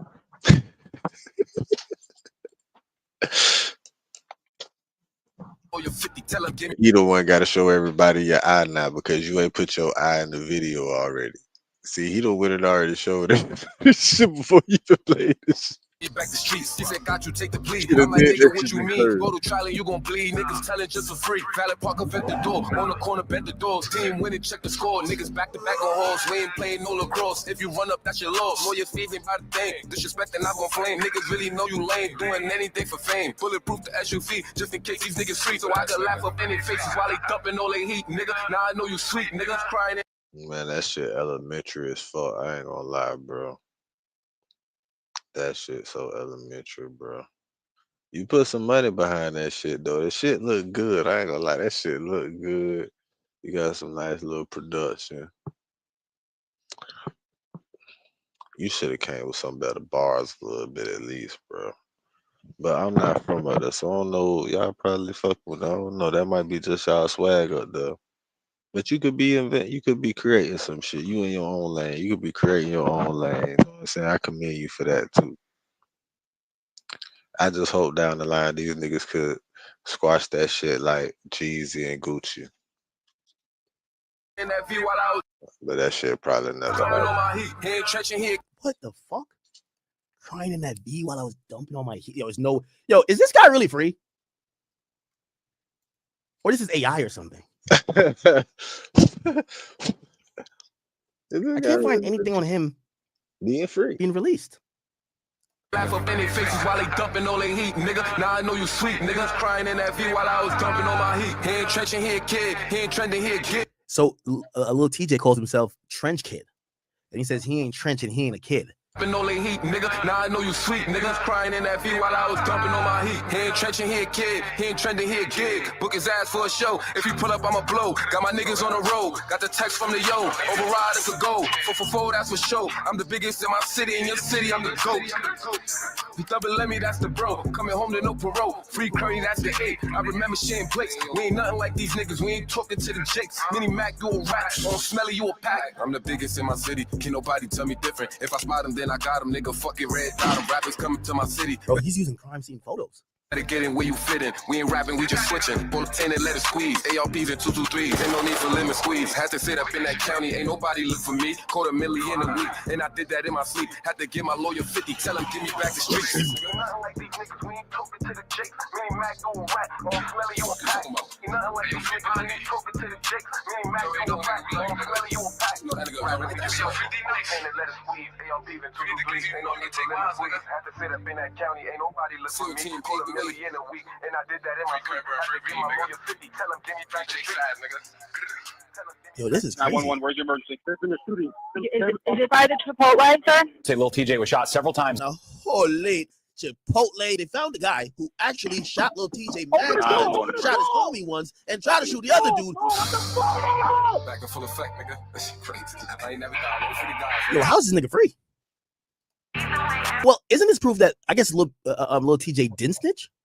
Because that's the only way he could be free, right? Like if nobody's cooperating, and maybe this guy got some reasonable doubt, and they drop the charges. Hello? 911, what's going on? They called me. If a nigga shot me so many times and I survived, I was his ass free on the streets too. This nigga's trying to launch his rap career of shooting little TJ. I'm the biggest in my city. Can nobody tell me different? If I spot him, then I got him. I bet 50 Cent probably feel the same way about that shit too. Nigga fucking red dot, them rappers coming to my city. Better get in where you fit in. We ain't rapping, we just switching. Pull a 10 and let it squeeze. ARPs and 223s. Ain't no need for limit squeeze. Had to sit up in that county, ain't nobody look for me. $250,000 a week, and I did that in my sleep. Had to give my lawyer 50, tell him give me back the streets. He said, got you, take the plea. I'm like, nigga, what you mean? Go to trial and you gon' bleed. Niggas telling just for free. Valid Parker bent the door. On the corner, bent the doors. Team winning, check the score. Niggas back to back on halls. We ain't playing no lacrosse. If you run up, that's your loss. Lawyer fees ain't by the thing. Disrespect and not gon' flame. Niggas really know you lame. Doing anything for fame. Bulletproof the SUV. Just in case these niggas free. So I can laugh up in their faces while they dumping all they heat. Nigga, now I know you sweet. Niggas crying in that V while I was dumping on my heat. He ain't trenching, he a kid. He ain't trending, he. Take the next step in treating your moderate to severe ulcerative colitis with Entyvio, the only gut-focused treatment for UC that helps block inflammation in the gut and works right where you need it. Now is the time to... Yes, in my city. I can laugh up in their faces while they dumping all they heat. Nigga, now I know you sweet. Niggas crying in that V while I was dumping on my heat. He ain't trenching, he a kid. He ain't trending, he a gig. Book his ass for a show. If you pull up, I'ma blow. Got my niggas on the road. Got the text from the yo. Override, it could go. 444, that's for sure. I'm the biggest in my city. In your city, I'm the GOAT. You double let me, that's the bro. Coming home to no parole. Free Curry, that's the 8. I remember Shane Blakes. We ain't nothing like these niggas. We ain't talking to the Jakes. Benny Mac, you a rat. On Smelly, you a pack. I'm the biggest in my city. I think Smelly's like little TJ's friend that passed away. This is like deep right here. Can't nobody tell me different. If I spot him, then I got him. Nigga, fucking red dot. Rappers coming to my city. Better get in where you fit in. We ain't rapping, we just switching. Pull a 10 and let it squeeze. ARPs and 223s. Ain't no need for limit squeeze. Had to sit up in that county. Ain't nobody look for me. $250,000 a week, and I did that in my sleep. Had to give my lawyer 50. Tell him give me back the streets. I ain't gonna lie. I was playing this in the Discord earlier, and I agree with not little AJ, big AJ. AJ was like, "Yo, I hope little TJ stay far the fuck away from this nigga, man. This nigga might be working." It's like, yo, this guy shot TJ, got out for shooting him, and rapped about shooting him. Yeah, this is some other shit right here. I don't know what this is. Now, little TJ seemingly responded. You know he responded. Little TJ responded. We're gonna see you. I see you. I see you too. Otherwise, I ain't finna entertain it. You should get the picture out and paint it. I'm gonna wear without my stainless. They know my body, I be moving pain. Really not in the mood right now. Okay, so he puts up a song and he says, "I see you." And I guess he put like a black marker on the eye. So I don't know if that guy lost his eye. I guess. Yeah, he probably did. I don't know. Now, allegedly, little TJ shot the dude back. This is like some Chicago shit. The guy shot you, you shot him, he loses his eye. The guy gets locked up, gets out of jail, puts on some shades, and he's rapping about shooting you, and you're over here saying, "Yo, I always got a gun on me. That's why I shot you in your eye." And I don't know. This is Hip Hop Police is having a really good time. Like looking at this right here. This looks crazy. I don't know. I remember that shit. They was like, TJ, I guess he lost his eye. Shoot back. The guy's I'm not trying to like necessarily pro. TJ shot back at least. I want to look on at least he shot back. You gotta have your own back out here. I look on his Instagram. You know what I'm saying? He has any man pictures said, out. "Nah, I sold that man out." Like, man, yo, why that man TJ Mans ain't even shoot back? Does he have any pictures with his eye? This sounds crazy, right? He probably don't. He embarrassed. He wanted to keep that under wraps. I'm telling you. Yeah, it looked like he's and you around here blasting it. Yeah, that's why I said he should have put that shit on himself. Wow. I don't know. That's exactly why I said he should have showed that shit off his motherfucking self. His name is Cause Cardinal. he didn't want to show that shit off. He didn't want to show that shit off. I wonder whose Rolls Royces are these. And you blasted that man. You ever watch a music video like this nigga look mad rich? Why they even doing crime? Like he looked mad rich in this video. Nigga in a Rolls Royce. Got a Rolls Royce here. A year is here and a calling in there. How's this nigga this rich? Fuck. Who? He investors. Some investors. Got stars in the ceiling and shit. Yeah, he don't need to be doing crime, but whatever. They said, look at the cameraman, BTK visuals. What about him?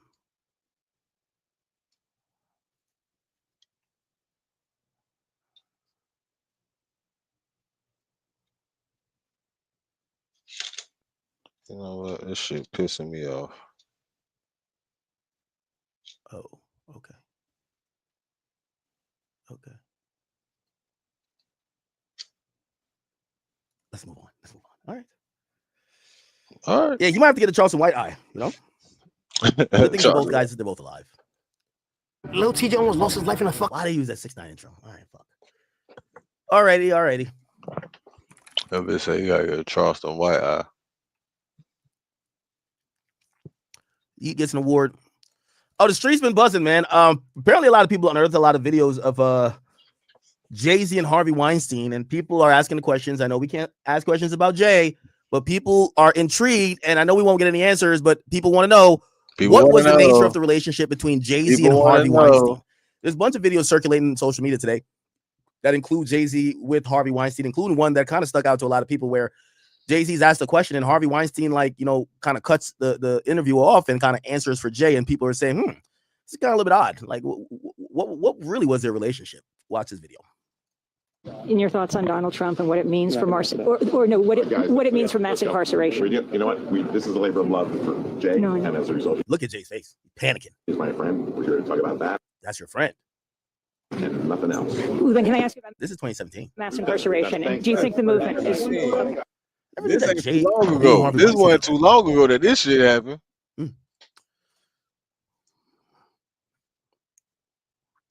2017. That was only about 9 years. What moving flocks? Let me see. For mass incarceration.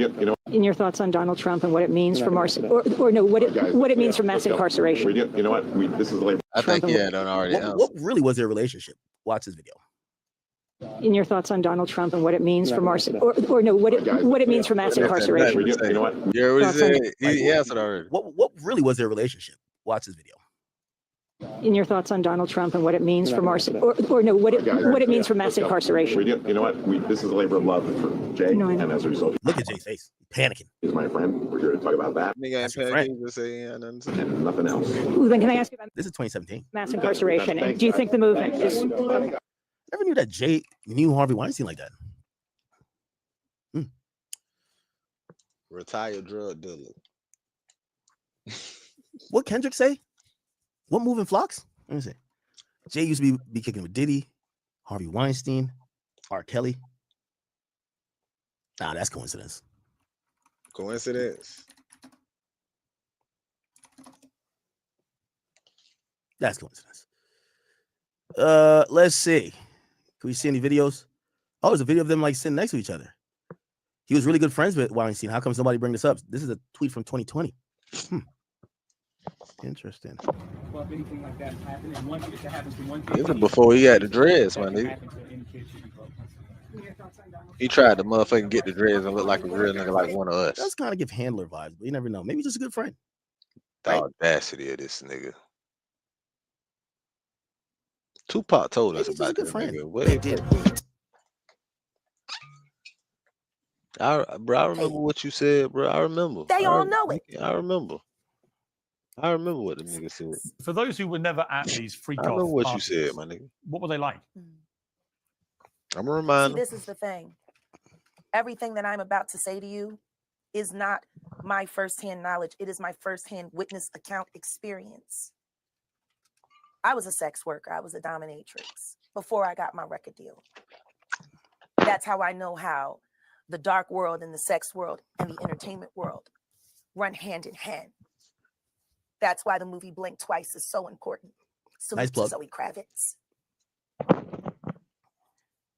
The sex workers that I have worked with throughout the years and continue to work with even to this day have warned. Your job depends on reliable tools. That's why Harbor Freight is committed But you to don't give a offering fuck what quality they tools warn to them. pros like yourself at a fraction of the price. The sex workers that I have worked with throughout the years and continue to work with even to this day have worn hidden cameras. What? I have my own tapes. Hmm? I've seen what they do. The ritualistic behaviors, the drugging. What? Putting girls in the suitcases. Hmm? Dumping them in alleyways. It's horrifying. And it's all done under the protection of this is going to be paid off. There's another NDA. This is going to be, it's terrible. It seems to have been something that a lot of people knew about, but people were simply too scared to talk about. Everyone knows. And every person that's sitting there trying to act surprised knows very well. Knows well. The I whole don't know point shit. of this, like Cat Williams said when he sat with Shay Shay earlier this year, the whole point of this is for them in a coordinated effort to pretend like none of it is real for the public's perception. But everyone knows what's going on, and it's been So going all on you for years. motherfuckers It's know been about going this on shit before that's Diddy. been going on? See, people keep looking at him like he's this. This shit been going on. So this shit been going on before the Playboy Mansion, bitch? I don't know. Maybe I'm going too far. Am I going too far? Am I though? Am I going too far? Because the white man did it for about 100 years.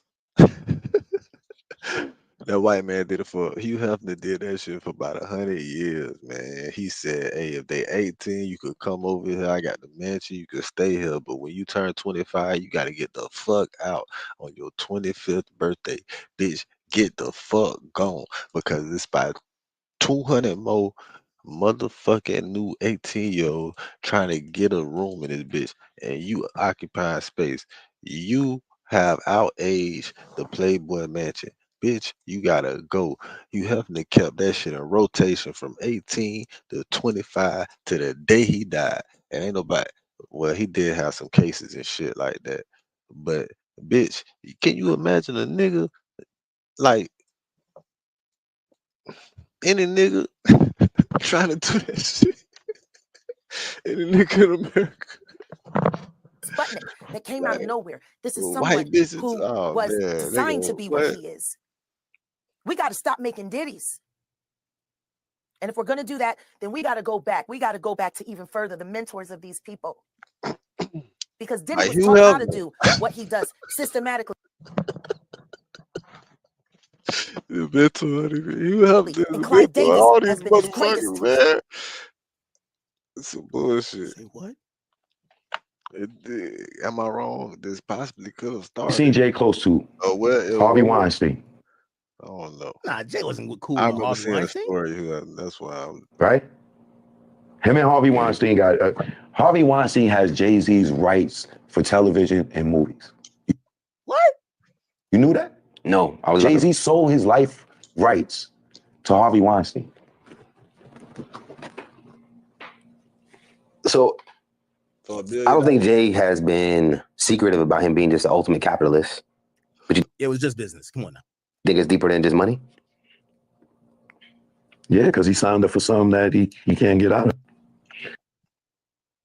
Old footage of Jay-Z and Weinstein. Maybe this was the only seat left. He had to sit next to the guy. You know what, Chad? I think I'm changing my tune. I'm about to start defending Jay. Yeah, come on. This is coincidence. The hell? Nah, we ain't doing that.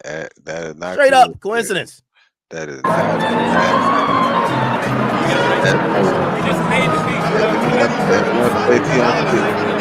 the only one who ever yelled at me, by the way, Rich. And I take it anytime from you. I want to see him get it too. And he in between two white people. Shit, it looked like two of the white people he was jogging with that time. Remember he was jogging and shit with them white people around the neighborhood? And probably his neighbors. I don't know. Yeah, I think they lying on Jay-Z. This AI. AI.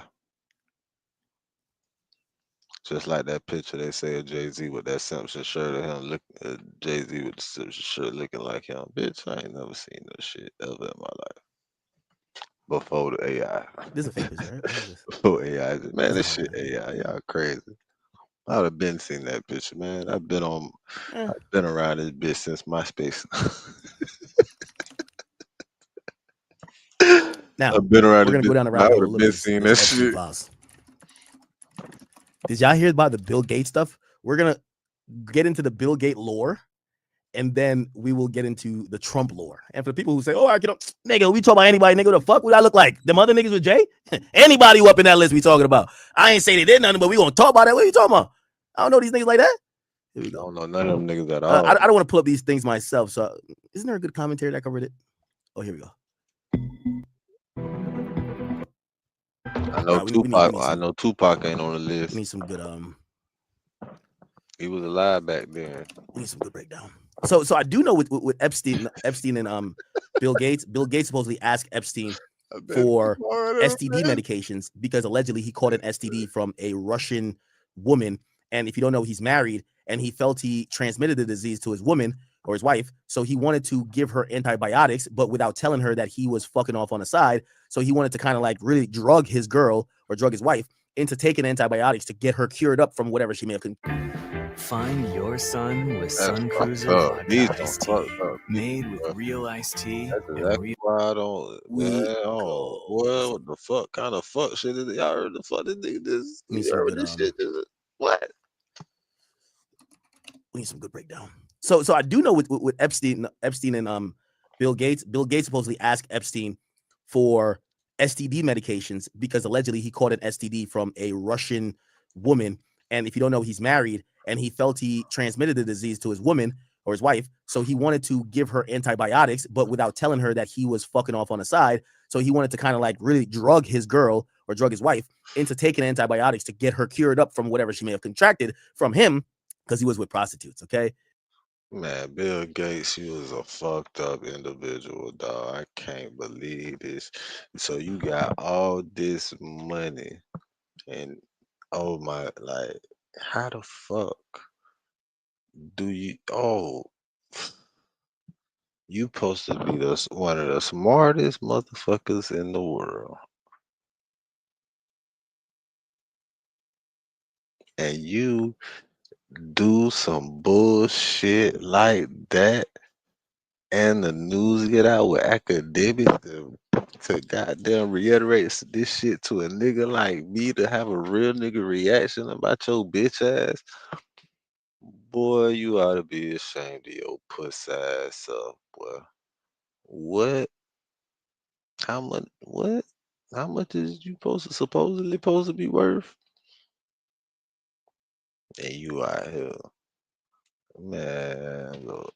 And then all the people you done killed because of this book. I'm not even finna get into that. I'm not even finna go there right now. I'm just. Here we go. I'm glad that nigga was fucking this shit out your daughter, nigga. I'm so happy it was a nigga.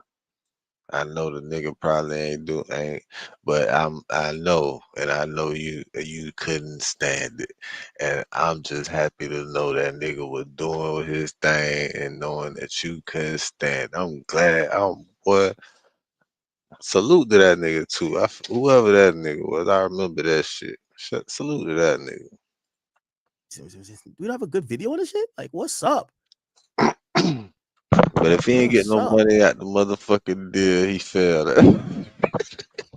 Come on, man. But even if he just got the pussy, it's cool. I can't even say that. Even if he just, alright. No, we want a deep dive. Pause. Epstein, Bill Gates, STD, straight up. Let's get to it. Choose what fate means. Very well by the bit, but very good evening. Nah, we're not about to listen to all that fast talking shit. Get out of here, nigga. Get the fuck on out of there. That shit funny because I was damn sure about to skip that. I was damn sure finna get the fuck on that shit. That shit is fun. Maybe this is it. When you read these news articles with these details. Oh, that's Bill. Oh, that's his wife, Melinda Gates. Oh shit. That nigga was a creepy nigga, man. A little freaky boy. Oh man. Okay, here we go. In the new Epstein files that were just released, there are allegations made against Bill Gates, and he actually just responded to them today as well. So I'm going to show you what his foundation responded. And allegations are alleging, or the allegations state that Bill Gates actually requested antibiotics from Jeffrey Epstein because he was concerned. Bill Gates was concerned that he had an STD, and he wanted to give the antibiotics discreetly to his wife, Melinda Gates, at the time. So this is a really long email, and it's actually Jeffrey Epstein. I'm going to go ahead and click one of the emails so I can show it to you guys. Keep in mind, though, this is how this email is Jeffrey Epstein. Right Fuck all that, man. Let me pull up myself, bro. Like, we got to break this shit down. And yes, we're going to do the same thing for Trump. Don't you worry. So for all the people who be like, yo, I can be protecting Trump. Who am I for protecting, man? You're a grown-ass man. Robbie Starbuck. Okay, here we go. Let's find this document. Gotta just search a tweet, I guess. Epstein emails, Jeffrey sent STDs, Russian hookers. I'll find it and put it up here. We're gonna read this bitch through. Facts. Here we go. All right. So in the Epstein documents from the DOJ that they put out, they said Jeffrey Epstein sent himself emails memorializing a fight he had with Bill Gates. In it, he says Bill Gates caught STDs from Russian hookers and asked Jeffrey for antibiotics that Bill could secretly give to Melinda without her noticing. Now, it's important. It says Jeffrey sent these emails to himself. So it looked like Jeffrey was basically like, kind of reminding himself, or maybe this was blackmail. He was just kind of like, let me save this in case feds ever come in. They're going to, when they go through my shit, they're going to start to see powerful names and they're going to fall back off me. A lot of people think that's the angle. So it says, Dear Bill, I can't believe you have chosen to disregard our friendship of over the last 6 years. I am aware of that accidents happen. It is how each of us has chosen to deal with this unfortunate event that has me dismayed beyond comprehension. You have decided to discharge me from my job. Had Larry, your personal PR person, tell me that I'm engaged in morally inappropriate behavior. Asked me to be a major actor in a cover-up so that you can maintain the reputation you have worked so hard to achieve. Asked me to recommit to a confidentiality agreement and categorically told me that we cannot have any direct ongoing business relationship in a total disregard for its impact of public perception of my reputation. I will have to diligently avoid the truth, tell people that Bill will not invest with me, and craft an answer that suits your needs, but you did not agree to send your letter of recommendation should a future employer ask for one. You should have told me that Melinda insists on me not communicating with you anymore unless Larry is copied or present, though you have consistently maintained that I could not have done a better job and I was underpaid compared to my contributions. You then beyond that, I could have not done a better job. And that I was underpaid for my, okay, my bad.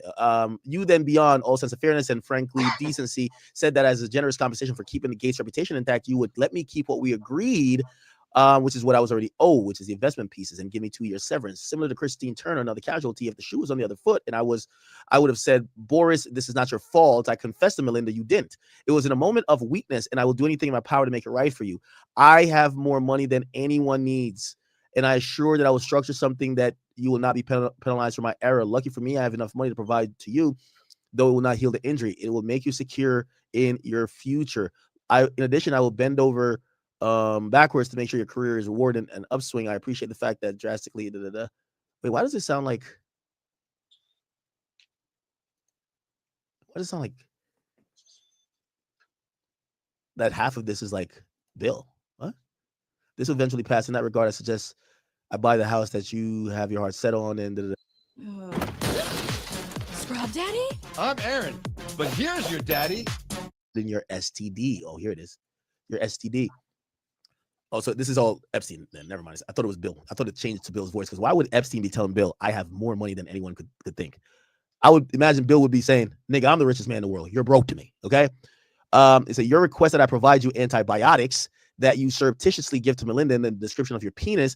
You also made it clear to me that I am not to refer to so-and-so, as that's another topic that must remain between the two of us. In return for all of these requests, which I have done without a second thought, I am not to attend meetings with Melinda. I should not continue to provide the same level of service and dedication that I've done diligently, and you are ready to discard our friendship. Okay.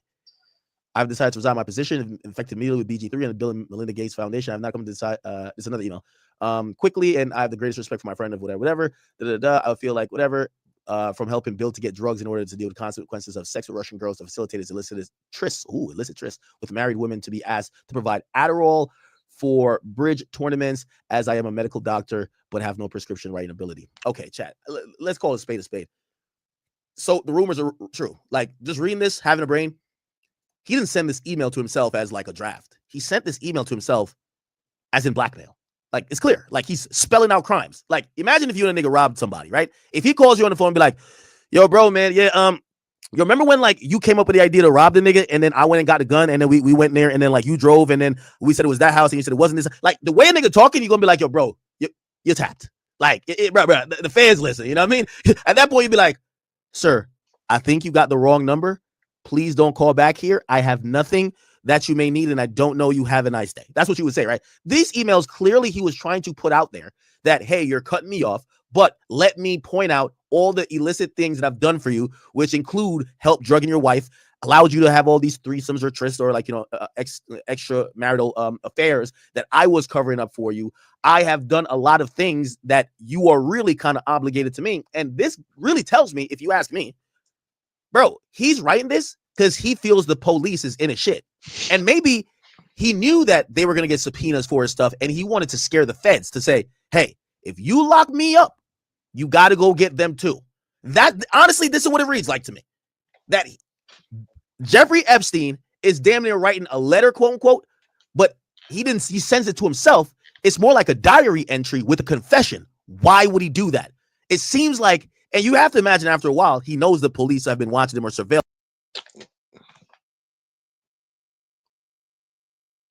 And he knew they probably wouldn't have killed his ass anyway. So if they want to kill me, when they do kill me, even though they're investigating all my shit, they gonna go through this shit and find this shit eventually. Eventually, even if I'm dead, they gonna find this shit and it's gonna come out. Telling him, he seems like he liked to drag other people into his mess, that if they started investigating him or try to arrest him for some sex shit, he then says, okay, well, my lawyer is going to say, how come I'm arrested, but not Bill Gates, right? You know that we're going to if I go down, everybody go down, so to speak, right? That's it's clear to me. It's clear to me. But let me go back to this dude. Because he was second thought. I cannot believe that you'd have decided to ineffective immediately. Okay, he's just doing reason. Jeffrey Epstein sending this stuff to himself. When you read this, it kind of makes you think, did Jeffrey Epstein know his emails were eventually going to clearly be leaked or spied on or used as evidence? If he's just sending it to himself, is it because he just wanted to draft it? Because usually when you draft things, you just, you type them and they go into your draft. You don't need to send your draft message to yourself. You could just have it saved in your drafts.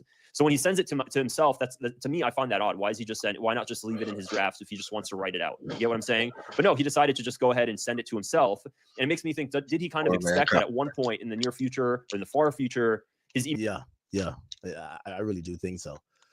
This has spilled over where Melinda Gates was actually questioned about some of these claims. And this is what she said today. Russian girls contracting an STD and was also writing emails about how to secretly drug his ex-wife with medication so he could get away with it.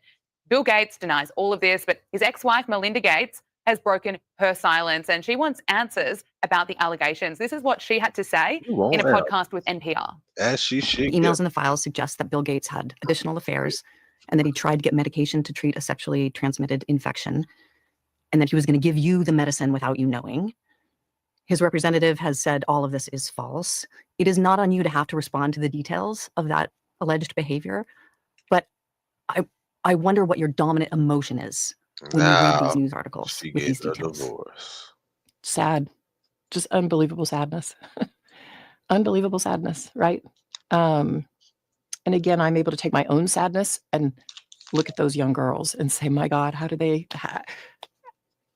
that happen to those girls, right? And so for me, it's just sadness for, I left my marriage. I had to leave my marriage. I wanted to leave my marriage. I had to leave I felt I needed to eventually leave the foundation. So it's just sad.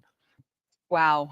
Melinda Gates goes on to say that this reminds her of a very painful time in her marriage, that no girl should have ever been put in the situation that they were put in by Epstein and whatever else may have been going on with all of the people around him.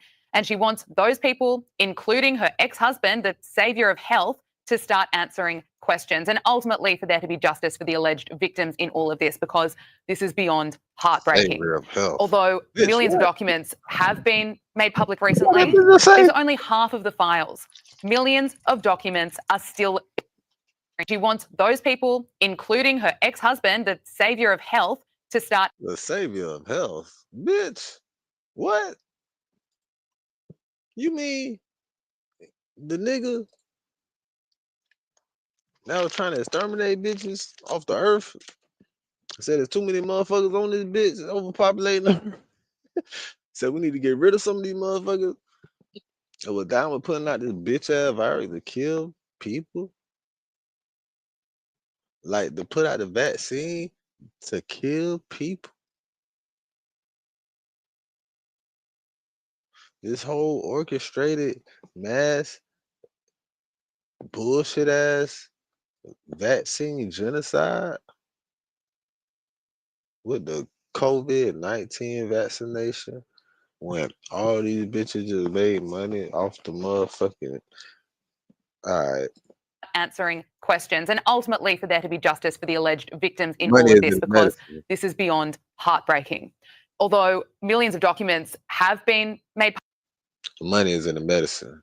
The money is never in the motherfucking cure, nigga. So they'll never fucking cure you, bitch. Because if they cure you, you don't need the medicine no more. And the medicine gonna keep you spending the money. So if they cure you, you ain't gotta spend no money no more on that bullshit, what you were sick from. So why the fuck they gonna cure you, nigga? Because it's about the money. Give a fuck about the motherfucking cure. They got all these motherfucking charities and shit for research. Nigga, they done did all the research already. They know exactly how to fix and how to get rid of all this shit. Every single fucked up thing in this bitch. The only thing they don't know how to get rid of yet is the bullshit they creating right now in the lab. The motherfucker put on the rest of the people. But hey, whatever. Public recently. These are only half of the files. Millions of documents are still. They know how to get rid of everything. I have to acknowledge the elephant in the room at this moment. Her ex-husband, Bill, is named in the They newest know how to get rid of cancer. They just want to get the money. Didn't Bill Gates give her like mad bread? Bill Gates. They know how to cure AIDS. They know just want to get money out of medicine. Settlement with Melinda Gates. What? $8 billion? Oh man, I am going. Magic Johnson's still alive, bitch.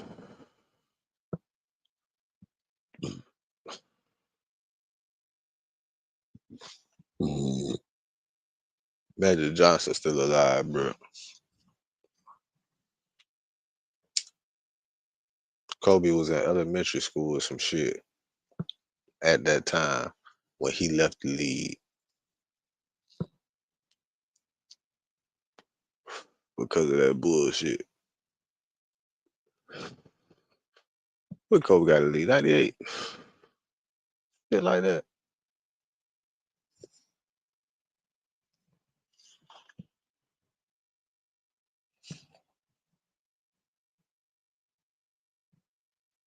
Niggas curious for all this shit out here. Gonna cap with you, bro? Man, I only gave you a little chlamydia and I gave you 8 million. You better hold that. You better stop playing, man. Man, I only gave a little syphilis. You better hold that shit, nigga. Man, unless I gave you that HIV, you better hold that shit, man. You better take them antibiotics and be good, nigga. What the fuck? What? Reports indicate a massive multi-year transfer of assets. 13 billion. What? 8 billion. What? $8 billion? Bill Gates divorce settlement with Melinda Gates. What? $8 billion? Yo, man, I am gonna cap with you, bro. Man, I only gave you a little chlamydia and I gave you 8 million. You better hold that. You better stop playing, man. I only gave a little syphilis. You better hold that shit, nigga. Man, unless I gave you that HIV, you better hold that shit, man. You better take them antibiotics and be good, nigga. What the fuck? What? Reports indicate a massive multi-year transfer of assets. $13 billion? Oh, you better hold that shit, man. Yeah, listen, I ain't co-sign. I'm just saying, like, come on now. Like, yo, all you got to do, bro, I'm not saying you gotta be happy with me, but don't be on no interviews running your mouth, yo. What you look like, Samaya? Like, what the fuck? Like, yo, shut the hell. You old as hell, man. So, yo, I know Bill is like, yo, I get this bitch $8 billion or $12 billion, man. And she done ran through probably half of that, and they're probably finna give her percentage on the interview and $2 million just to talk about it. 3-4 million just because who she is. You never know. They ain't giving her no billion though. They probably got something like, all right, with the percentage and all that shit, we give you all that. Or maybe she just hates your fucking guts, bitch, and she'll do it for free. She don't want nothing to do none of that shit because she got 8 billion, 12 billion, 20 billion. airing me out on some TikTok story time. Like, what's popping, bro? Like, yo, what's the vibes? Like, yo, she over here airing me out like she Brittany Renner or something. Like, she done did the interview and donated money to the motherfucking studio because they done gave her the interview. it was good. Yo, that's fun. It was like, come on. Hey, boy. Of Epstein. Somebody got to speak your truth. Yo, Shorty, you had all these years to speak. Yo, this is the worst part about it. Shorty going, yo, this is why nothing beats a woman scoring. She gonna act like she never knew. Good mornings always start with good breakfast. So whether you start yours with fluffy waffles, cage-free eggs, crispy bacon. Hey, you could motherfucker came home about it, boy. All these years to speak.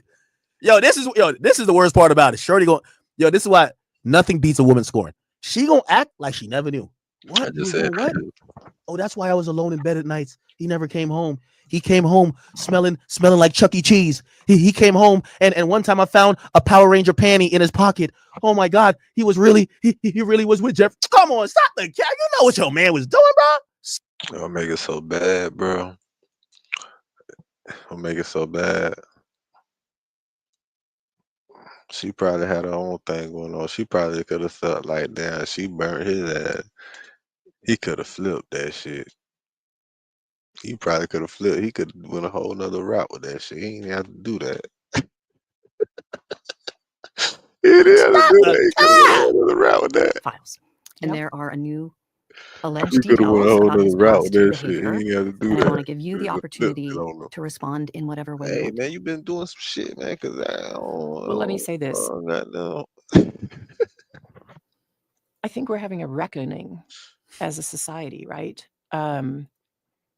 No girl should ever be put in the situation that they were put in by Epstein and whatever was going on with all of the various people around him. No girl. I mean, it's beyond heartbreaking, right? I remember being those ages, those girls were. I remember my daughters being those ages, right? So for me, it's personally hard whenever those details come up, right? Because brings back memories of some very, very painful times in my marriage, but I have moved on from that. I purposely pushed it away and I moved on. I'm in a really unexpected, beautiful place in my life. So whatever questions remain there of what I can't even begin to know all of it, those questions are for those people and for even my ex-husband. They need to answer to those things, not me. Well, and I am so happy to be away from all the muck that it was there. I have to put more words to the muck for context for our listeners. The emails in the files suggest that Bill Gates had additional affairs and that he tried to get medication to treat a sexually transmitted infection. Yeah, hold on. Hey, chat. You know, you ever seen some headline and be like, man, something's up here? Let me tell you this. Back in the day, I remember I was in college or something. It said Melinda Gates, it came out that she planned to give away like all of her wealth. And I'm like, rich people planning to give away half all their wealth or half or whatever. I'm like, yo, that's blood money right there. That's child exploitation money right there. They can't live with themselves. That's what it is. Bruh, these rich motherfuckers ain't trying to give nobody shit. Melinda Gates plans to donate half wealth. And it was the half of the money Bill Gates was, look, I got to look. It's a long time ago, bro. It's like in 2010 or something. Let's see. 2010. That's crazy. In 2010, Melinda Gates, along with Bill Gates, founded a challenge to billionaires to give half their wealth to philanthropy. Yeah, all right, nigga. That's when I knew them niggas was doing some sacrifices. I'm like, all right, man. That blood money's not no good for them, man. They trying to get their spirit right. They trying to get their spirit right, gang. They trying to get their spirit right. That's what it is. Anytime you see somebody say, yo, they did all the fucked up shit to make billions of dollars, and now they're like, oh, I want to give it all away. Their spirit not right. Like everything has been aligned and it's fucking them up. They can't live with themselves. They can't live with looking in the mirror after what they did. The emails in the files suggest that Bill Gates had additional affairs and that he tried to get medication to treat a sexually transmitted infection and that he was going to give you the medicine without you knowing. His representative has said all of this is false. It is not on you to have to respond to the details of that alleged behavior, but I wonder what your dominant emotion is when you read these news articles with these details. Sad, just unbelievable sadness.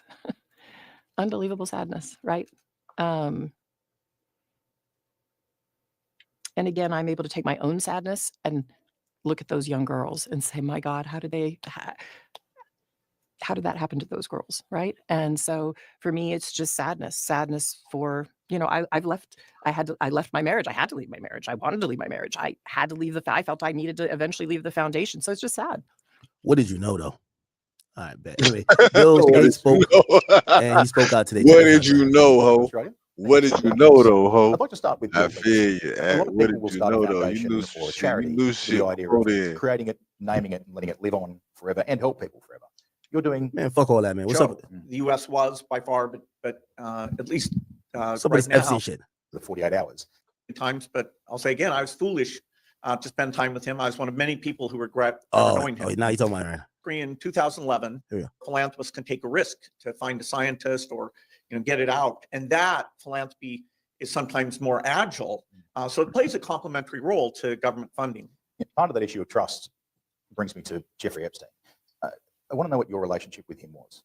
Yeah, I met Jeffrey in 2011. So over a period of 3 years. It's so important to moisturize your lips every day. When lips need moisture, I recommend Blistex to my patients. Very rich people, and he was saying he could get them to give money to global health. In retrospect, that was a dead end, and I've said many times, but I'll say again, I was foolish to spend time with him. I was one of many people who regret ever knowing him. You've no doubt seen the allegations, including some of them from the last 24 to 48 hours. Are they true? No, apparently Jeffrey wrote an email to himself. That email was never sent. The email is false. So I don't know what his thinking was there. Was he trying to attack me in some way? But it just reminds me, every minute I spent with him, I regret and I apologize that I did that. The problem is some of the things that he has sent, some of the information about other people that has come up in those files has been true. Why would he do this and say this about you, do you think? It's factually true that I was only at dinners. I never went to the island. I never met any women. And so, the more that comes out, the more clear it'll be that although the time was a mistake, it had nothing to do with that kind of behavior. Is it frustrating to you, given what you've said, that this is now happening? Not really. I mean, people should, hold people who are successful to a very high bar. And so, it's as these documents come out, they're going to be closely scrutinized. Okay. Some of your work here in Australia has involved institutions like Doherty. Part of our contribution, be it to some of the viruses that have been ended, mRNA vaccines, has been in research. What can Australia do that other countries can't? Bro, I know you ain't just switch the subject like that. Countries through research. Well, Australia has some fantastic. I know he didn't just switch the subject like that. Yes, he did. Philanthropy is sometimes with him. I regret and I apologize that I did that. So he's saying it's cap. The problem is some of the things that he has sent, some of the information about other people that has come up in those files has been true. Why would he do this and say this about you, do you think? It's factually true that I was only at dinners. I never went to the island. I never met any women. And so, the more that comes out, the more clear it'll be that although the time was a mistake, it had nothing to do with that kind of behavior. Is it frustrating to you, given what you've said, that this is now happening? Not really. I mean, people should, hold people who are successful to a very high bar. And so, it's as these documents come out, they're going to be closely scrutinized. Okay. Some of your work here in Australia has involved institutions like Doherty. Part of our I don't know what to even make of that though, because I really think that those emails or that particular email is a email that is meant to blackmail or kind of like it's for his own survival. He's putting other people's name in it, basically saying we're partners in crime. It's like basically taking notes. It's like taking notes while y'all planning a robbery. Like you ever seen this? Like there's a scene in The Wire where it's like, nigga, are you taking fucking notes on a fucking conspiracy? Look, nigga, is you taking notes on a criminal fucking conspiracy? That's exactly what it is. That's exactly what it is. Yo, Epstein was fucking like writing a journal for sex trafficking. Like, I don't think he's that dumb. If you watch that interview, he doesn't seem that dumb. He don't seem that dumb. You thinking, man? Nigga, is you taking notes on a criminal fucking conspiracy? What the fuck is you thinking, man? Hilarious. Did y'all see this? I gotta show y'all this too. Let me open. I had this in my thingy. History. Hold on, I'm gonna show y'all. Give me a second.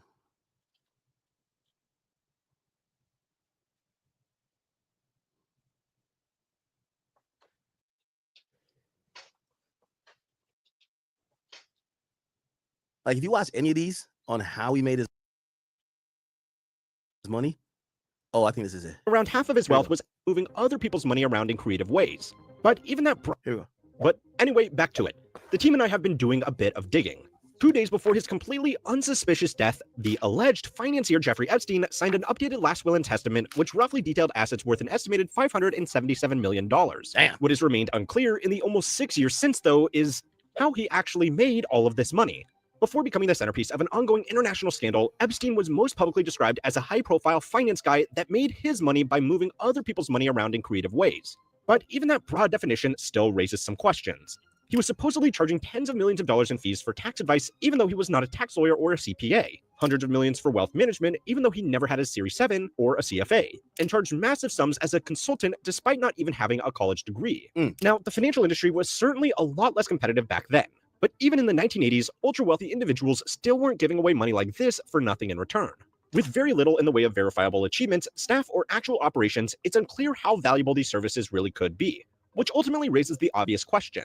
Was Epstein a successful financier with a completely separate side hobby in diddling? Or was he a full-time diddler using financial services as a cover to bankroll and launder the proceeds of his crimes? In either case, the obvious course of action would be to follow the money trail, right? Well, there are actually a few big groups of varying levels of competency who are all trying. But this is easier said than done. A complex web of jurisdictions, shell corporations, alongside confidential client and banking secrecy laws make a paper trail hard to pin together. And that is clearly by design. Nobody's investment account should need a multi-jurisdictional flowchart to piece together unless they have something to hide, right? Even without the benefit of hindsight, the whole thing does seem incredibly unusual. The only problem is that for a lot of high net worth and high profile individuals, the only thing abnormal about all of this is just how normal it really is. Tonight, the Justice Department is scrambling to review roughly 5.2 million documents. I expect that we're going to release more documents. Royal made a similar video about 5 months. He still somehow landed a job at Bear Stearns because the rapper formerly known as Lil Boyle is always worth a watch, and it seems like his videos have been quietly censored, which means he is talking about the important stuff. Epstein's first job in finance was given to him after he was fired from the Dalton School in 1976 for poor performance. Again, working as a teacher without a college degree.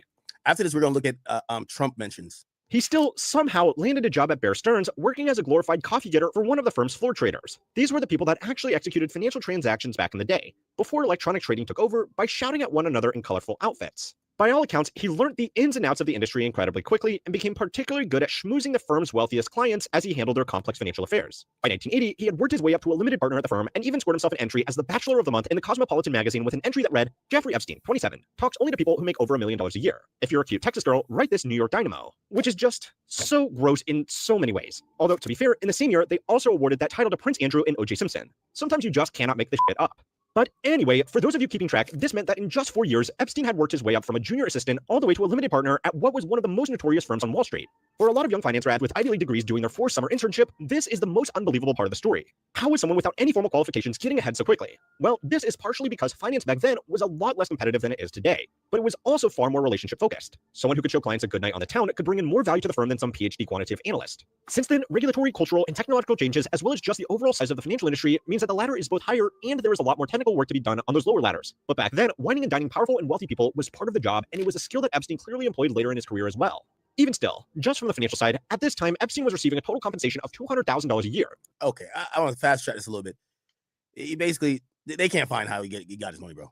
He also had a fake passport, and when Florida Attorney General Alexander Acosta was questioned about his later criminal case, he stated on record that I was told Epstein belonged to intelligence and to leave it alone, and that Epstein was above his pay grade. You can see why the tinfoil hat really doesn't need to be too tight for all of this to raise a lot of questions. However, just from the business perspective, this kind of work had the potential to be highly lucrative, while also giving him an extensive contact list of high-profile people and experience with legal and financial systems in different countries and jurisdictions. He ran this operation for 6 years in total before being hired by Stephen Hoffenberg to work at Towers Financial Corporation, a collection agency that would buy up debt from things like medical debt off hospitals for cheap and try to get people $50 million of its investors' money. At the time, this was the biggest con. This week's video is sponsored by else do it.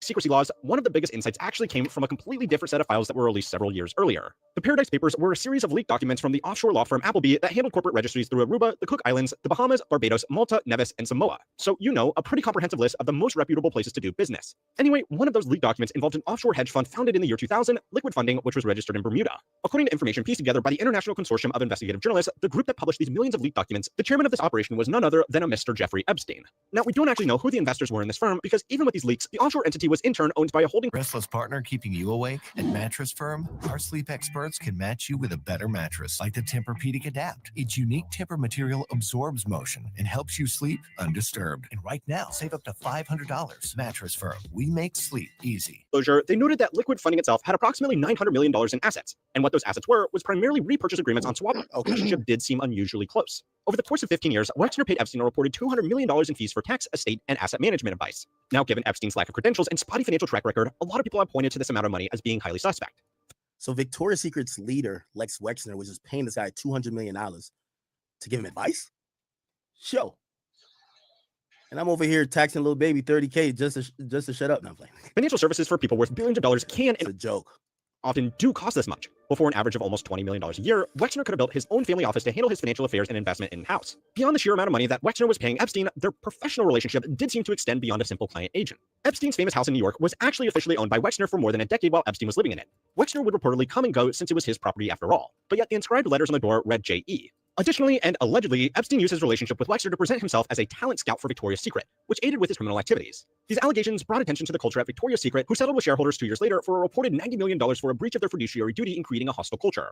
The second publicly known client that Epstein retained as a major source of revenue was Leon Black, the multi-billionaire co-founder and former CEO of Apollo Capital Management, one of the largest private equity firms. Okay, so the people who funded Jeffrey Epstein, here's a company: Victoria's Secret, Abercrombie & Fitch, and some Apollo company.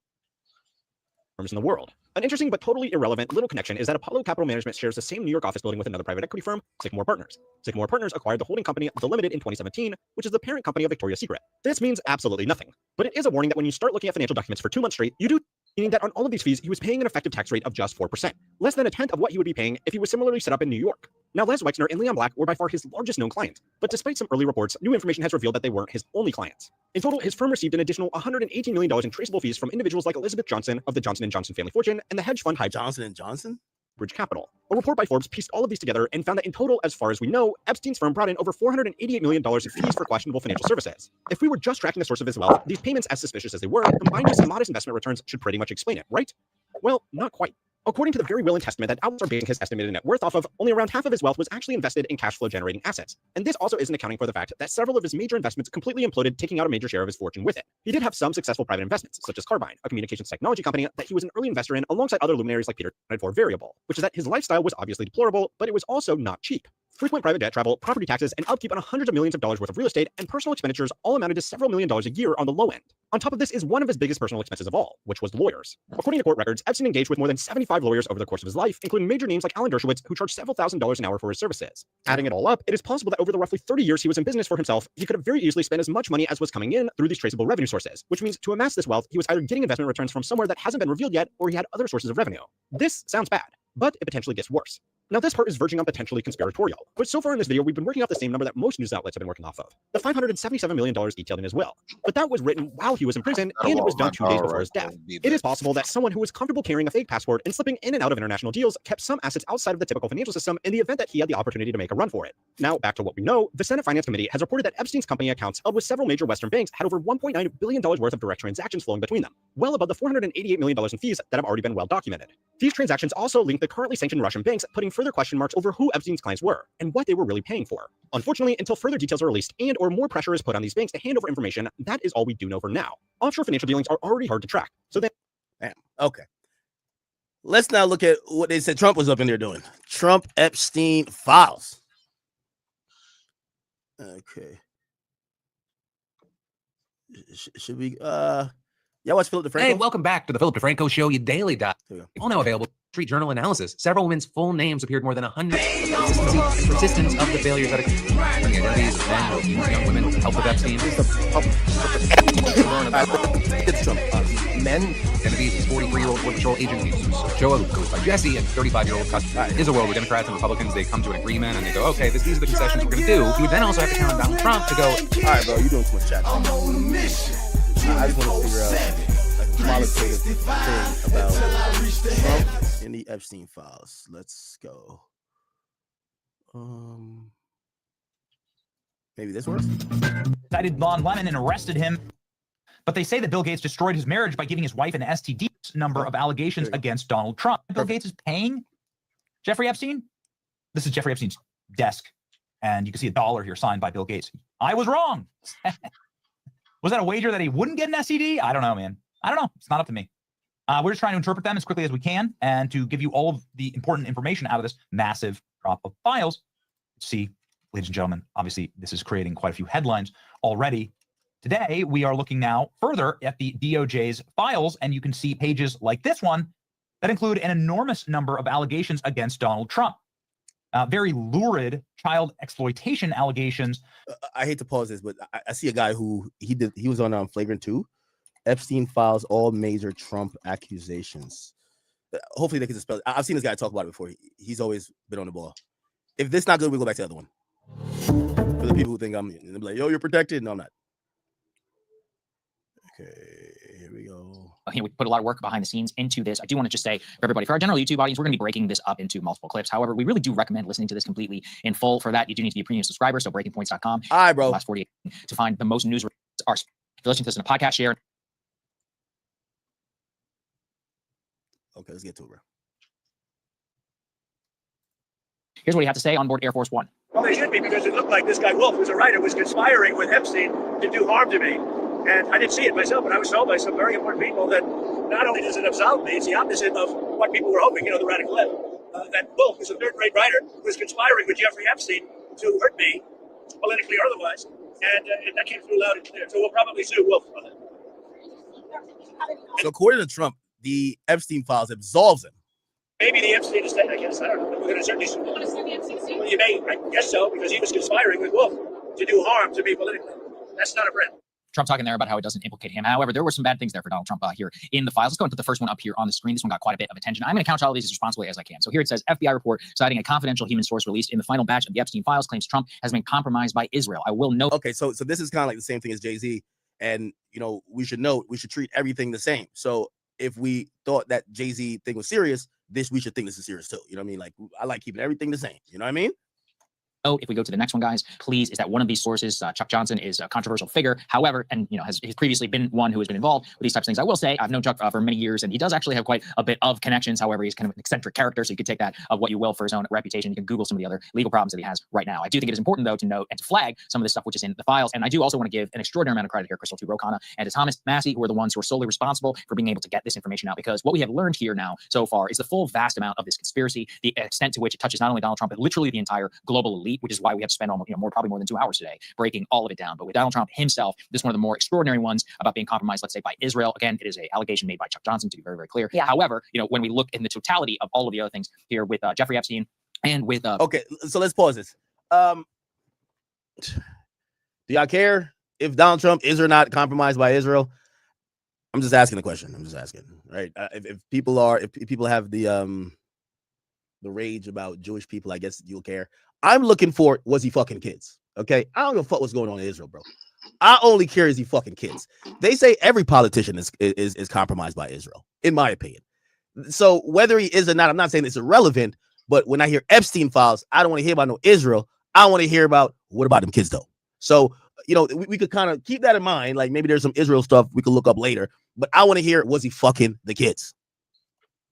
so-called compromise. I do think it's important, while I don't necessarily, believe this particular one, the extent to which Epstein clearly was using his vast array of influence, power, etc., on behalf of multiple different foreign states, governments, and clearly, this verifies everything that we've laid out from the beginning. It is an open, genuine question, his relationship, not just with Trump, but with all the people around him, with all the people in power. And I just think it's important to flag that from the very beginning of what the story says. I think starting here at the top, first of all, it's important to remember how we got here. Your right to credit, Kana, Massey, also shout out to Lauren Boebert and Nancy Mace, who have been under tremendous amount of pressure to back off that discharge petition. They signed on to it. That's how the files end. Bro, we don't give a fuck. Tell us what it says in the files. You fucking.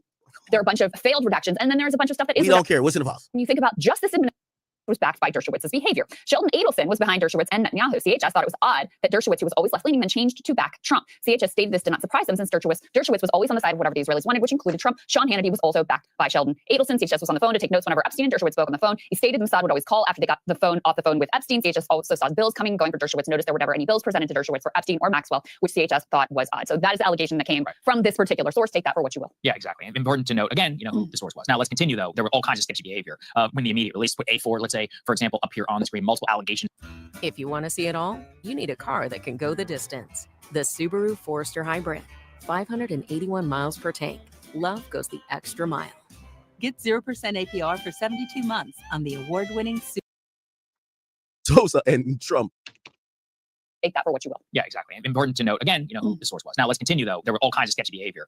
When the immediate release, put A4, let's say, for example, up here on the screen, multiple allegations there about Donald Trump. Specifically, you can read some of these examples for yourself. The DOJ actually. All right, shut up, man. Sir, whatever, hosted a party with Jeffrey Epstein, Sammy Sosa, and Trump. I imagine Sammy Sosa with a face full of powder. Was that, and at the door, and at the party, the caller. Okay, so this is a random caller to the FBI. Okay, bet. At the party, the caller met an individual who was approximately between 18 and 23 years of age, who was brought in from Oklahoma for a modeling job, but then sold to a man in France. Bet.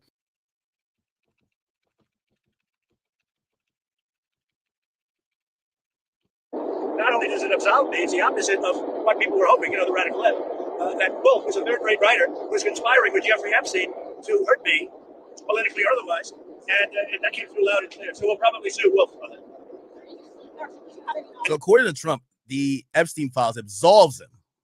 Maybe the Epstein estate, I guess. I don't know. We're going to certainly sue. You want to sue the Epstein estate? Well, you may. I guess so, because he was always been on the ball. If this not good, we'll go back to the other one. For the people who think they'll be like, yo, you're protected. No, I'm not. Okay, here we go.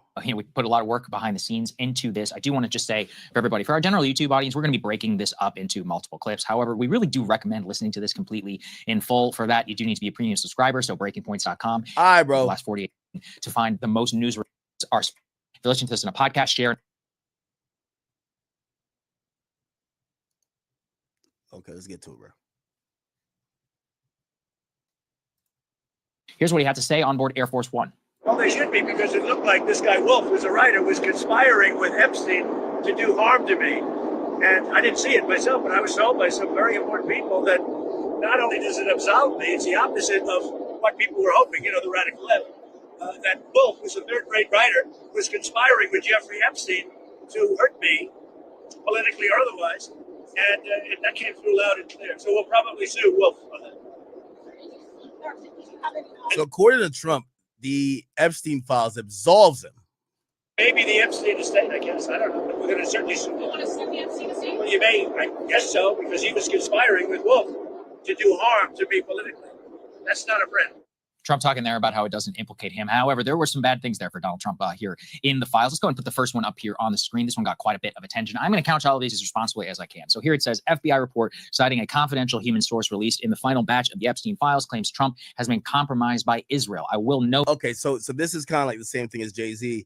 And, we should note, we should treat everything the same. So if we thought that Jay-Z thing was serious, we should think this is serious too. You know what I mean? Like, I like keeping everything the same. You know what I mean? If we go to the next one, guys, please, is that one of these sources, Chuck Johnson, is a controversial figure. However, and he's previously been one who has been involved with these types of things. I will say I've known Chuck for many years, and he does actually have quite a bit of connections. However, he's kind of an eccentric character, so you could take that of what you will for his own reputation. You can Google some of the other legal problems that he has right now. I do think it is important, though, to note and to flag some of this stuff which is in the files. And I do also want to give an extraordinary amount of credit here, Crystal, to Ro Khanna and to Thomas Massey, who are the ones who are solely responsible for being able to get this information out. Because what we we have learned here now so far is the full vast amount of this conspiracy, the extent to which it touches not only Donald Trump, but literally the entire global elite, which is why we have to spend almost, probably more than 2 hours today breaking all of it down. But with Donald Trump himself, this is one of the more extraordinary ones about being compromised, let's say, by Israel. Again, it is an allegation made by Chuck Johnson, to be very, very clear. Yeah. However, when we look in the totality of all of the other things here with Jeffrey Epstein and with okay, so let's pause this. Do y'all care if Donald Trump is or not compromised by Israel? I'm just asking the question. I'm just asking, right? If people have the rage about Jewish people, I guess you'll care. I'm looking for, was he fucking kids? Okay, I don't give a fuck what's going on in Israel, bro. I only care, is he fucking kids? They say every politician is compromised by Israel, in my opinion. So whether he is or not, I'm not saying it's irrelevant, but when I hear Epstein files, I don't want to hear about no Israel. I want to hear about, what about them kids though? So, we could kind of keep that in mind. Like maybe there's some Israel stuff we could look up later, but I want to hear, was he fucking the kids? So-called compromise. I do think it's important, while I don't necessarily, believe this particular one, the extent to which Epstein clearly was using his vast array of influence, power, etc., on behalf of multiple different foreign states, governments, and clearly, this verifies everything that we've laid out from the beginning. It is an open, genuine question, his relationship, not just with Trump, but with all the people around him, with all the people in power, and I just think it's important to flag that from the very beginning of what the story says. I think starting here at the top, first of all, it's important to remember how we got here. You're right to credit Kana, Massey, also shout out to Lauren Boebert and Nancy Mace, who were put under tremendous amount of pressure to back off that discharge petition. They signed on to it. That's how the files end. Bro, we don't give a fuck. Tell us what it says in the files. You fucking...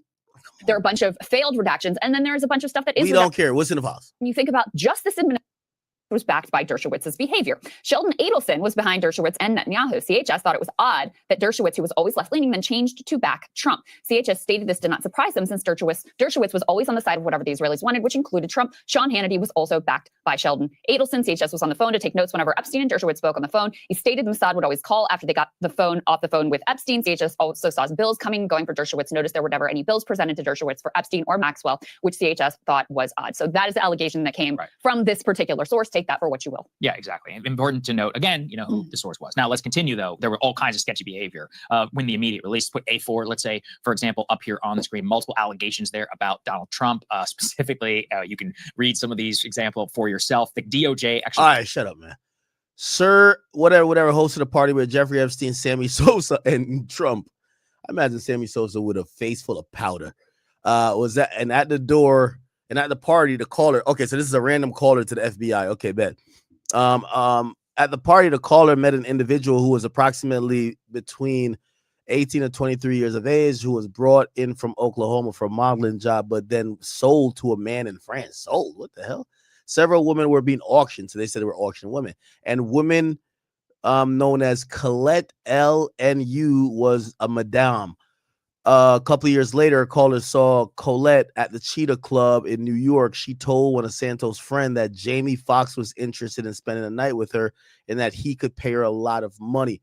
Donald Trump, the president, had parties at Mar-a-Lago called Calendar Girls. Jeffrey Epstein, so this is another caller now. So this is one caller. Here's another caller.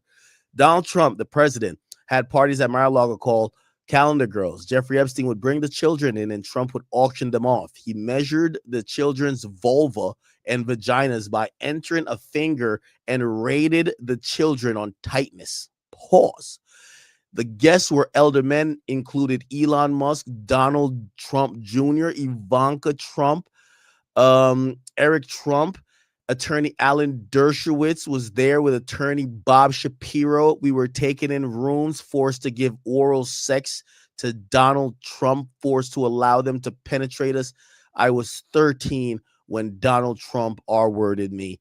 Ghislaine Maxwell was also present. That's caller number 2. Killed the link to this before it was... Well, I'll give Jay-Z some credit. At least Jay-Z only got one caller that called in about him. Trump got at least 2. Okay. All right. So, hey, listen, we call a spade over here. You feel me? Then taken down. And so Jay, you got to catch up, buddy. You got to catch up. Trump got a couple of calls. They only called about your ass one time. course, these were extraordinary. This was part of an unverified dossier, which complaints specifically made about Donald Trump that were collated by the Department of Justice. In some of these cases, for example, they said, that this information was provided by somebody who had psychiatric problems, but nonetheless, we're going to go and put it up here. Let's put A5, for example, next on the screen. This was another one. This was actually an interview with FBI agents. A survivor told agents that Ghislaine Maxwell, quote, presented her to Donald Trump saying that she was available. Not a tip, for example. Forced to give oral sex. Eric Trump, attorney Alan Dershowitz was there with attorney Bob Shapiro. We were taken in rooms, forced to give oral sex to Donald Trump, forced to allow the guest. He measured the children's vulva and vaginas by entering a finger. The president had parties at Mar-a-Lago called Calendar Girls. Random caller to the FBI. Okay, bet. At the party, the caller met an individual who was approximately between 18 and 23 years of age, who was brought. This is a random caller to the FBI. Okay, bet. And Trump, I imagine Sammy Sosa with a face full of powder. Was that? And at the door and at the party, the caller. Okay, so this is a random caller to the FBI. Okay, bet. At the party, the caller met an individual who was approximately between 18 and 23 years of age, who was brought in from Oklahoma for a modeling job, but then sold to a man in France. Sold? What the hell? Several women were being auctioned, so they said they were auction women. And at the party, the caller met an individual who was approximately between 18 and 23 years of age, who was brought in from Oklahoma for a modeling job, but then sold to a man in France. Sold? What the hell? Several women were being auctioned, so they said they were auction women. And women known as Colette LNU was a madame. A couple of years later, a caller saw Colette at the Cheetah Club in New York. She told one of Santos' friends that Jamie Foxx was interested in spending the night with her and that he could pay her a lot of money. Donald Trump, the president, had parties at Mar-a-Lago called Calendar Girls. Jeffrey Epstein. So this is another caller now. So this is one caller. Here's another caller. Donald Trump, the president, had parties at Mar-a-Lago called Calendar Girls. Jeffrey Epstein would bring the children in and Trump would auction them off. He measured the children's vulva and vaginas by entering a finger and rated the children on tightness. Pause. The guests were elder men, included Elon Musk, Donald Trump Jr., Ivanka Trump, Eric Trump. Attorney Alan Dershowitz was there with attorney Bob Shapiro. We were taken in rooms, forced to give oral sex to Donald Trump, forced to allow them to penetrate us. I was 13 when Donald Trump R-worded me. Ghislaine Maxwell was also present. That's caller number 2. Killed the link to this before it was. Well, I'll give Jay-Z some credit. At least Jay-Z only got one caller that called in about him. Trump got at least 2. Okay. All right. So, hey, listen, we call a spade over here. You feel me? Then taken down. And so, Jay, you got to catch up, buddy. You got to catch up. Trump got a couple of calls. They only called about your ass one time. course, these were extraordinary. This was part of an unverified dossier, which complaints specifically made about Donald Trump that were collated by the Department of Justice. In some of these cases, for example, they said, that this information was provided by somebody who had psychiatric problems, but nonetheless, we're going to go and put it up here. Let's put A5, for example, next on the screen. This was another one. This was actually an interview with FBI agents. A survivor told agents that Ghislaine Maxwell, quote, presented her to Donald Trump saying that she was available. Not a tip. For example, this was an FBI 302 interview with agents. Okay, so this one's a little bit more credible. The first one is kind of like the Jay-Z one, but those might be credible too. So we don't know. Again, I want to show you this is what called being fair is. You feel what I'm saying? Like, it's not only with Jay. We don't know. We don't know with nobody. If your name in this shit, we don't know. Okay, we ain't swearing for nobody. You feel me? Was you fucking them kids or not? We gonna keep it a beat. We know for real. We know. Depending on how your name comes up, we know. There's a lot of shit in there. We ain't talking about no tip, man. It ain't no tip. Ghislaine said, yo, Trump, she's available. Okay, so this is an actual interview, not just a random call. It says so-and-so never dated Trump. Maxwell took so-and-so to a party in New York. Maxwell seemed very excited that there would be a lot of great men for so-and-so to meet. So-and-so felt that Maxwell presented her and gave a rundown of so-and-so accolades similar to a CV. Maxwell presented so-and-so to Trump, and they had a conversation for approximately 20 minutes. and was invited to Mar-a-Lago and was given a tour by Trump with Epstein and Maxwell present. Nothing happened between so-and-so and Trump. Huh? By the things that Maxwell said, it was made clear that so-and-so was available. Maxwell said things like, "Oh, I think he likes you. Aren't you lucky? This is great." There was an article that came out with so-and-so and Trump. So-and-so thought she was around 22 years old. So-and-so was given suggestions on what to wear. Maxwell says, "Oh, he'll like that. Oh, he doesn't like that." It was set up very much how Maxwell introduced so-and-so to Epstein. Maxwell introduced so-and-so to so-and-so. There was definitely a pretext that this guy was for so-and-so. So-and-so and so-and-so are friends. They dated much later. So-and-so described so-and-so as a good guy. So-and-so told so-and-so that someone from the government had reached out to him. Okay. All right.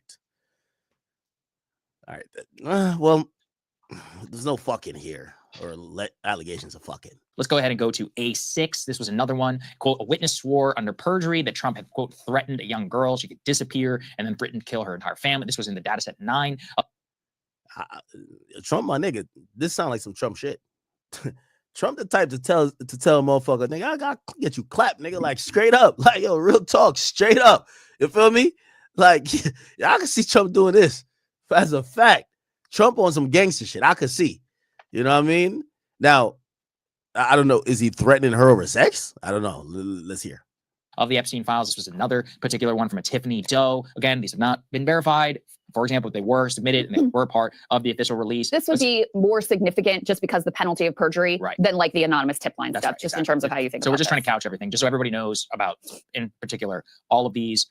This is not a claim of, that any of this has been proven. It has been, however, been released by the government. Let's go and put the next one up here on the screen. They're saying Epstein, quote, Trump is likely to be asked questions soon about me. Supposedly said a girl that Donald had sex with her at my house when she was underage. She said she has a witness. This was he asking, who was it, Kathy Rumler, who, by the way, again, is former White House. So Trump is likely to be asked questions soon about me. Supposedly a girl that Donald had sex with at her house was underage. A lawyer under Barack Obama, and now actually a senior banking official who herself may. So this is Jeffrey Epstein saying it. Actually really be in trouble considering her entire relationship here with Epstein, but he's going back and forth asking questions specifically about how to handle that. Let's continue, shall we? A9, can we put that one? Because A9 was important to me, for example, because this shows you like Trump's social life, for example, at the time. Says, I simply cannot believe this victory. This is immediately after Trump's victory. No one called it. We all thought she'd win. This was to Jeffrey Epstein. You must be happy, though. I remember flying back with Donald on his plane the first weekend I went to visit you in Florida. Was the weekend he met Melania. He kept coming out of the bedroom saying, wow, what a hot piece of ass. Nuts. Anyway, hope you're enjoying Saudi. Damn. Yeah, that nigga Trump was running back-to-back pipe sessions with Melania when he first met her. That's how you know you found your wife or your girlfriend, though. When you find your girlfriend, bro, you give her the most rounds out of any chick, bro. Facts. Holy. That's a fact. Yeah, okay. All right. So this one ain't illegal. This is him finding his wife. So a lot going on there. Hope you're enjoying it, Saudi. Also talking about Trump and apparently the relationship that these mutual friends of theirs had there in the past. Melania. Now, I want, again, we keep in the same energy, chat. We're not doing what these other niggas is doing. The mere fact that Trump is in this shit is not a good look. That's your man's? If that's your man's, that's not a good look. If you and Epstein was on a 2-man, that's not a good look. We got to keep it a bean. If you and Epstein was on a 2-man's, it's not a good look. I don't care if it's Jay-Z, like Jay and Harvey Weinstein might have been on a 2-man's. But if you with Harvey Weinstein or Epstein, matter of fact, any of the Steens, not a good look. Let's keep it a bean. We got to call a spade a spade. Trump looking crazy, Jay looking crazy. They all looking crazy. If your name in the shit, you crazy, nigga. Straight up. We got to call that a spade a spade. We can't pick and choose, bro. We can't pick and choose. Ain't nobody else locked up but 2 people. Well, one dead. Jeffrey dead. And Ghislaine locked up. The rest of these motherfuckers free. Why your name in this shit? What the fuck was you doing? Why your name is even in this shit? Jamie Foxx, why your name in this shit? This shit don't look good for you, Jamie. I fuck with you, but this shit don't look good, bro. Why your name up in there? Push your seat. This shit don't look good, bro. You were supposed to be selling coke, nigga. You're not supposed to be doing no other extracurricular activities, bro. Why your name up in this files, bro? And I'm not saying that this shit is true, because they're basically saying we don't know if it's true. Well, he was selling coke. He was a handler. You just said it right there. We just name in this shit. This shit don't look good for you, Jamie. I fuck with you, but this shit don't look good, bro. Why your name up in there? Push your T. This shit don't look good, bro. You were supposed to be selling coke, nigga. You're not supposed to be doing no other extracurricular activities, bro. Why your name up in this files, bro? And I'm not saying that this shit is true because they're basically he was selling coke. He's saying we don't know if it's true. Well, we just gonna have to. All right, I fuck with you, but this shit don't look good, bro. Why your name up in there? Push your T. This shit don't look good, bro. You were supposed to be selling coke, nigga. You're not supposed to be doing no other extracurricular activities, bro. Why your name up in this files, bro? He was and I'm not saying that this shit is true because they're basically saying we don't know if it's true. Well, we just gonna have to. All right. I hope they investigate all of these things to figure it out if it's true. But I think we could say if your name was in this shit, you was doing too much, gang. You on some other shit. Everybody. Jay, Donald Trump, Pusha T, Jamie Foxx, Eminem. Y'all niggas was doing too much. Straight up. Your name should not be in no shit like this. Let's keep it a bean. Keep it a bean, man. See how that motherfucker act. Keep it a bean. Chris, your name should not be in no shit like this. Let's keep it a bean. Also makes an appearance. Go to the next one, shall we? This shows you Dear G. Chris Tucker in this too? Come on, man. Oh, Chris Tucker. I knew after he did that second rush hour, he got into some other shit. Because I don't know whatever happened. Whatever happened to Chris Tucker. Chris Tucker did some shit. G, how are you? Nice story about J.E. in New York Magazine. This is the infamous, 2002 profile where Trump said something along the lines of, is this Trump? If I recall. You think it was the second rush hour. I think it was Fifth Element. When I seen Fifth Element, I was like, what the fuck did they do to Chris Tucker? What the fuck happened? Y'all niggas don't know Chris Tucker and Fifth Element. When I seen Chris Tucker and Fifth Element like that with Bruce Willis, I was like, what the fuck did they do to Chris, man? I said, what the fuck kind of money? What the fuck kind of money they get Chris? He was like, Jeffrey really enjoys his social life. He likes him young, something like that. You look great in the picture. I know you were. Oh, man. Y'all niggas don't know. Niggas don't know Chris Tucker on Fifth Element. I ain't even gonna put it up. Very busy flying all over the world. How was Palm Beach? I cannot wait to go down. Give me a call. This is Melania. Go look she went to suck some dick. Fifth Element. Holy shit. Melania. No. Or go back down. Oh, never mind. Bro, this is some freaky, creepy shit. We don't know what's going on, man. I'm thinking they all on some, they on that Diddy time. You know what I'm saying? Like, I don't know what's going on. Call when you are back in New York. Have a great time. Love, Melania. Who's this? Ain't the Trump files. This is Epstein files. So she messaged Epstein. Melania, I hope you wasn't trying to throw that box to Jeffrey now. Yo, you know if Trump see this right now, your ass getting deported back to where Melania from? Russia? Your ass going back to Russia. Mexico. Word. On the dead homies, your ass going back to Russia. I ain't even gonna lie to you. Your ass is going back to Russia. If you was trying to cheat on my man Donald J. Trump with Epstein, your ass is getting deported. Facts. ICE, pick her up. It's over. Let's go. Get her out. Yeah. Yo, you see ICE rushing the White House. Yo, you know Trump ruthless. He don't give a damn, bro. They probably was sharing that. He was like, damn, that nigga died. So who's G though? This can't be her messaging Jeffrey Epstein. Like, why are you talking to your man's like that? That's crazy. Wait, hold on. Let me back up. I want to hear what they say about this. Young, something like that. Trump said some nice story about J.E. in New York Magazine. Here we go. This shows you, Dear G, how are you? And apparently the relationship that, these mutual friends of theirs had there in the past. Melania also makes an appearance. Go to the next one, shall we? This shows you, Dear G, how are Yeah, but who's she emailing? For you? Nice story about J.E. in New York Magazine. This is the infamous, 2002? Oh, this is a nice story about, this is to a, I don't know who that is. Maybe a journalist? J.E.'s Jeffrey Epstein profile where Trump said something along the lines of, if I recall, he was like, Jeffrey really enjoys his social life. He likes him young, something like that. You look great in the picture. I know you were very busy flying all over the world. How was Palm Beach? I cannot wait to go down. Give me a call when you are back in New York. Have a great time. Love, Melania. So you could see the extent of their own social life there back in the day. For what it's worth, Michael Wolff, journalist, controversial journalist, we'll say, who did spend a lot of time with Jeffrey Epstein. That's it? Nah, they got to be more. They gotta be more. They gotta be more.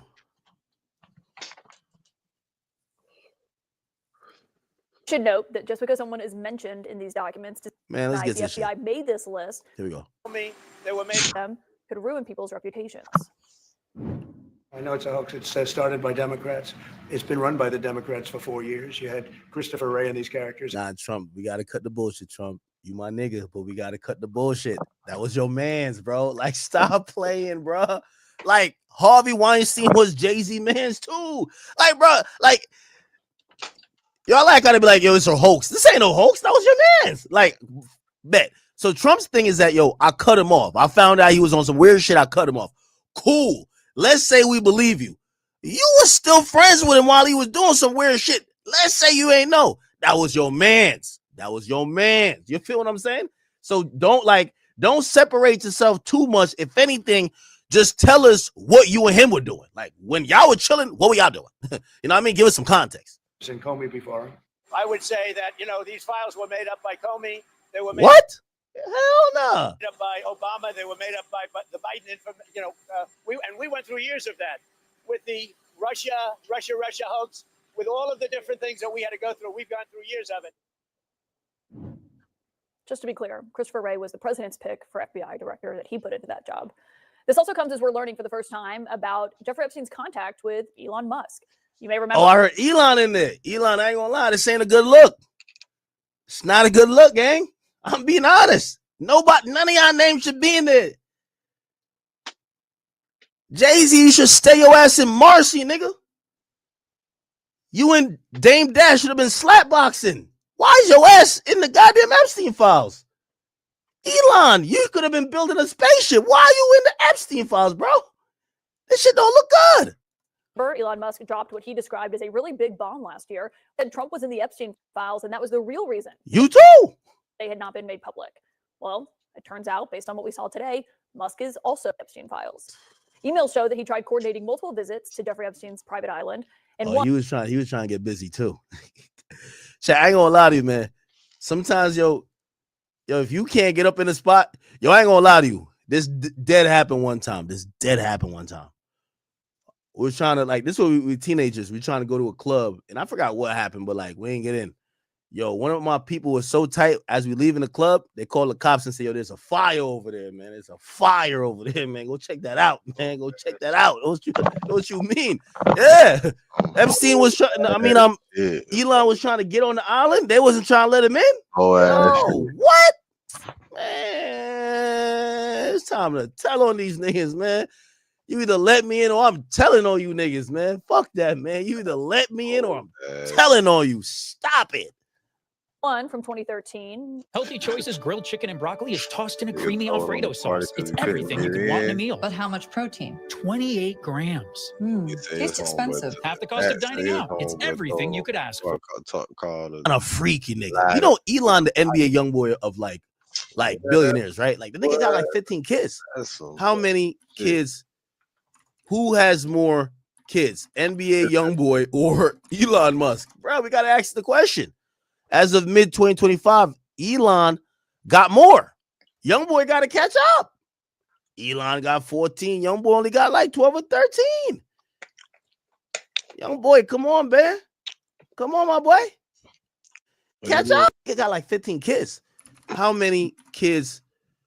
Who has more kids? NBA young boy or Elon Musk? Bro, we got to ask the question. As of mid-2025, Elon got more. Young boy got to catch up. Elon got 14. Young boy only got like 12 or 13. Young boy, come on, man. Come on, my boy. NBA young boy got 12 with 9. Oh, yeah. All right. Okay. He beating Elon with that. Elon got 14 with 4. Elon, get a couple more baby moms. Man up. The hell? Night would be the wildest party on your island. 14. Now, this is after Musk claimed in all caps, I should note, last year that, quote, Epstein tried to get me to go to his island, and I refused. Musk's representatives did not immediately respond to CNN's request for comment for explanation for those emails and that contact. And speaking of distancing and denials, recall what President Trump's Commerce Secretary Howard Lutnick said just last year about a 2005 encounter that he had with Epstein at his Manhattan townhouse. I say to him, massage table in the middle of your house? How often do you have a massage? And he says, every day. And then he like gets like weirdly close to me. And he says, and the right kind of massage. And in the 6 or 8 steps it takes to get from his house to my house, my wife and I decided that I will never be in the room with that disgusting person ever again. Cap, that nigga went back over the next that was day. 2005. Yeah, that nigga went over the next day when his wife was like, his wife was like fucking folding some clothes. He went over there to get a massage. Stop it, Slime. Stop it, gang. Stop it, bro. We not believing none of y'all. I'm gonna give it a beam. I'm not believing none of these niggas, bro. I think they all was getting like they all was busting a nut on that island. They all was getting their rocks off. Let's give it a beam. Bro, it's just too unlikely for me that only Jeffrey Epstein was the weirdo, bro. Bro, that's what I'm saying. If you mentioning this, I ain't saying you did what they saying you did, but you was around them while they were doing some shit, and you might have did some shit. I don't know what's going on. This shit don't look right. Speak directly to him. Well, I don't know what you're speaking to. I mean, if there's frustration with, quote, the entire process, same here. I mean, you have a situation where for many, many years, nobody even breathed a word about Jeffrey Epstein. And then all of a sudden, it was all anybody would talk about. Listen, victims of Mr. Epstein have gone through unspeakable pain. And there's nobody that should say anything differently. I hope that the work that the men and women within this department have done over the past 2 months hopefully is able to bring closure. And tonight we are hearing directly from Jeffrey Epstein's survivors who are angry, some of them frustrated that their names showed up unredacted in the files that came out today, despite what we heard from the Justice Department about a pledge to prioritize their privacy. More than a dozen of the survivors issued a new joint statement. It reads in part, this latest release of Jeffrey Epstein files is being sold as transparency, but what it actually does is expose survivors. Once again, survivors are having their names and identifying information. Damn. All right. Hey, anybody who's in there, again, I'm not protecting nobody. And I'm like other niggas, I'm not vouching for nobody. Your name should not be in that type of shit. You feel me? And everybody acting surprised, y'all look guilty. So that was your man's for 20 years. And it took 20 years later for now you be like, oh, he was doing that? Come on, bruv. That was your man's. That's your man's. Like, what you mean you never knew he was doing that? You were friend with him for 20 years. All of a sudden, we get the files, we reading it, you're naming it. You like, oh, shit. Nah, he tried to set me up. Yo, Bill Gates, stop the capping, boy. You know you were smashing them Russian models with that nigga, man. Stop the cap, man. Stop. I don't believe none of these niggas, but they always doing something. I'm not saying everybody was doing something illegal, but if your name from Pusha T, Jay-Z, Trump, some weird shit going up in there, I ain't gonna lie to you. All right, yo, did y'all see this, dog? Bruv, tell me how I just got hit with a 911. They say, yo, Lebebe is now negotiating. Here's this crazy shit. Aiden Ross has now come out to say, Lebebe wants $40 million to squabble up. Like, squabble up, dog. Ain't this a street nigga, man? Yo, this is what I don't get. I ain't want to play the clip yet. Lil Baby hit my DM like he was a gangster before any of this, before his mans tried to pull up on me. He hit my DMs like he was a gangster, says, yo, I'm in New York, let's meet up, and we could handle it, we could squabble. He was acting like he a street nigga, like I'm supposed to be scared. I'm looking at this scrawny, a $120 soaking wet drug addict that got basically 13 chromosomes, and he looked like he's retarded. And I said, I'm either going to slap the sense out of him, or I don't know. He might just be a vegetable afterwards. But I gave him an addy, and I showed up. He hit me like I was trolling. So I said, okay, this guy's whatever. Anyway, we squash our issues. But he was just, I want to keep this in mind. I showed y'all the message before. I think he on Sentiment something. He was down to squabble with me for free as a street nigga. Nobody should be scared of a nerd. I'm a nerd. Now, it's wedding season, and every big day comes with big moments. But why, in the name of everything holy, why do there have to be... He was down to squabble with me for free as a street nigga. Nobody should be scared of a nerd. I'm a nerd. Now, he says, we could squabble. You know what he says? Listen to this. So, obviously, when I went to Lil Baby, I thought, we can make this fight happen. I want to give him a real number. But 30 to 40 million for him, we can't do that right now. That's kind of what it is. When you're Lil Baby, you're a rapper, you have cred. Yo, this nigga think he's Javante Davis, man. Like, yo, the purse got this nigga tweaking, bro. Like, what the fuck? Yo, my nigga, I thought he was going to say like 5-10 million. This nigga said 40 million, bro. This nigga retarded, my nigga. Yo, bro, just say, listen, man, I was tweaking that night off a perk 90, nigga. I don't want to fight this fat little nerd, nigga. This nigga might hit me with a Rikishi, nigga, and said, he hit me with a Hadouken, nigga, and I'm out of there, the Falcon Punch. Just say that, nigga. Like, it's cool. Bruh, did this nigga really just say $40 million? Like, come on, like, bro. Like, Even if y'all come up with that 40 million, he's still not gonna do it. I'm gonna tell you, it's not gonna happen. Even if y'all was able to, and look, I know it's somebody that's able to, right? The motherfuckers over there that got that paper, I guarantee you, academics just gotta keep talking that shit. How he popped that shit, bro.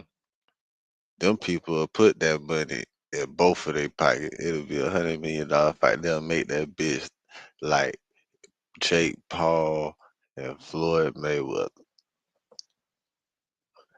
for for 4-5 rounds, 6 rounds. Y'all gotta go 6. It gotta be at least 6 for that amount of money. Niggas it should make it 12 for real. But you niggas ain't gonna last 12, so 6 is pushing it. 6 is pushing it. But man, I say y'all pull baby card and be like, look, we got the money. And y'all go with y'all play, right? Y'all go with the play, y'all promote that bitch. Y'all gonna make the money. Y'all gonna make more than the money. Y'all gonna make more than the money, I promise you. Promote that bitch going up. Little baby against academics, I guarantee you. I'm talking about across the board, pay-per-view. It's not gonna happen on Kick. You can make it happen, but I know what you're trying to do, Aiden. It ain't gonna happen on Kick though. Nah, you gotta think bigger than that. You got sponsorships now. But the only thing is, them people that's backing baby don't want that shit to happen either. So even if you come up with the money, I promise you, you come up with the money. Tell them you got the money. Tell them, boom, it ain't no problem. He shouldn't even came out with this video. Said, I thought we was gonna be able to make this happen, man. 30, 40 million win. That ain't gonna be able to be done. What the fuck you mean that ain't gonna be able to be done? Yes, it is. This is Lil Baby versus academics, and they popping shit on the internet.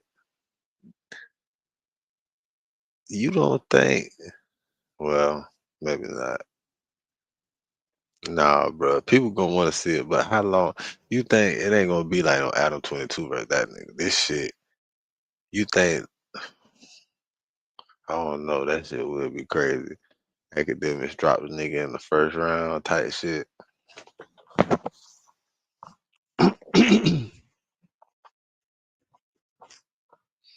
And you know a nigga only want that type of money when he think he gonna lose anyway. Yeah, like I want 40 million to lose. Cause I might know it's a possibility I'm gonna lose. Nigga said 40 M's. You know what's crazy? Niggas online go really defend like, nah, y'all can see. Man, stop it, man. The boy sold 14,000 records, my nigga. The leaks.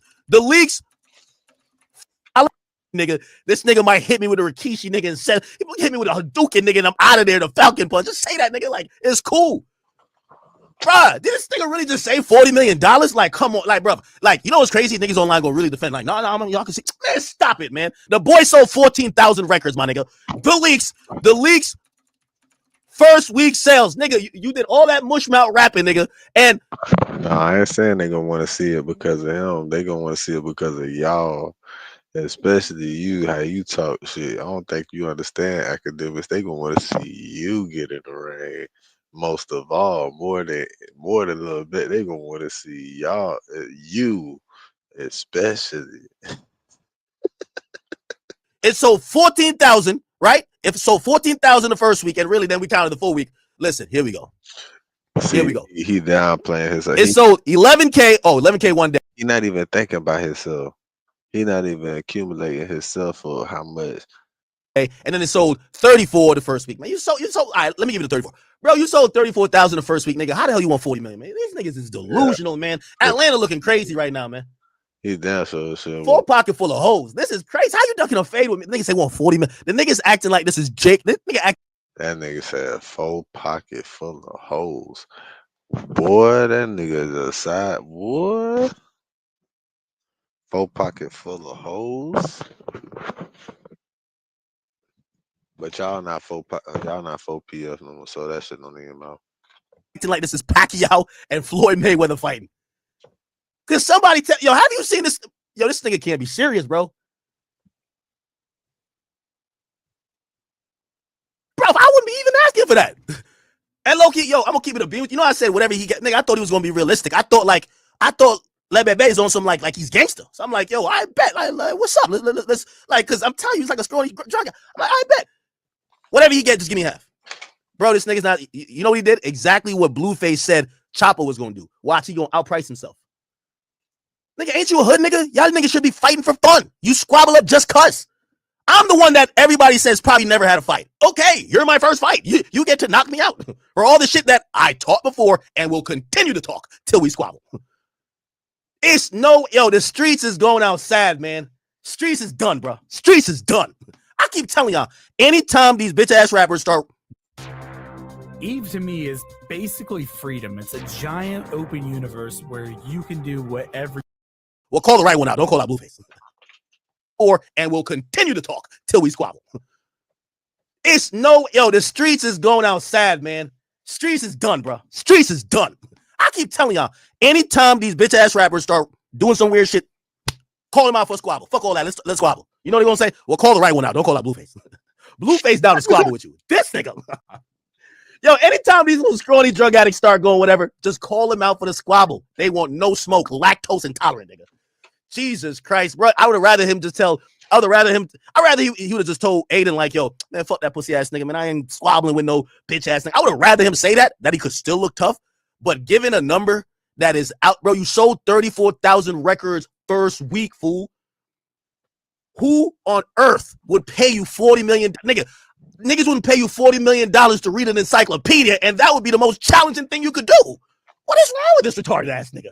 Yo, chat, come on, man. Streets is done, man. Streets is done.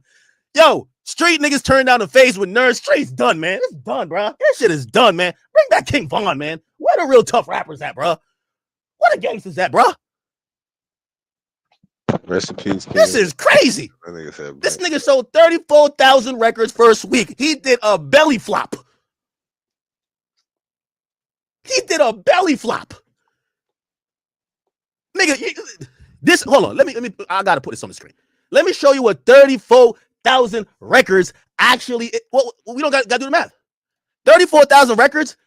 Record sales is still priced around $10 per record. That's his music that I don't care how long he worked on it, made $340,000. One record is about $10. That's how they price it, even with streams. That's why they do the math on the stream and stuff. And when you buy a CD, usually $10. 34,000 records first week is $340,000. Nigga, the best thing you do is rap.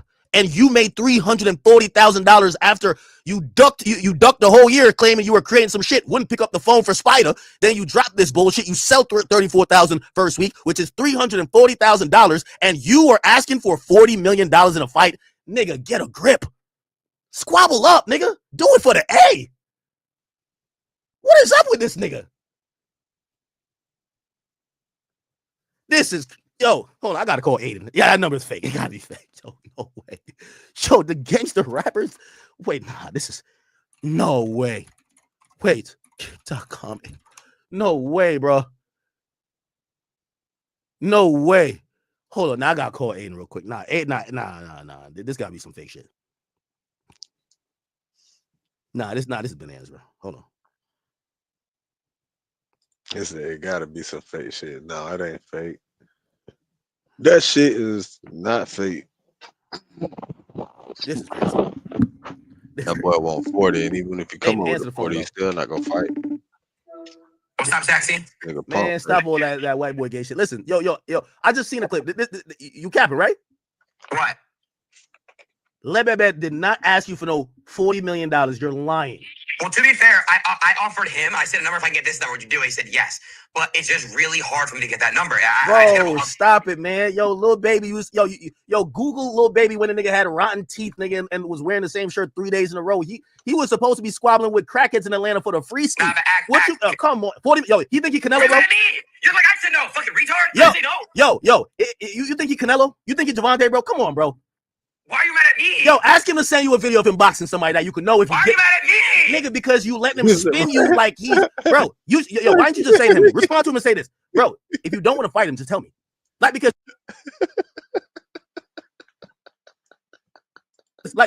because if he wants to fight, he will make it happen. Just retard.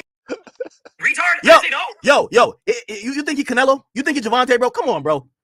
Why are you mad at me? Yo, ask him to send you a video of him boxing somebody that you can know if Why are you mad at me? Nigga, because you let him spin you like he's, bro. Yo, why don't you just say to him? Respond to him and say this, bro. If you don't want to fight him, just tell me. Like because if he wants to fight, he will make it happen. Just all you gotta say is, bro. Honestly, like if you don't want to do it, it's fine too. Because you do know, like it's like you saying, "Do you want to fight this person?" I say, "Yeah," and then you're like, "All right, cool, let's work out a deal." And I say, "Give me $200 million." You'll be like, "Bro, you don't want to fight." All right, I'll call him off stream. Bro, we gotta get this going on, man. I'm gonna call you off stream. I'll call him off stream, okay? Bro, we gotta get tell him man up though. I want you to end stream and come in my Jewish pussy. Man, you see, this is the reason why the fight not happening. You doing too much gay stuff. Like, yo, listen, you gotta call him. I'm gonna send you a Blueface video. Tell that nigga like, yo, forget all this shit, man. Squabble up, man. What's up, man? Like, yo, tell him like, yo, he can't duck. Yo, isn't the streets dead if he ducks a fade with a nerd? $40 million? Yo, come on, bro. All right, I'm gonna try to put it together, bro. Damn. Yo, streets is dead after that, man. Streets is dead. All right, I'm gonna call you later, bro. Yo, the 4PF goons right now who've been shooting and killing niggas for him, yo, they all saying like, yo, bro, like, our boss scared to catch a fade with a nerd? After we done clap mad niggas for him? Oh, hell no, man. Yo, this is crazy. Yo. Scrub Daddy? I'm Aaron, but here's your daddy. Here, the retarded nigga helmet. He can wear that. He can wear that. Man up, man up. Yo, hit him. Yo, tell him. Yo, tell him he can wear headgear. The retarded nigga helmet. He can wear that. He can wear that. I'm gonna call him and I'm gonna call you off stream. All right, bro. This is crazy, man. I love you, Dad. This is crazy, chat. I can't believe this type of shit, man. What? Chat, what the fuck going on, man? I can't believe this shit. They want $40 million. Yo, stop it. Chat, am I tripping though? Like, the thing with, like, to put in perspective, I get it. Obviously, Lil Baby, Blueface, not the same caliber. When Blueface hopped in the ring versus, I believe, Ed Matthews, he got like $200,000, right? I could, like, obviously he's a way bigger figure than some of these people I mentioned. YK Osiris, he's not even getting 100,000, right? Like this idea of like this crazy bag. Let me tell you what would have to happen, and I'm realistic, right? Yo, if it's a few million, you could kind of make it work. You could see the promotion center. We're not professional boxers. If someone's getting $40 million, that means there's going to be a pay-per-view demand. You have to sell pay-per-view. Lil Baby can't sell out a stadium that's not State Farm in Atlanta right now. How the hell you think if they wouldn't listen to his retarded ass rap and fill up a stadium, why the hell would they show up for a scrawny ass to box me? I'm not the best fighter. He ain't either. Like, what is this nigga talking about? Just duck. They ain't gonna show up for him, man. They gonna show up for y'all. It's you and him and the fight structured around it that can make it work. Sometimes you gotta believe in shit for the shit to work, bro. I could see it. I could see it. I could see that shit popping off.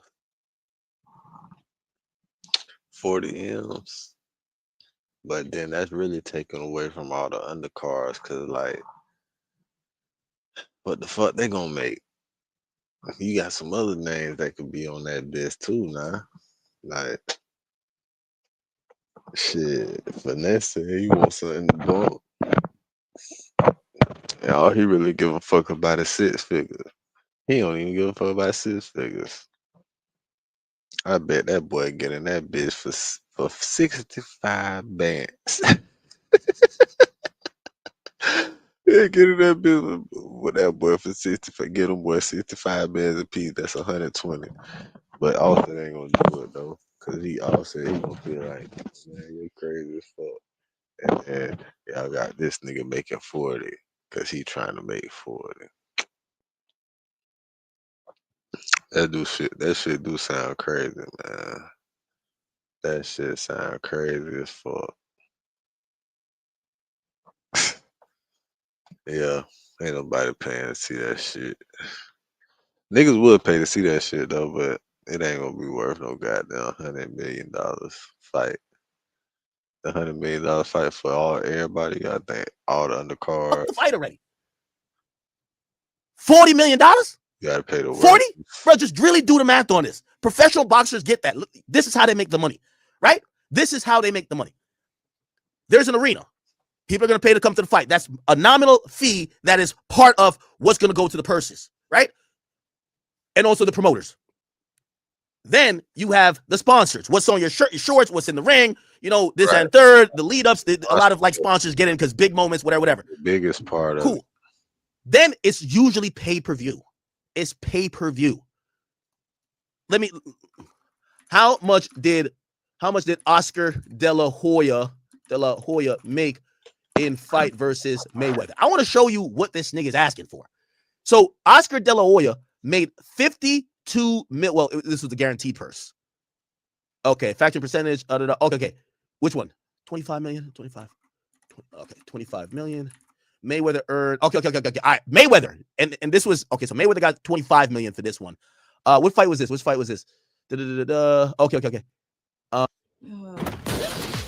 Scrub Daddy?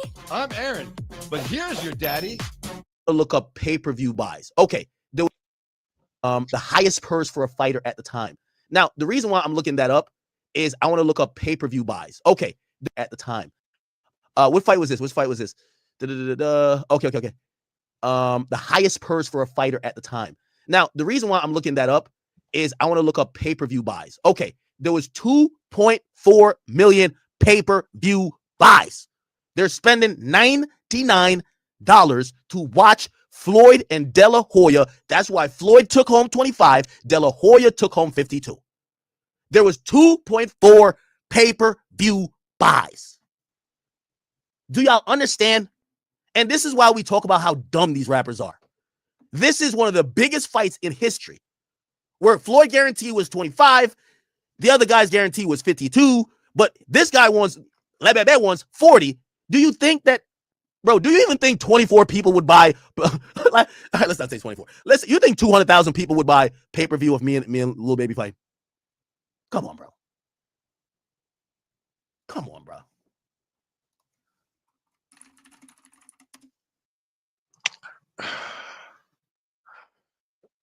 That's a good question, nah. You got to think about the mathematics on it. That's a good question.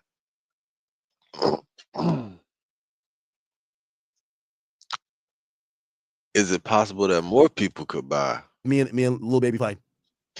Come on, bro. 2.4 million household. This is crazy.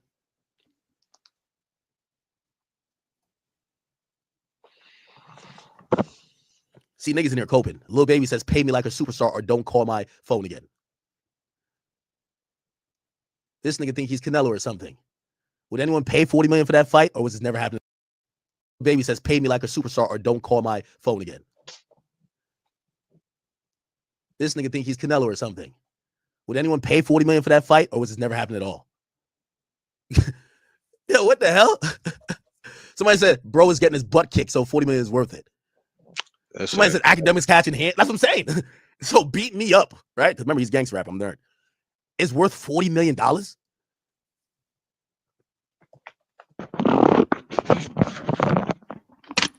Yo, this is ridiculous. This is why I keep playing. Y'all send me the clip. Y'all send me the clip, man. This is Lil Baby right now. Bro, you niggas is pissing me off. There we go. Imagine me popping it to a nigga online, like, nigga, yeah, nigga, anybody that can set it up, nigga, set it up, let's do it. Right? Then the nigga start putting shit in motion, and you're like, well, wait, I didn't negotiate my Yo, that's Lil Baby right now, bro. terms of the deal. Like, what? Yeah, what? I thought you a straight nigga. I ain't gonna lie to you. I thought Baby was like that to the point he'd be like, yo, I'll box that nigga for free. Set up a ring in the middle of Atlanta, nigga, I'll knock him out. Nigga, I think that should be the thing. We fight for who's the king of Atlanta. I'm going to knock him out the ring. I'll knock him out the ring. You feel what I'm saying? I'll own 4PF. I'm the new king of Atlanta afterwards. All the CBFW, PTI, HDMI guys got to report to me. That's how I was thinking. I thought he was a hood nigga. Yo, just set up the ring in the middle of the hood. Have a bunch of, he'd be like Rolls Royces and SRTs. Just surround the ring with that. And have the whole Atlanta watch on some gladiator shit. And whoever wins is the new founder and the owner, 4PF. The new king of Atlanta. I could run Atlanta for a little bit until Waka Flocka want to fight. Is Waka from Atlanta? Waka look like he can fight. I ain't gonna lie. He big as hell. But this is Lil Baby right here. Cause you know everything is gonna be contracted and written up. The flyer you posted and you talking about negotiations? Like, that sounds like some peace treaty shit, like some watered down. Like, what are you on? Cause are we squabbling or not? Yo, cuz, we squabbling or not? Like, bro, you niggas is pissing me off. I'm finna go run a fade like outside. That's my fault for getting worked up though, cuz that's my fault. That's my fault. You know why it's my fault? He half retarded. He a perk addict, and he always off some shit. Cause this nigga's a Muslim, a vegan, and a Crip. So it's like a nigga like that, he don't even know himself for real. Cause he's like, nigga, yeah, nigga, anybody that can set it up to be negotiated, but we know what that means. Hero. Came here about 3 or 4 times already. I don't think I should publicize it and make it a thing. So this nigga talking about negotiation. Nigga, it's time to squabble up. Nigga, you talking about a negotiation? Nigga, what you want? A Honda Civic? Nigga, I need this clip. I'm posting them back to back right now on my main page. Send me this clip. Yo, send me this clip. I'm about to post. Send me this clip right now, chat. Yo, this nigga talking about, nigga, it's time to squabble up. Nigga, like, what you talking about? Nigga, like, yo.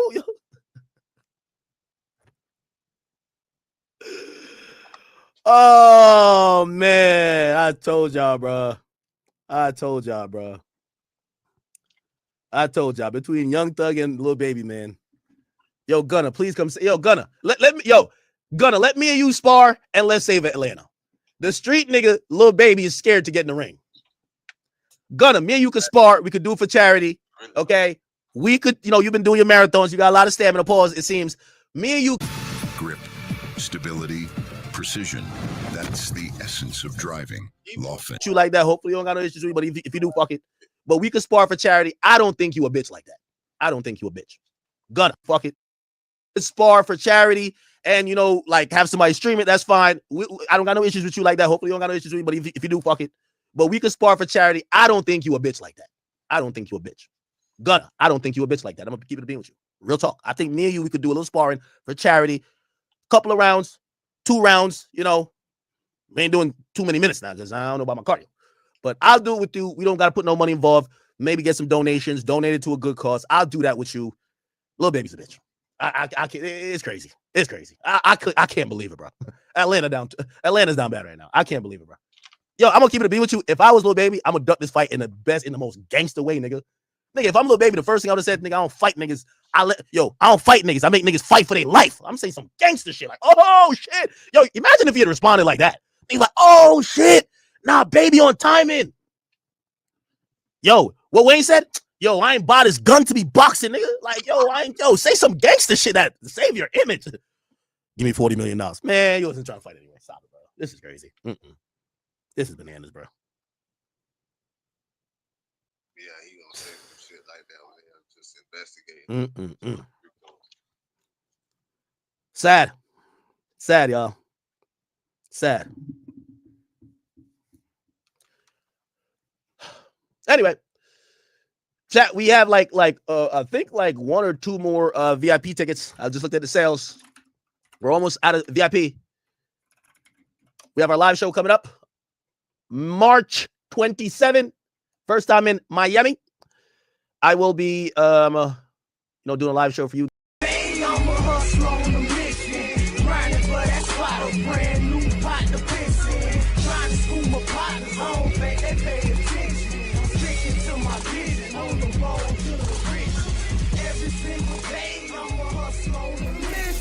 Trying to get 100 M's, nigga, I ain't kidding. I'm on a mission, 24/7, 365, and